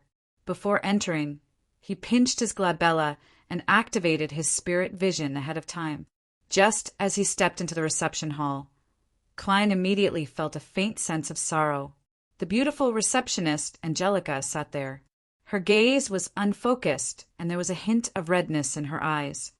"Sorrow will eventually pass." Klein came in front of Angelica and said gently and calmly. Angelica suddenly looked up and muttered in a daze. "Mr. Moretti, soon." She snapped out of her daze and asked in surprise, "Why, you know about Mr. Vincent?" "All right. I forgot that you're an outstanding fortune-teller." "All right. I forgot that you're an outstanding fortune-teller." Klein went along with her and sighed. "I can only divine a vague situation. What exactly happened to Mr. Vincent?" "Boss told us that Mr. Vincent suffered a heart attack in his sleep and passed away peacefully." As Angelica spoke, she sounded like she was on the verge of tears. "He was a kind, polite, and true gentleman. He was the spiritual mentor of many members. He was still so young. I'm sorry for making you even sadder." Klein didn't console her further as he slowly walked to the meeting room. Angelica took out a handkerchief and wiped her eyes and nose. Then she looked at Klein's back and raised her voice. "Mr. Moretti, what would you like to drink?" "Black tea." Compared to coffee, Klein preferred it, even though he didn't think much of it. In comparison, he preferred ginger beer and sweet iced tea. However, as a gentleman, he shouldn't act like a child in a formal setting. Because it was Monday, there were only 5 or 6 members in the meeting room. In Klein's spirit vision, they all had different emotions. Some were truly sad, some were slightly gloomy, and some seemed to be unaffected. It's all very normal, a normal reaction. Klein nodded indiscernibly. He held his cane and found a random spot. Just as he was about to deactivate his spirit vision, he saw Angelica enter and walk towards him. "Mr. Moretti, there's a customer looking for you." "Oh, it's the one from last time," the beautiful lady said with a suppressed voice. "You still remember him?" Klein asked with a smile. "Yes, I wonder if that man bought the magical medicine according to my instructions. I wonder if he still needs surgery." Angelica pursed her lips. "He's the only person who's willing to wait an afternoon at the club." Klein held his cane, stood up, and walked out without a word.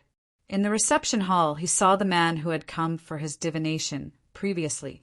He also saw that the aura around his liver had returned to normal. His overall coordination was the same. "Congratulations. The taste of health is wonderful." Klein smiled as he extended his hand. Bogda was taken aback at first before he reached out with both hands and grabbed Klein's right palm. "Mr. Moretti, you can indeed see my condition." "Yes, I've recovered. The doctor has asked me again and again, checked me again and again, but he still can't believe that I've recovered just like that." As he listened to Bogda's ecstatic recount, Klein calmly confirmed one thing. The apothecary from Lawson Folk Herb Store was definitely a beyonder. He had seen the severity of the man's liver disease with his own eyes. For him to be cured in a few days had already exceeded the limits of herbal medicine and medical skills. Only a beyonder could explain it. Coupled with Glassie's matter, there was only one answer left. "I want to repent to God. I actually doubted you, doubted that magical apothecary." Bogda refused to let go of Klein's hand as he nagged on to express his shame and gratitude. "That £10 was well spent. It bought my life back." "What, £10? You spent £10 for the magical medicine? And the divination fee you gave me was only 8 pence. Only 8 pence, 8 pence. Klein nearly froze when he heard that. At that moment, Bogda released his hands and took a step back with a beaming smile. He bowed respectfully. "I'm here today to express my gratitude. Thank you, Master Moretti. You pointed me in the right direction and saved my life. This is the result you paid for the divination. There's no need to thank anyone." Klein raised his head slightly and looked at the boundary between the wall and the ceiling in a melancholy manner. He answered in the manner of a charlatan. "You are a true seer," Bogda praised. "I'll be heading to Vlad Street to thank that apothecary and buy the medicine he recommended." "Haven't you already recovered?" Klein hid his surprise very well. Bogda surveyed his surroundings. Seeing that the beautiful receptionist wasn't paying attention to him, he chuckled. "That's an herb with mummy powder added. It can be brewed into medicine that both men and women will be satisfied with. I didn't believe that apothecary in the past, but now I have no doubts. There's such a medicine?" For a moment, Klein felt that the apothecary was a cheat. He suspected that he had pushed the gentleman in front of him into a pit of fire. He scrutinized Bogda a few times and confirmed that there was nothing wrong with the color of his aura. Mummy powder? Klein cautiously grabbed onto a word and asked. Yes, mummy powder. I've asked a friend. He said that the nobles of Bakeland have been frantically pursuing this item. This powder ground from mummies allows a man to perform perfectly in bed. Although it's disgusting and sounds filthy, it's truly made for nobles. Bogda explained in detail, his eyes filled with urgency. Mummies? Mummies made from corpses? Powder ground from them? Klein was flabbergasted and nearly vomited at Bogda. Those nobles sure know how to play. Just as he was about to dissuade him, Glassy, who had a lung disease, happened to enter the shop and heard the rest of Bogda's description. Yes, it's very effective. I recommend you to go to Lawson's Folk Herb Pharmacy on Vlad Street. Mr. Lawson's secret formula is very effective. Glassy took off his monocle and leaned over with interest. He lowered his voice and recommended, My experience was very, very, very perfect. You know about it too? I was just about to go to Mr. Lawson's Folk Herb Pharmacy. Bogda was completely relieved. After exchanging a few more pleasantries, he eagerly left the divination club. As for Klein, he was still in a daze.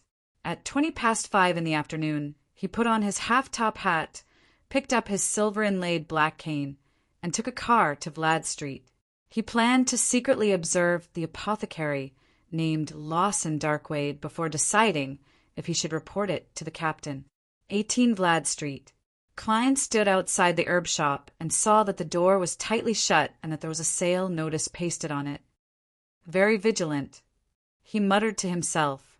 This way he wouldn't need to be placed in a difficult position or observe. Chapter 96. The next morning, a fully recovered Klein walked into the Blackthorn Security Company with steady steps. Good morning, Klein. The weather today is very cool. I'm looking forward to the feast tonight. Roshan, who was wearing a light green dress, stood behind the reception desk and greeted him with a smile. Klein deliberately rubbed his belly. Miss Roshan, you shouldn't be discussing such topics at this time. I'm starting to get tired of today's pending mission.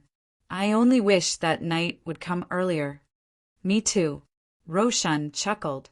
She looked around and gestured for Klein to come closer. Then she suppressed her voice and said, I saw Madame Daly just now. Spirit medium Daly? Klein asked in surprise. The most famous spirit medium in Awa County had always lived in Enmat Harbor, which wasn't too close to Tingen. Yes, Roshan nodded vigorously, but she has already left. Ah, she is the ideal beyonder in my heart. If I could become a spirit medium, I would leave Tingen and travel the world alone. I would go to Intis, Fasak, Fainapotter, the southern continent, the plains, the primeval forests, and the snowy plains. Miss, understand the rules and regulations of the Nighthawks. Klein shook his head in amusement. Even if it's Madame Daly, if she wants to leave Enmatport, she needs to apply and get permission. I know, but you can't remind me at this time and shatter my fantasies. Roseanne said angrily. In fact, it's impossible for me to become a beyonder. It's too dangerous. I don't know when I'll die. In my opinion, the so-called beyonders turn themselves into monsters in order to fight them. Archbishop Chainies once said that we are guardians, but also a bunch of pitiful wretches who are constantly fighting against danger and madness. Klein sighed as he answered the words that left a deep impression on him. In order to fight against the abyss, we have to endure the corruption of the abyss. The two fell silent for a moment. Roshan was the first to recover. She gestured towards the partition. Captain wants you to look for him as soon as you arrive. Okay. Klein took his hat and cane, passed through the partition, knocked on the door, and entered Dunn's office. The middle-aged gentleman with deep gray eyes and a high hairline put down his coffee cup and smiled. Daly was here. It's not surprising because Roshan told me about it in advance, Klein replied with a smile. Dunn didn't mind his humor. He sighed and said, Daly has been transferred to the Bakelin diocese. That's the most prosperous and crowded city in the world. It also has the most beyonders and opportunities. She has a higher chance of becoming an archbishop or a high-ranking deacon than me. Why? Klein sat up straight and asked in confusion. Dunn pondered for more than 10 seconds. She has a unique talent when it comes to grasping and excavating sequence potions. I previously told you that the internal rules of the Nighthawks are that if you want to consume the potion of the next sequence, you have to wait 3 years and undergo a strict examination to prevent losing control. But normally, 3 years isn't enough. I used 3 years to go from sleepless to midnight poet, and 9 years to go from midnight poet to nightmare. A total of 9 years. And from nightmare to sequence 6, I've already spent 3 years. I have no idea how many more years I'll need. When our bodies grow old and our spirits begin to decline, even if we manage to overcome the hidden dangers, we shouldn't attempt to advance anymore because the risk of losing control is so high that no one is willing to take the risk. As for Daly and I, we're different from most Beyonders. After she became a corpse collector, she submitted a special application a year later, hoping to immediately consume the subsequent potion. To everyone's surprise, she successfully passed the more stringent examination and obtained the Gravedigger potion.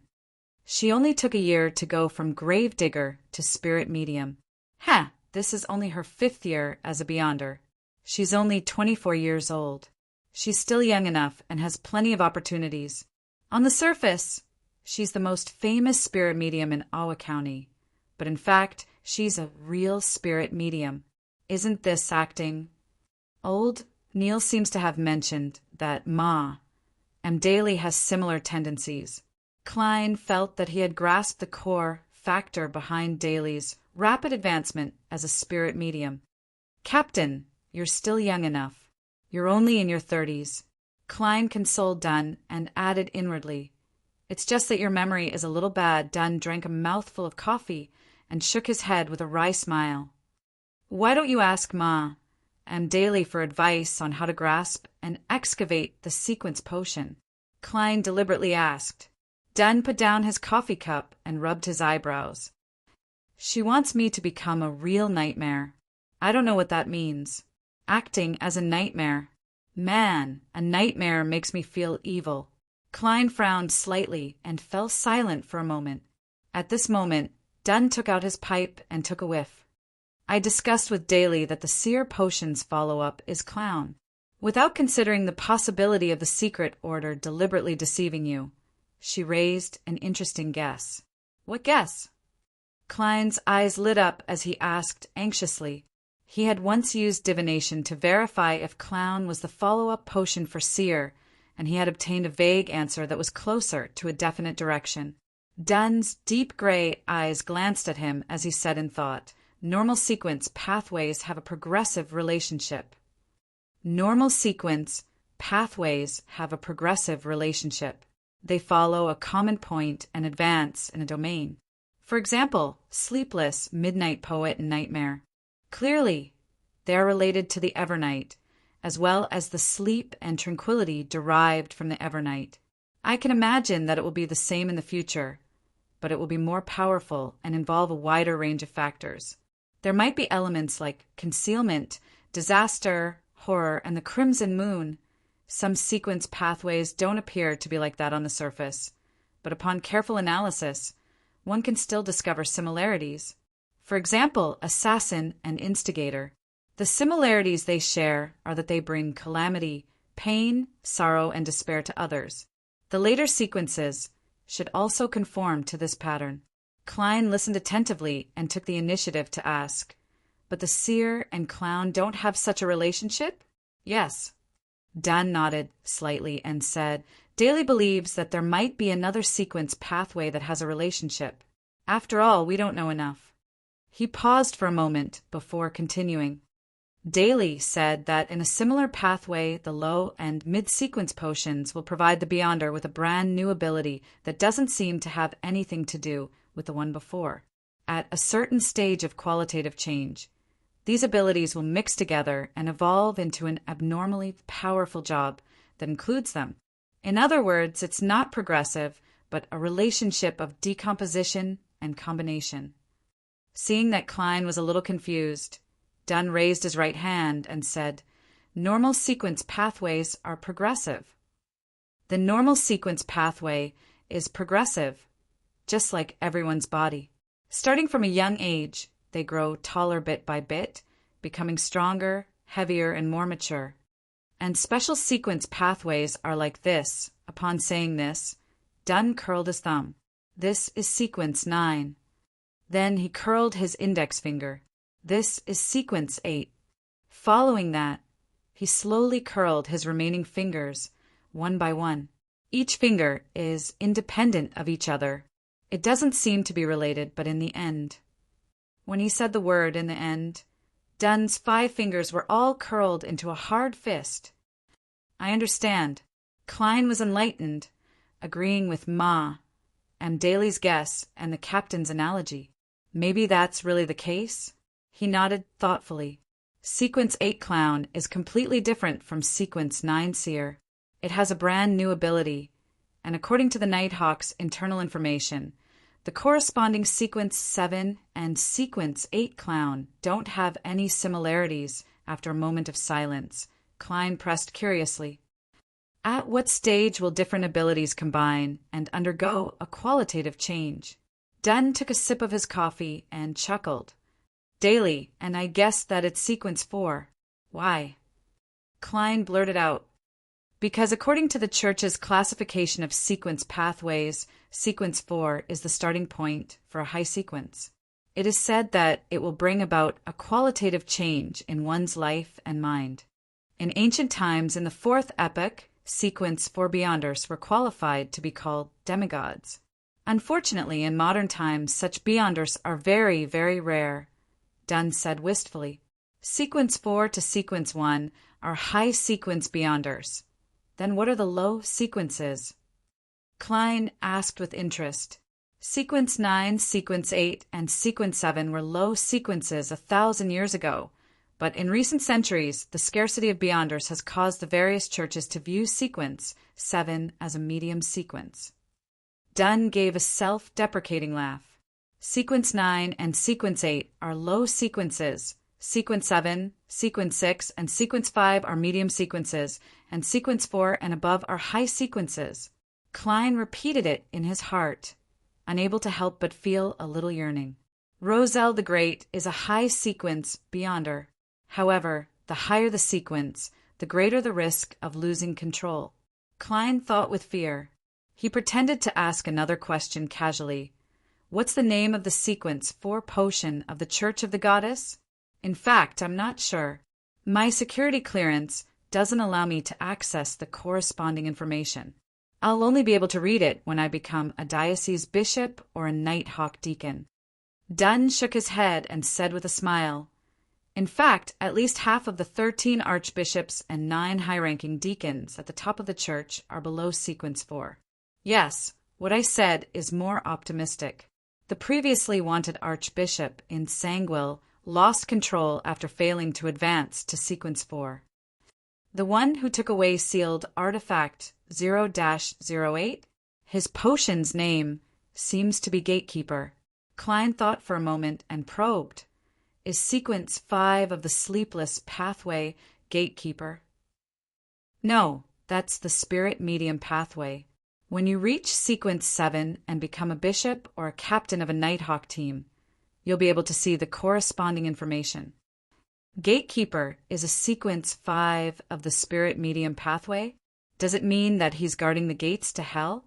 Or is he guarding the gates to the spirit world? Klein thought with some guesses.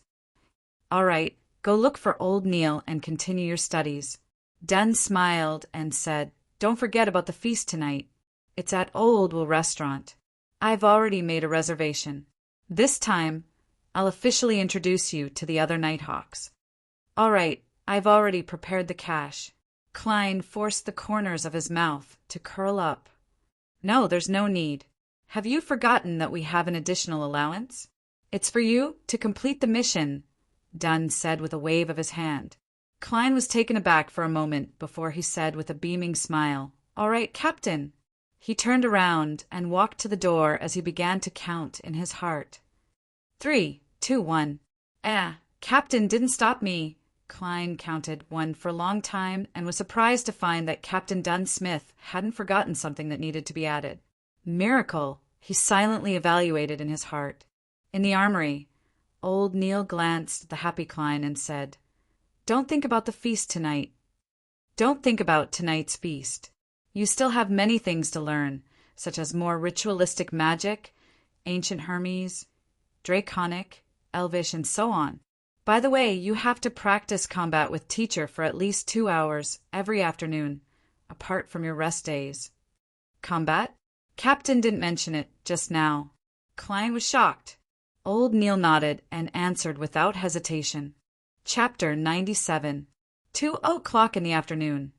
In the suburbs of Northborough, outside a quaint 2-story house that had been in disrepair for years. Klein, who was dressed in a probationary inspector's uniform, looked at the overgrown garden and the walls that were covered in plants. He turned his head in surprise and said, "My martial arts teacher lives here?" A Grand Master of Combat chosen by the Nighthawks must be outstanding. Leonard Mitchell, who had led him over, chuckled and said, "Don't underestimate Mr. Gawain because of his living environment." Don't underestimate Mr. Gawain just because of his living environment. Although he didn't get a title in the end, he was still a real knight. Having said that, the Nighthawk, who was casually dressed in a white shirt, black trousers, and buttonless leather boots, suddenly felt melancholy. He was active in the last glorious era of the knights. Those warriors wearing chest armor would charge at the guns and cannons in a frenzy, destroying their opponents and flattening the front lines. Unfortunately, they soon ushered in the invention and production of high-pressure steam rifles and 6-barreled machine guns. From then on, knights gradually retired from the stage. Mr. Gawain was the same. More than 20 years ago, the Owen Knights, he was in encountered the most advanced army of the Republic of Intis. Sigh, every time I think of this, I feel like I've touched the dust of history. I'm shocked by the vicissitudes and fate that can't be reversed. There's a poem brewing in my heart, but I don't know how to write poetry. Then why are you saying so much? Klein pretended not to hear Leonard's self-deprecation and suggested in a serious manner. He suggested seriously, "My university classmate told me that writing poetry is something that requires a lot of talent.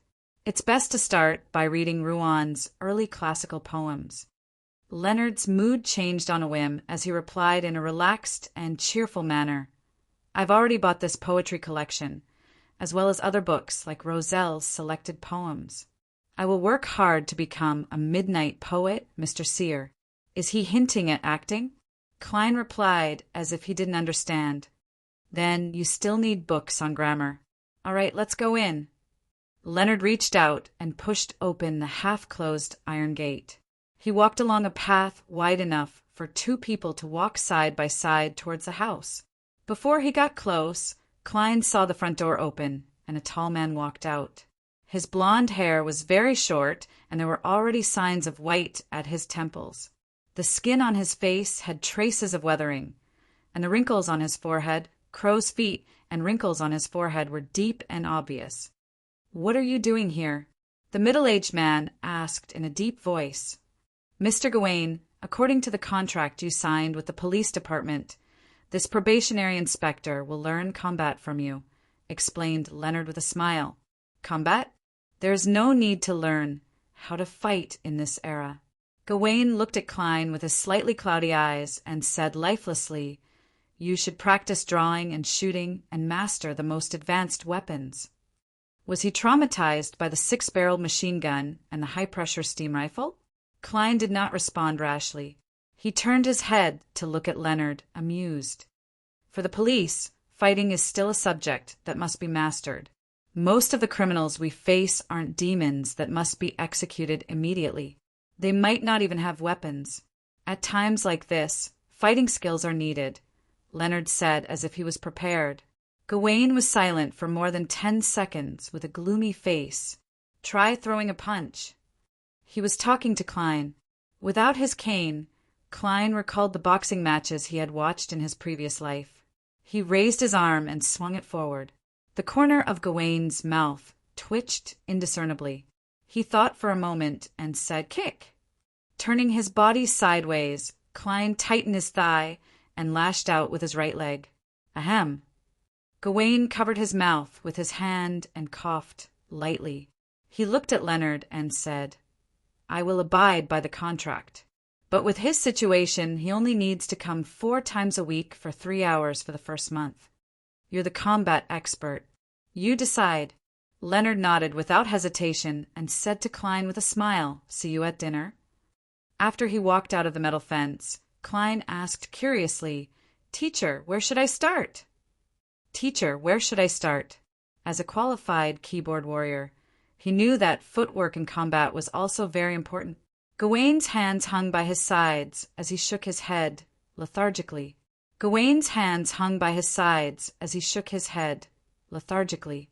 What you need most right now is strength training. Do you see that? There are 2 iron dumbbells. They will be your companions for today. In addition, you also need to practice squats, running, and rope skipping. We'll do it in groups.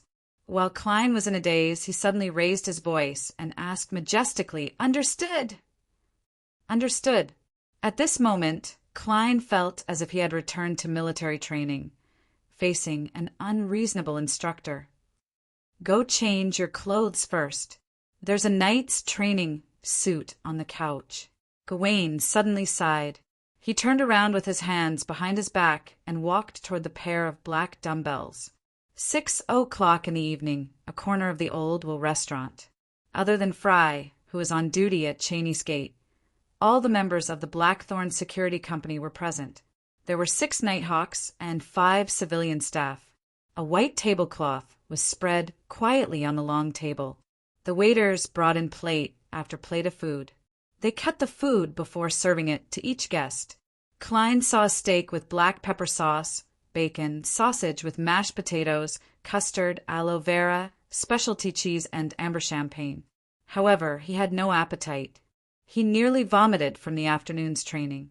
Glancing at the pale and unfocused new Nighthawk, Dunn raised the glass of red wine in front of him and smiled.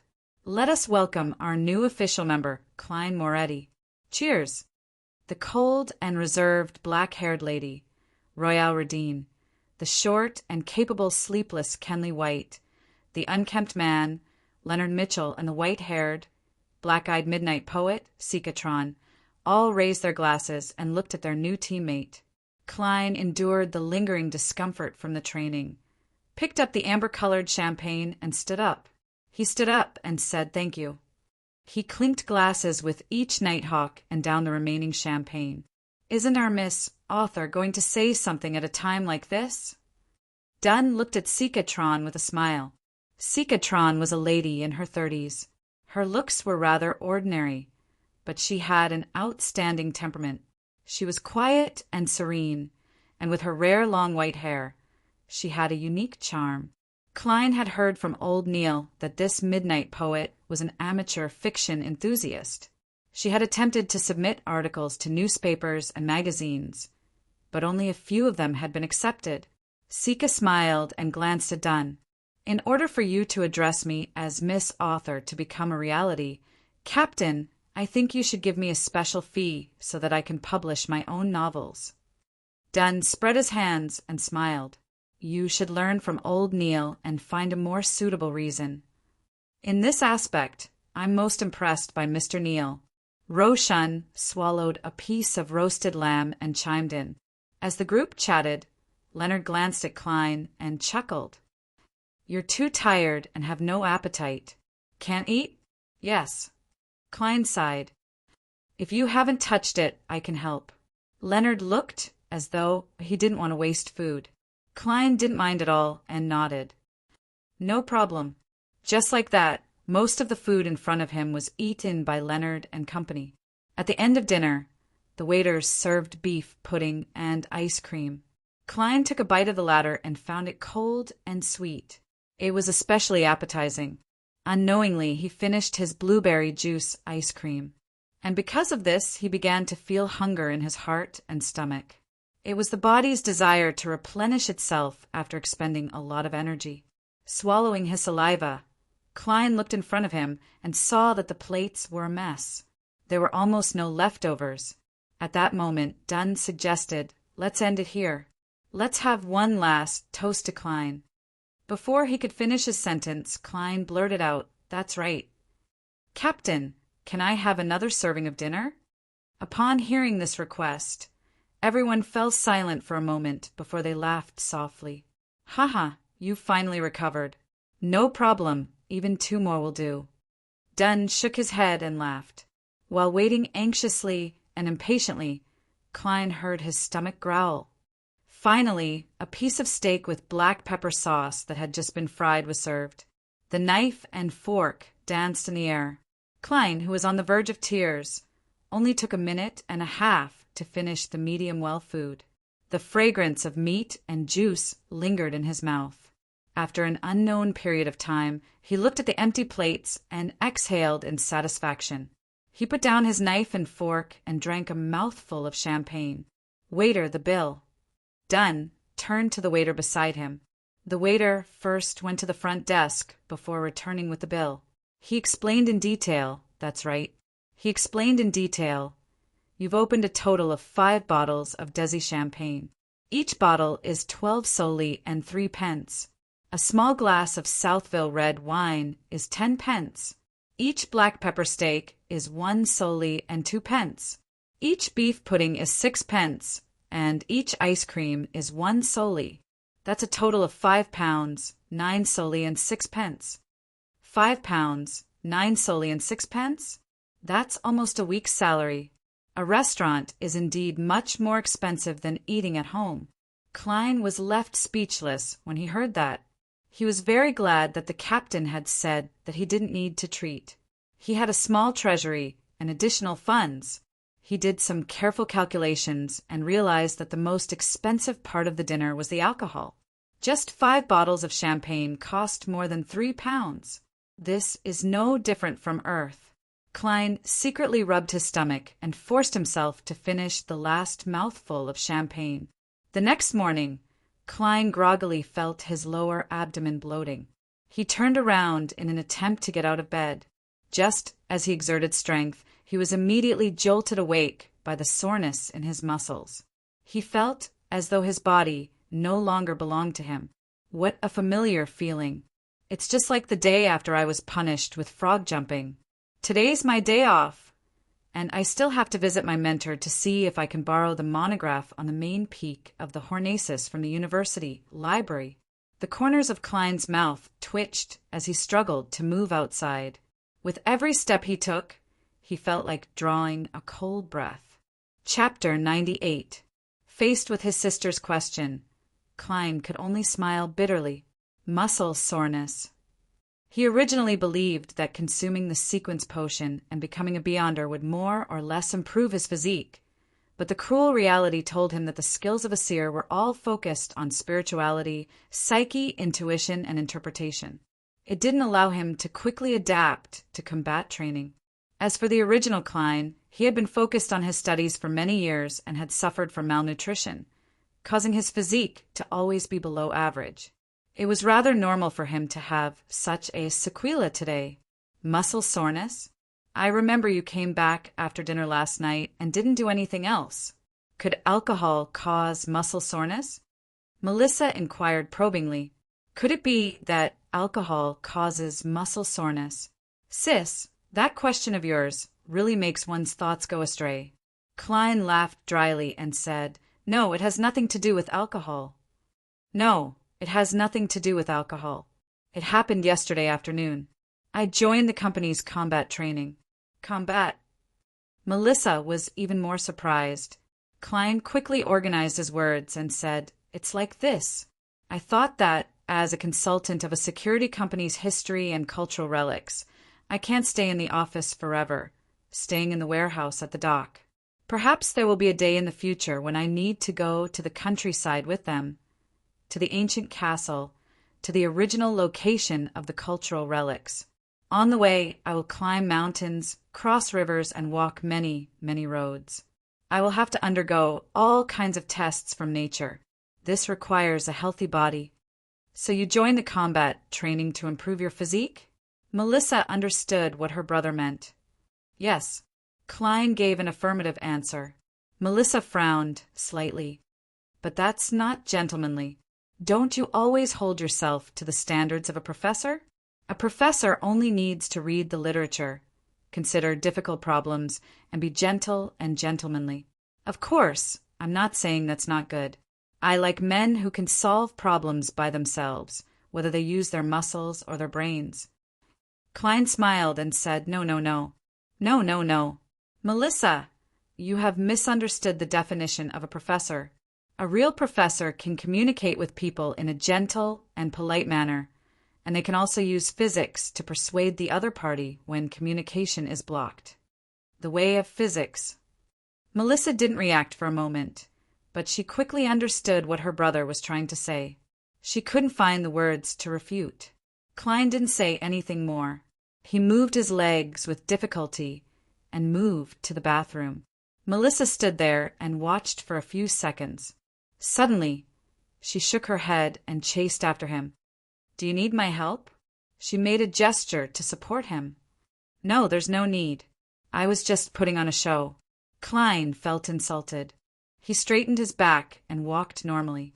Watching her brother walk into the bathroom with steady steps and close the door, Melissa pursed her lips and mumbled softly, Don't worry. Klein is getting more and more boastful. I thought his muscle soreness was really that serious. In the bathroom, Klein stood behind the closed door. His face suddenly contorted. Ouch, ouch, ouch.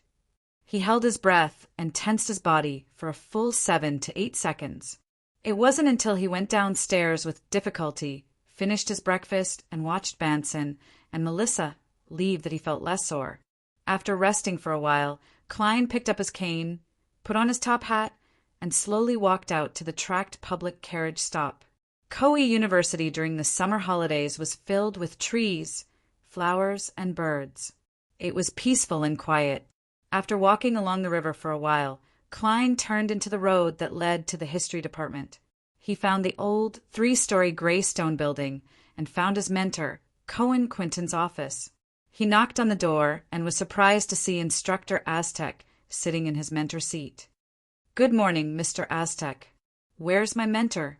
We agreed to meet at 10 in the letter, Klein asked, puzzled. Cohen Quinton's good friend, Instructor Aztec, who often argued with him over academic issues, smiled and said, Cohen had a meeting at the last minute and went to Tianjin University. Cohen has a meeting at the last minute. He went to Tianjin University and asked me to wait for you here. He had bronze skin, a medium build, black hair, brown eyes, and soft facial features. There was an indescribable sense of vicissitudes in his eyes, and beneath his right ear was a tiny mole that would not be noticed if one did not look carefully. After explaining the reason, Aztec suddenly frowned and took a closer look at Klein. Is there anything inappropriate about me? Klein sized up his attire in a daze. A tuxedo, black vest, white shirt, black bow tie, dark-colored trousers, and unbuttoned leather boots. It's very normal. Aztec relaxed his brows and chuckled. Don't mind me. I just suddenly realized that you look a lot more spirited than before. You look more like a gentleman now. Thank you for your compliment. Klein accepted it calmly and asked, Mr. Aztec, did you find research on the Hornacis main peak's ancient ruins in the school library? Yes, with my help. Aztec smiled gently as he pulled open a drawer and took out a book with a gray cover. You are no longer a student of Koei University, so you can only read it here. You can't take it away. All right. Klein received the academic monograph with a tinge of trepidation amidst his joy. The design of the book was completely in line with the current trends. The front and back covers were made of hard paper, and the patterns were pictures.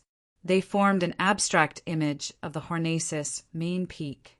Klein glanced at it and found a seat. He flipped open the book and read it line by line. He was engrossed in it when he suddenly realized that there was a cup of coffee beside him. The aroma was rich and mellow. Add your own sugar and milk. Aztec put down the silver tray and pointed at the milk jug and sugar box. Thank you. Klein nodded gratefully. He casually added 3 sugar cubes and a spoonful of milk before continuing to read without tasting the food. Research on the Hornacis Main Peak's ancient ruins wasn't a thick book. When it was close to noon, Klein finished reading it and grasped a few points that he needed to take note of. First, the settlements on the Hornacis Main Peak and the surrounding region have clearly formed a civilization. There is an ancient nation there. Second, from the murals, their appearances are no different from humans. They can be considered humans. Third, they respect and fear the dark night. As such, they personify a deity and believe in it. They call this deity the ruler of the night, the mother of the heavens. Fourth, the strangest thing is that there are no tombs of this nation in the entire region. It gives people the strange illusion that their citizens don't need to be buried and that they might not even die. This contradicts the contents of the murals. In the murals, the citizens of this nation believe that death isn't the end. They believe that their deceased relatives will protect them in the dark night. Therefore, they leave their deceased relatives at home, on their bed, by their pillow for 3 days. After that, the murals end here. It doesn't involve the part about burial. Klein drank a mouthful of coffee and continued writing his thoughts in his notebook. Mother of the Heavens, Mother of the Heavens. That's a very lofty title, and the ruler of the night clearly overlaps with the Evernight goddess. Is this the source of the contradiction? In the ancient ruins on the Hornacis Main Peak and the surrounding region, all the displays and decorations are perfectly preserved. The murals don't show any signs of damage. Before it was discovered, this place didn't seem to have been disturbed at all. There are dining plates on the table, and there are signs of rotting. In some of the rooms, there are half-filled bottles of wine that have almost turned to water. What about the citizens of this nation? They seem to have left their homes in a hurry. They didn't pack anything and didn't return after that. Thinking back to the fact that there are no tombs, it's even stranger. The author, Mr. Joseph, also mentioned that when he first discovered these ruins, he even believed that the citizens here had instantly evaporated. Klein stopped writing and cast his gaze at an illustration. It was a black and white photo taken by John Joseph with a new camera during his 3rd trip to the Hornacis Main Peak. In the photo, the palace was towering with collapsed walls and overgrown weeds. The style was majestic. When he flipped to the photo, Klein instantly recalled the palace he saw in his dream. The style of the two was similar, but the one he dreamed of was located at the peak. It was more majestic, and there was a gigantic chair that didn't seem to belong to a human sitting at the top. There were countless transparent maggots huddled together as they slowly squirmed. It can be confirmed that my dream is related to the ancient ruins on the Hornacis Main Peak. That should be the nation of the Evernight mentioned in the Antigonus family's notebook. Klein nodded indiscernibly and closed the book. At this moment, Aztec sat opposite him and touched the inconspicuous mole beneath his right ear. How was it? Did you find anything? Quite a lot. Look, I took many pages of notes. Klein pointed at the table and smiled. I don't understand why you're suddenly interested in this. Aztec sighed and said, Klein, when I was a university student in Bakeland, I came into contact with some divination stuff. I've done some research in this area. Yes, I found that your fate is not in harmony. What, divination? Talking to me about divination? As a seer, Klein looked at instructor Aztec in amusement. What's the incongruity? Aztec thought for a moment. Have you encountered many coincidences in the past 2 months? A coincidence. Because he had received a favor from Mr. Aztec, Klein did not reject the other party's question. He subconsciously began to recall. If we were to talk about coincidences, the most obvious one was when we were chasing the kidnappers. We actually found clues to the Antigonus family's notebook that had been missing for several days opposite the room they were hiding in. Also, Ray Bieber didn't escape Tinjin, but he hurriedly found a place to digest the power bestowed by the notebook, allowing sealed artifact 2-049 to easily track his whereabouts. This is a little illogical. Although Mr. Iyer Harson's explanation is correct, I still feel that it's a coincidence. Yes, after Selina peeked at Hannas Vincent's secret incantation, she endured it all the way until the birthday banquet. I happened to discover it, which is also a bit of a coincidence.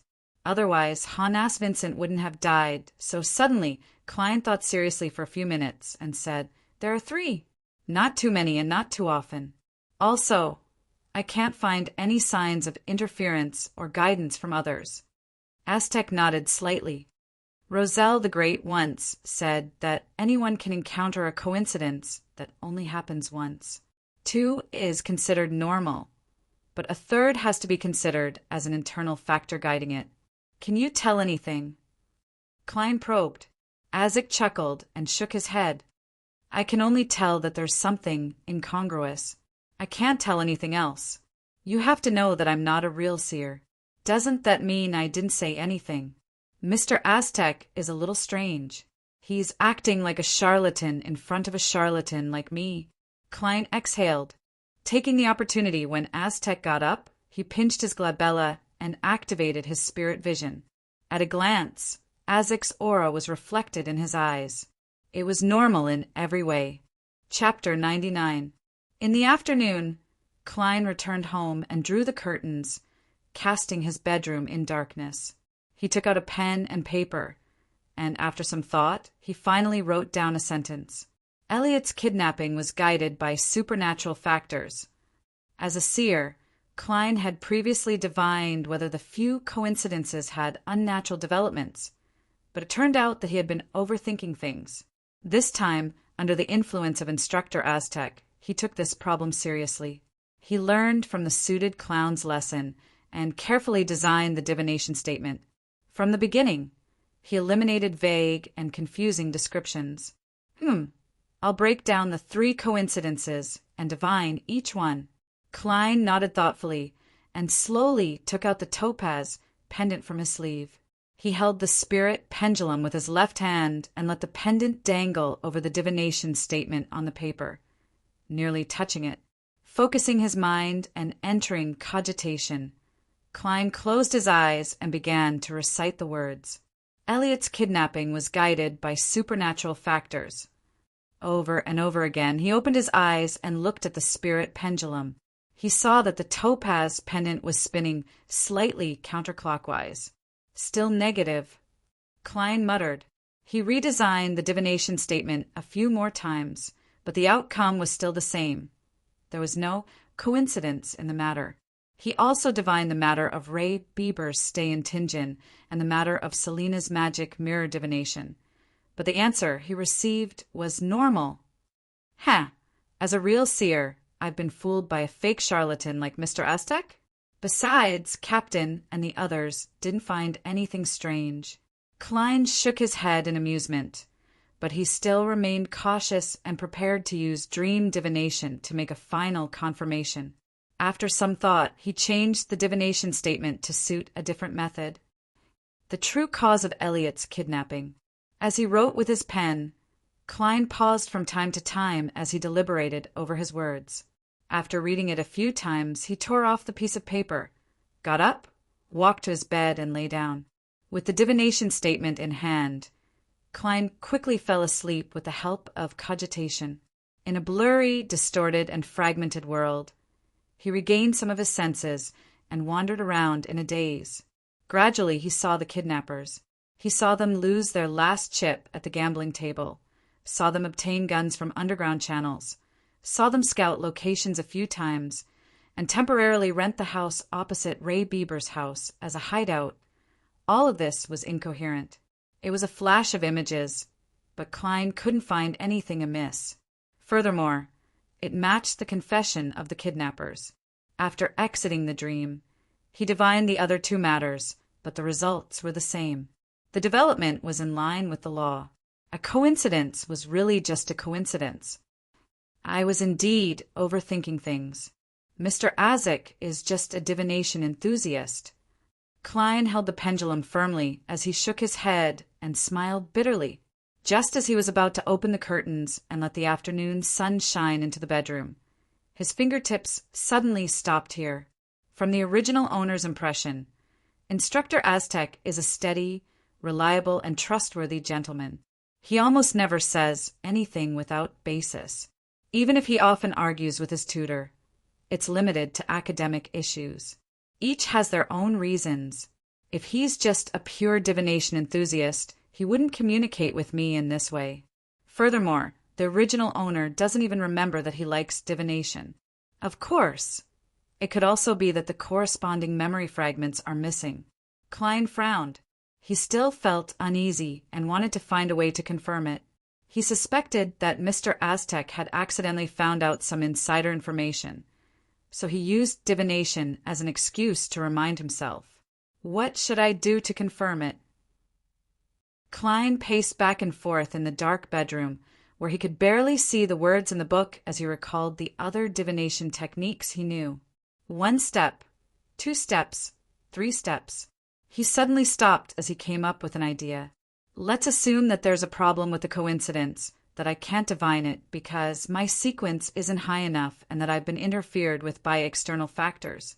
Then I can change the environment, one that's even more mysterious and incomprehensible than these matters. Klein perked up as he pulled open the drawer and took out a silver knife.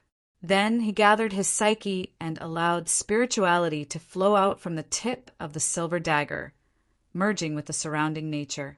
As he walked, the wall of spirituality gradually sealed the entire bedroom.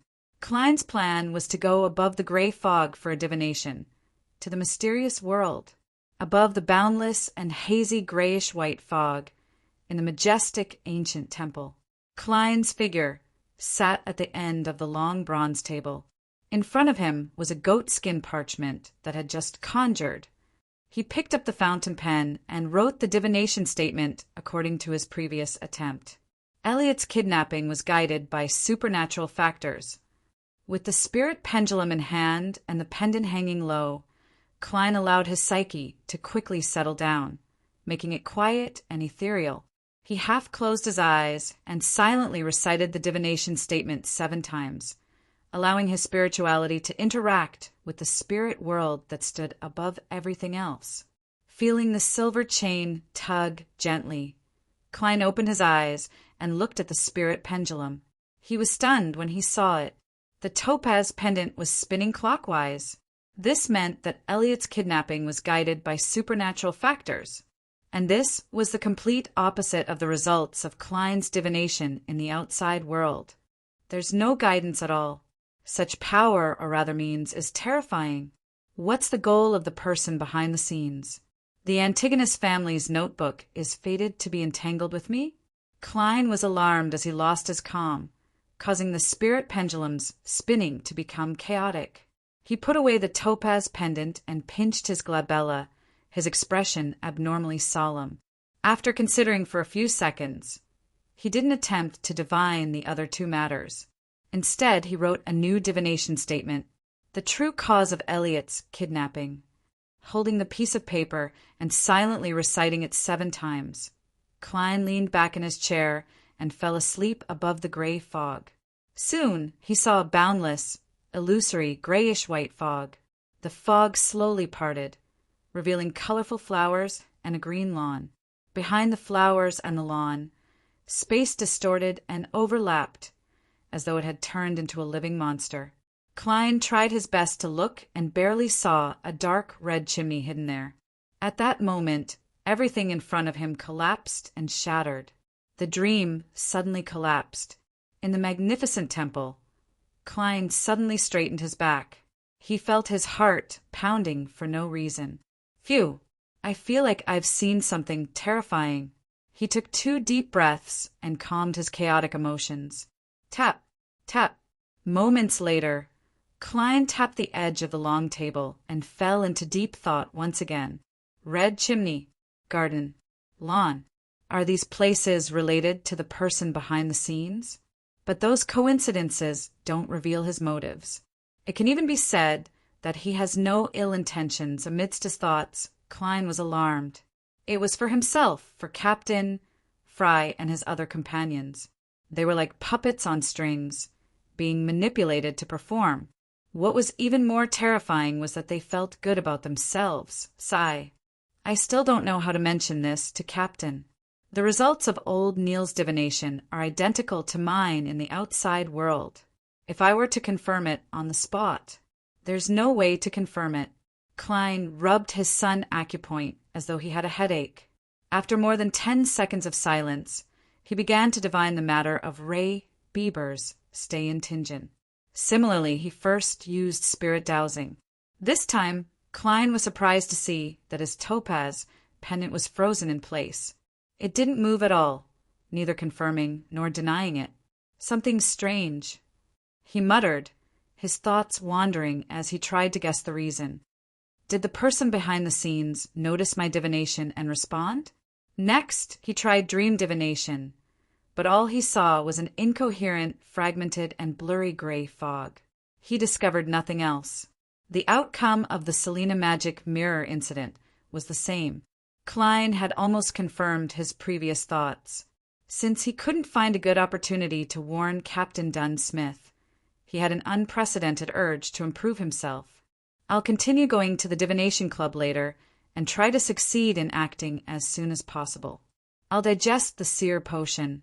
Also, I have to confirm if the clown potion is a follow-up to the seer potion and find clues about it. Also, I have to interact more with Mr. Aztec and see if I can dig out any insider information he knows. Klein held his forehead with his right hand and quickly came up with a plan to focus on. After some thought, he conjured a piece of goatskin paper in front of him and wrote, Sequence 9 seers corresponding sequence 8 is clown. With his previous experience, Klein was now completely confident that his divination skills would be augmented by the gray fog and be elevated. It's just like how I can always throw a great success. Is this what it means to wield good luck? He muttered silently as he picked up the spirit pendulum again. Not long after, Klein received an affirmative answer. Sequence 9 seer corresponded to sequence 8 clown. Following that, he wrote, Seer corresponds to sequence 8, 7, 6, and 5. They will each obtain at least one brand new ability that is not related to each other. Phew! Letting out a turbid breath, Klein tried the spirit pendulum again. However, he saw that the topaz pendulum was still there without any movement. There isn't enough information to complete the divination and obtain a revelation? As he muttered to himself in thought, he put down the silver chain and began to consider the words needed for dream divination. After about 10 seconds, he raised his pen and wrote seriously, Chapter 100, Clues to the Clown Potion. At the seat of honor at the ancient and modeled bronze table, Klein read the divination statement a few times before leaning back and falling into a deep sleep. His surroundings quickly became peaceful and silent. What he saw in his eyes was ethereal and blurry. Countless distorted and indistinguishable scenes flashed past him like drops of dew on a tender flower petal in the morning. Gradually, Klein grasped his spirituality and regained a certain level of consciousness. He saw a fireplace in front of him, and in front of it was a rocking chair. Sitting on the rocking chair was an old woman in a black and white dress. Although she had her head lowered and he couldn't see her face, Klein felt that she was an old lady from the bottom of his heart. He was quite certain of it. Directly opposite the old lady was a table. On the table were newspapers and tin cans inlaid with silver. This is Klein, who found the scene abnormally familiar, quickly recognized what he saw. This was the place where Ray Bieber and his mother lived. This was the place where he had seen the Colossus view for the first time. There are clues to the clown potion here. Just as this thought flashed through Klein's mind, the scene around him changed. It was a grayish-white warehouse hidden in the innermost part of a similar building. There were white bones scattered inside, and a few lumps of flesh and blood that looked like they had been flattened by a boulder. In the middle of the warehouse was a grayish-white object the size of a fist. Its surface was covered in ravines, giving off a soft and viscous feeling, as though it was a brain that had been dug out alive. Just as Klein recognized the place and recalled what it was, the scene in front of him distorted and shattered like a reflection on water, turning into a new, hazy scene. A naked body was lying on a long table covered with a white cloth. In front of the body floated a ball of blood with a tinge of blue.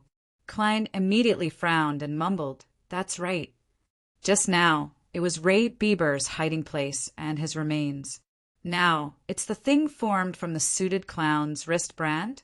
Just as he was trying to guess what these scenes symbolized, the changes in the scene suddenly intensified. There was a marble coffee table, a leather sofa with one master and two assistant sofas, and a chandelier hanging from the ceiling. The black-haired, brown-eyed, scholarly Klein Moretti, a plump, fair-skinned, wealthy man, and a beautiful young lady wearing tulle gloves. There was a middle-aged man in a black robe with thick brown hair that stood on end. There was a fat man with a round body and fair skin. There was an old man in his 50s with messy eyebrows, sparse brown hair, and grayish-blue eyes. There was also a black notebook placed on the round table between them. It gave off an ancient and distant aura. The Antigonus family's notebook. Klein suddenly sat up straight, and there was no trace of the dream left.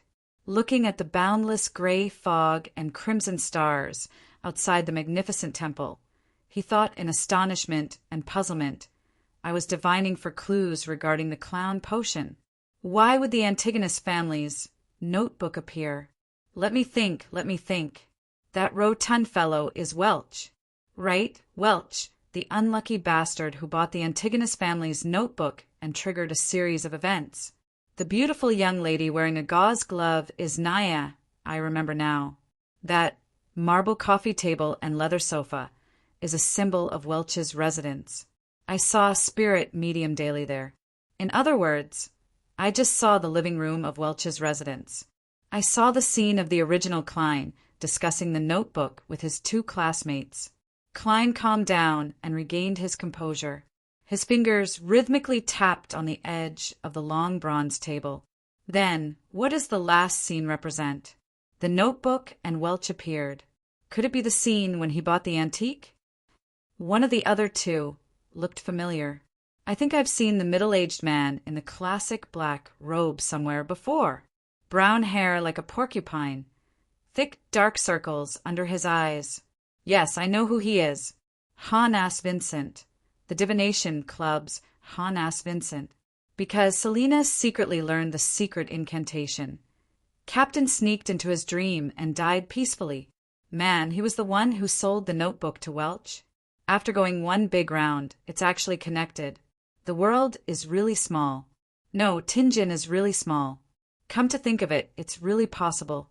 Hans Vincent isn't an ordinary fortune-teller. He's clearly in the realm of mysticism and gained the attention of an ancient evil god. He has the means, the ability, and the opportunity to obtain the notebook that the secret order accidentally leaked. It's no wonder Captain and the rest couldn't find out where Welch bought the notebook. They were going in the wrong direction. They were trying to investigate the antique market. Later, when they found out the exact whereabouts of the notebook, they gave up on this attempt. It's a pity that Hans Vincent died not long ago. Otherwise, I could definitely find something related to the notebook from him. As a person who had delved deep into the mysterious field, he should have studied the notebook. His death is really a coincidence. But there was another person present, an old man in his 50s. He might know a lot of things. Klein's fingers stopped tapping on the edge of the table. He went through all the scenes he had seen in the dream divination. Ray Bieber's home. Ray Bieber's hiding place. Ray Bieber's remains. The branded item on the tuxedo clown's wrist. Welch's home. The scene of Welch, Naya, and the original owner of the body. The group photo of Welch, Hans Vincent, and the Antigonus family's notebook. Other than the branded item on the tuxedo clown. Everything else is directly related to the Antigonus family's notebook. But what I divined was clues to the clown potion. This isn't scientific. No, this isn't mysticism. After becoming a seer, Klein had once tried to divine where Welch had bought the Antigonus family's notebook. However, he hadn't considered the uniqueness of the world above the gray fog, so he hadn't received any revelations. But now, when he was divining another matter, he seemed to have accidentally brought out the truth. After calming down for more than 10 seconds, Klein combined the contents of Roselle's diary and began attempting to interpret the dream from before. The first possibility is that Zeradol, or the Secret Order, is searching for and pursuing the relics of the Antigonus family. Therefore, the symbolic meaning of this dream is to use matters related to the Antigonus family to lure the Secret Order to appear and obtain the clown potion formula. The second possibility is that the Antigonus family's notebook directly recorded the clown potion formula. The fact that the Zeradol family is searching for traces left behind by the Antigonus family means that they have a very deep relationship. Perhaps they are friends or enemies. Therefore, it's very normal for the Antigonus family to know a portion of their sequence. There's no need to talk about friends, but enemies know each other the best. But the second symbolic explanation can't be connected to the branded item on the suited clown. Sigh, I hope it's the second one. Once the Holy Cathedral finds an expert to interpret the notebook, I'll be able to obtain the clown potion without any risk. From the looks of it, the first explanation is the most likely, but as a seer, my intuition tells me that there's a deeper symbolic meaning. With this in mind, Klein rubbed his forehead. He suddenly had a deep understanding of the limitations of a seer. Unless it was a very simple and intuitive symbol, a seer's interpretation had to be very careful. It was like walking on the edge of an abyss or walking on the surface of a thin ice lake. The suited clown was a living, bloody example of the moment he made a mistake in his interpretation or failed to interpret the most crucial meaning. At that moment, Klein had the illusion that he had grasped the true meaning of a seer. It was as if he was just one step away from completely digesting the potion. Thank you for using your life to guide me. Praise the lady, he whispered as he drew a crimson moon on his chest. Following that, he divined whether Aztec had good intentions or whether he was a powerful beyonder. He received positive answers. At that moment, the continuous divination and the exertion of being above the gray fog made Klein begin to feel exhausted. He had no choice but to stop his thoughts and decide on the key things that he had to do. I have to find the elder who appeared in the same scene as Welch, Hans Vincent, and the Antigonus family's notebook as soon as possible. I can start with the Divination Club. Run to Mr. Aztec more often.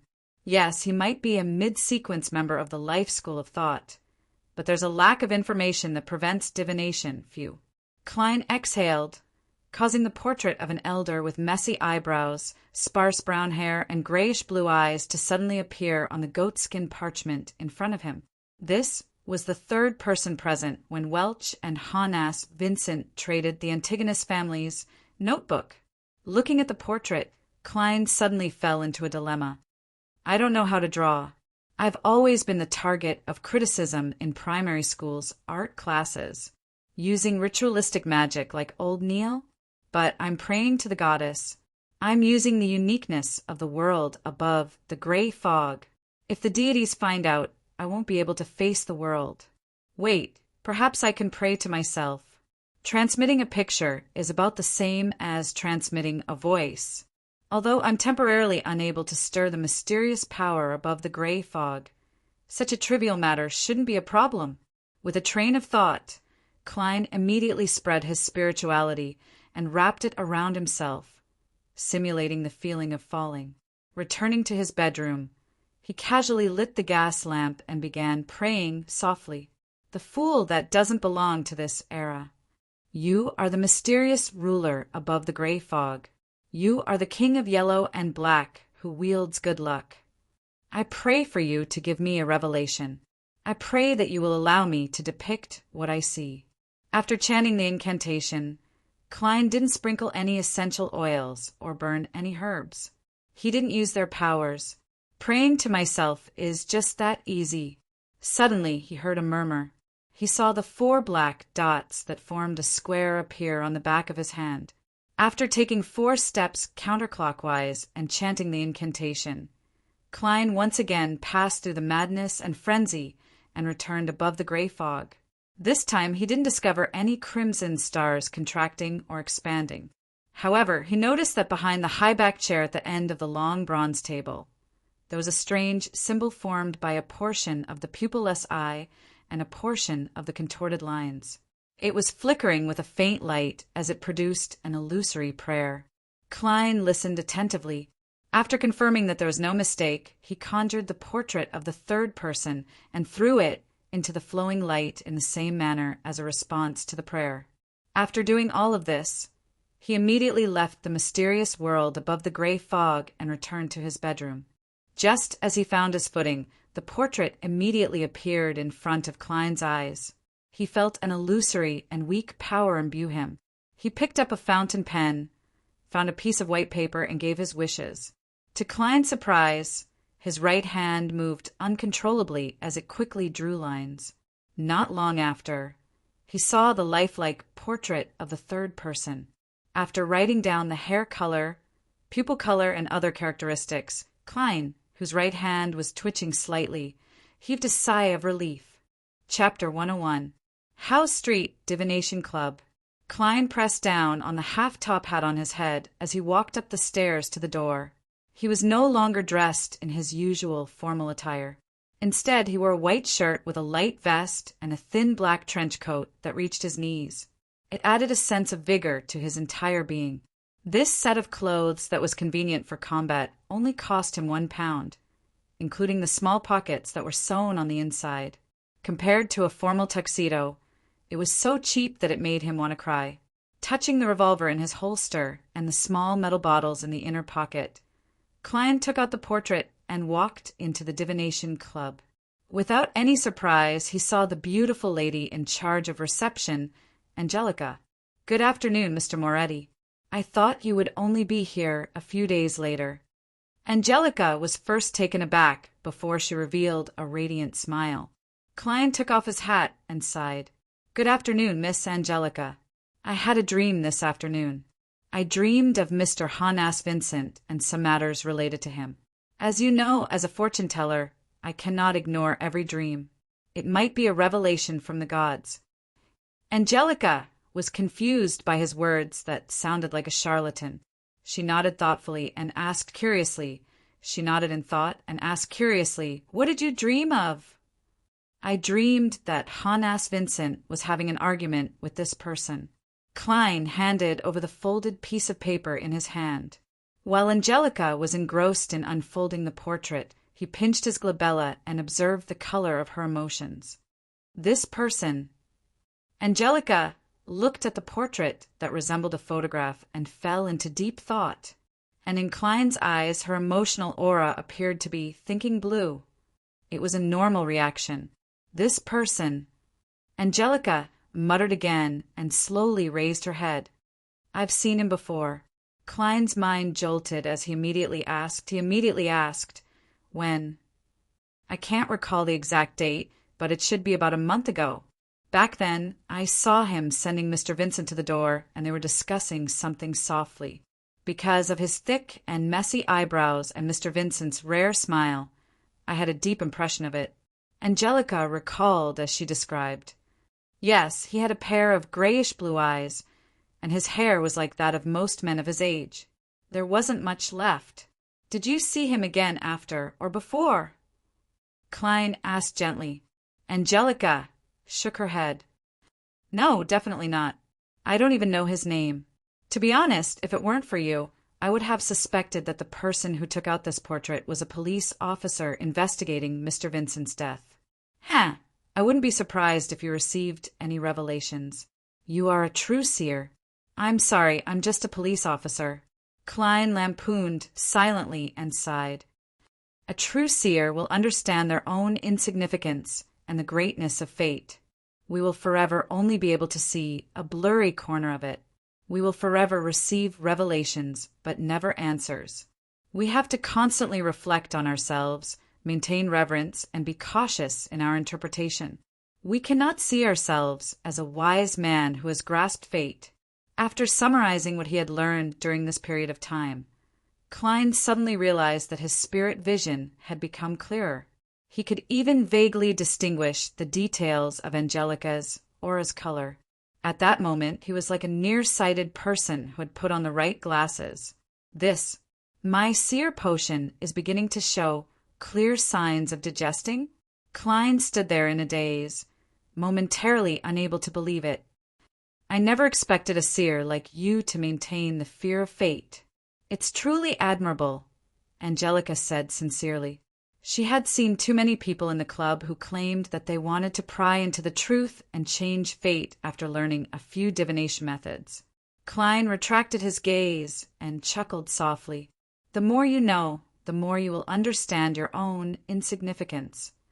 As he spoke, he examined his own condition and past experiences. He roughly understood the essence of the acting method. It was to act in accordance with the potion's name, understand the hidden rules, and be strict with yourself. Only by doing so could he adjust the state of his body, mind, and soul, and get close to the remnant psyche within the potion, gradually digesting it. Other people's recognition of their identity as a seer was only a superficial factor. The reason why it could make one's spirituality feel lighter was that this feedback strengthened one's confirmation of certain divination actions. And these actions together formed the principles of a seer that allowed the potion to be digested, helping others interpret the revelations and guiding them in a positive direction, but also having to constantly maintain a sense of reverence towards fate. I'm not inflated, arrogant, or blindly believing in my own interpretation. This is the rule that I've concluded, and it's also the essence of the acting that follows. If it continues to be effective, then I won't need half a year, perhaps 2 or 3 months, or even 2 or 3 weeks to completely digest the potion. The signs just now were very obvious. It's no wonder that mysterious Mr. Zeradal said that when the potion is completely digested, the Beyonder will be able to clearly sense it. There's no need for others to teach them. Yes is yes and no is no. Just like now, although my spirit vision has improved a little, I know very well that this is only a node in the digestion process and not the end. With this in mind, Klein couldn't help but thank the suited clown. He had used his life to educate him. If not for him, he might have needed to spend a few more months in the divination club before he could conclude the principles of a seer through various cases, good or bad, and begin his strict acting. Mr. Moretti, sometimes I even feel that you are a philosopher, Angelica said with a sigh after hearing Klein's reply. In my circle, a philosopher is a curse word. Klein was in a good mood. With that said, he bowed, put on his hat, and bade her farewell. Although Angelica didn't know the name or identity of the man in the portrait, Klein wasn't disheartened at all. Such a gain was enough for him to carry out the next step of his plan. 36 Zutland Street, inside the Blackthorn Security Company. Dunn's gray eyes looked deeply at the portrait in his hand. You wish to find this person through an investigation? Yes. Klein had already organized his words. Captain, didn't I mention previously that I was going to the Divination Club to observe the members' reactions to Hannas Vincent's sudden death? I didn't discover anything yesterday, but today I unexpectedly learned that the person in the portrait had appeared together with Hannas Vincent. They even had a secret conversation. I just flipped through the team's investigation records and didn't discover any records of such a person. There was nothing wrong with his description. Even if Dunn Smith were to bring the portrait to the Divination Club, he would receive confirmation from Angelica. Dunn shifted his gaze away from the portrait and smiled. It seems like the funds weren't wasted. Captain, I thought you had a bad memory. Why did you remember the funds at this time? Klein maintained his smile and didn't say a word. Did you draw this? Dunn asked casually. Yes, I drew it with the help of ritualistic magic, Klein answered with 100% truth. Of course, telling the truth and telling the whole truth were two different things. Dunn nodded slightly and said, Get old Neil to get a few more copies. Get old Neil to make a few more copies. I'll get Kenley and Royale to investigate later. I'll also get the police department's help. If this clue is indeed useful, you'll be credited again. May the goddess bless us."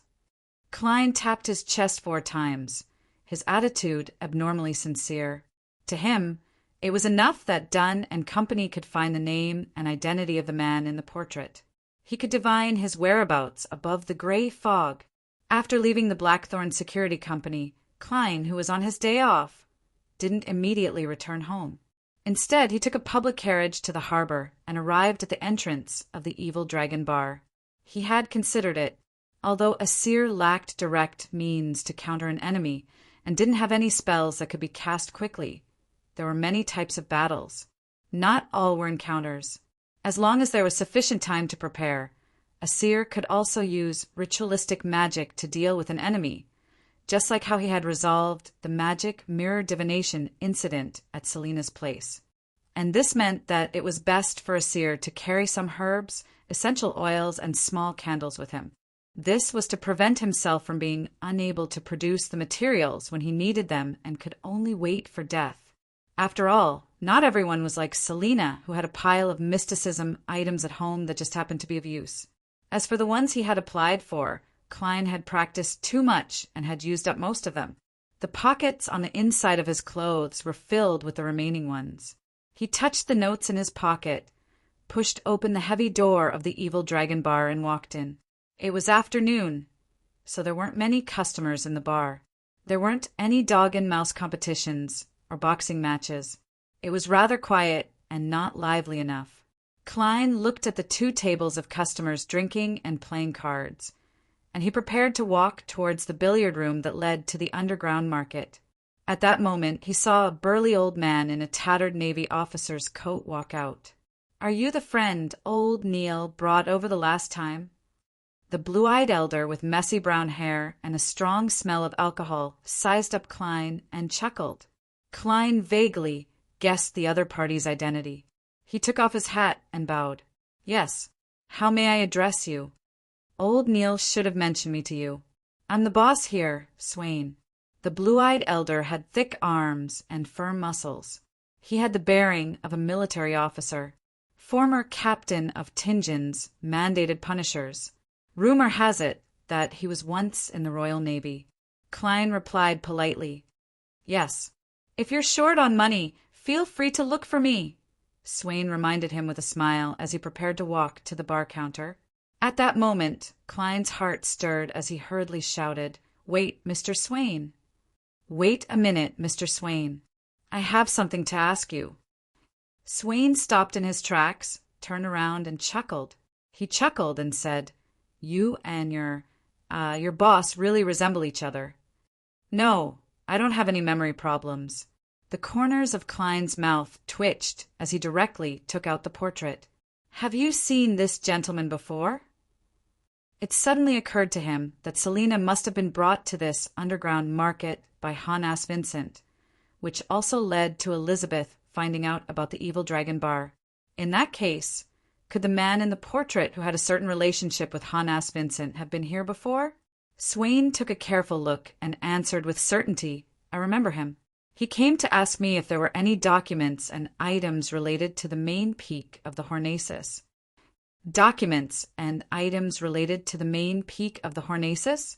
Klein was taken aback as he suddenly thought of something else. Back when he was borrowing magazines related to the main peak of the Hornacis in Deweyville Library, the librarian had casually mentioned that someone had just returned it. Therefore, he remembered it very clearly and didn't need to flip the card to confirm its existence.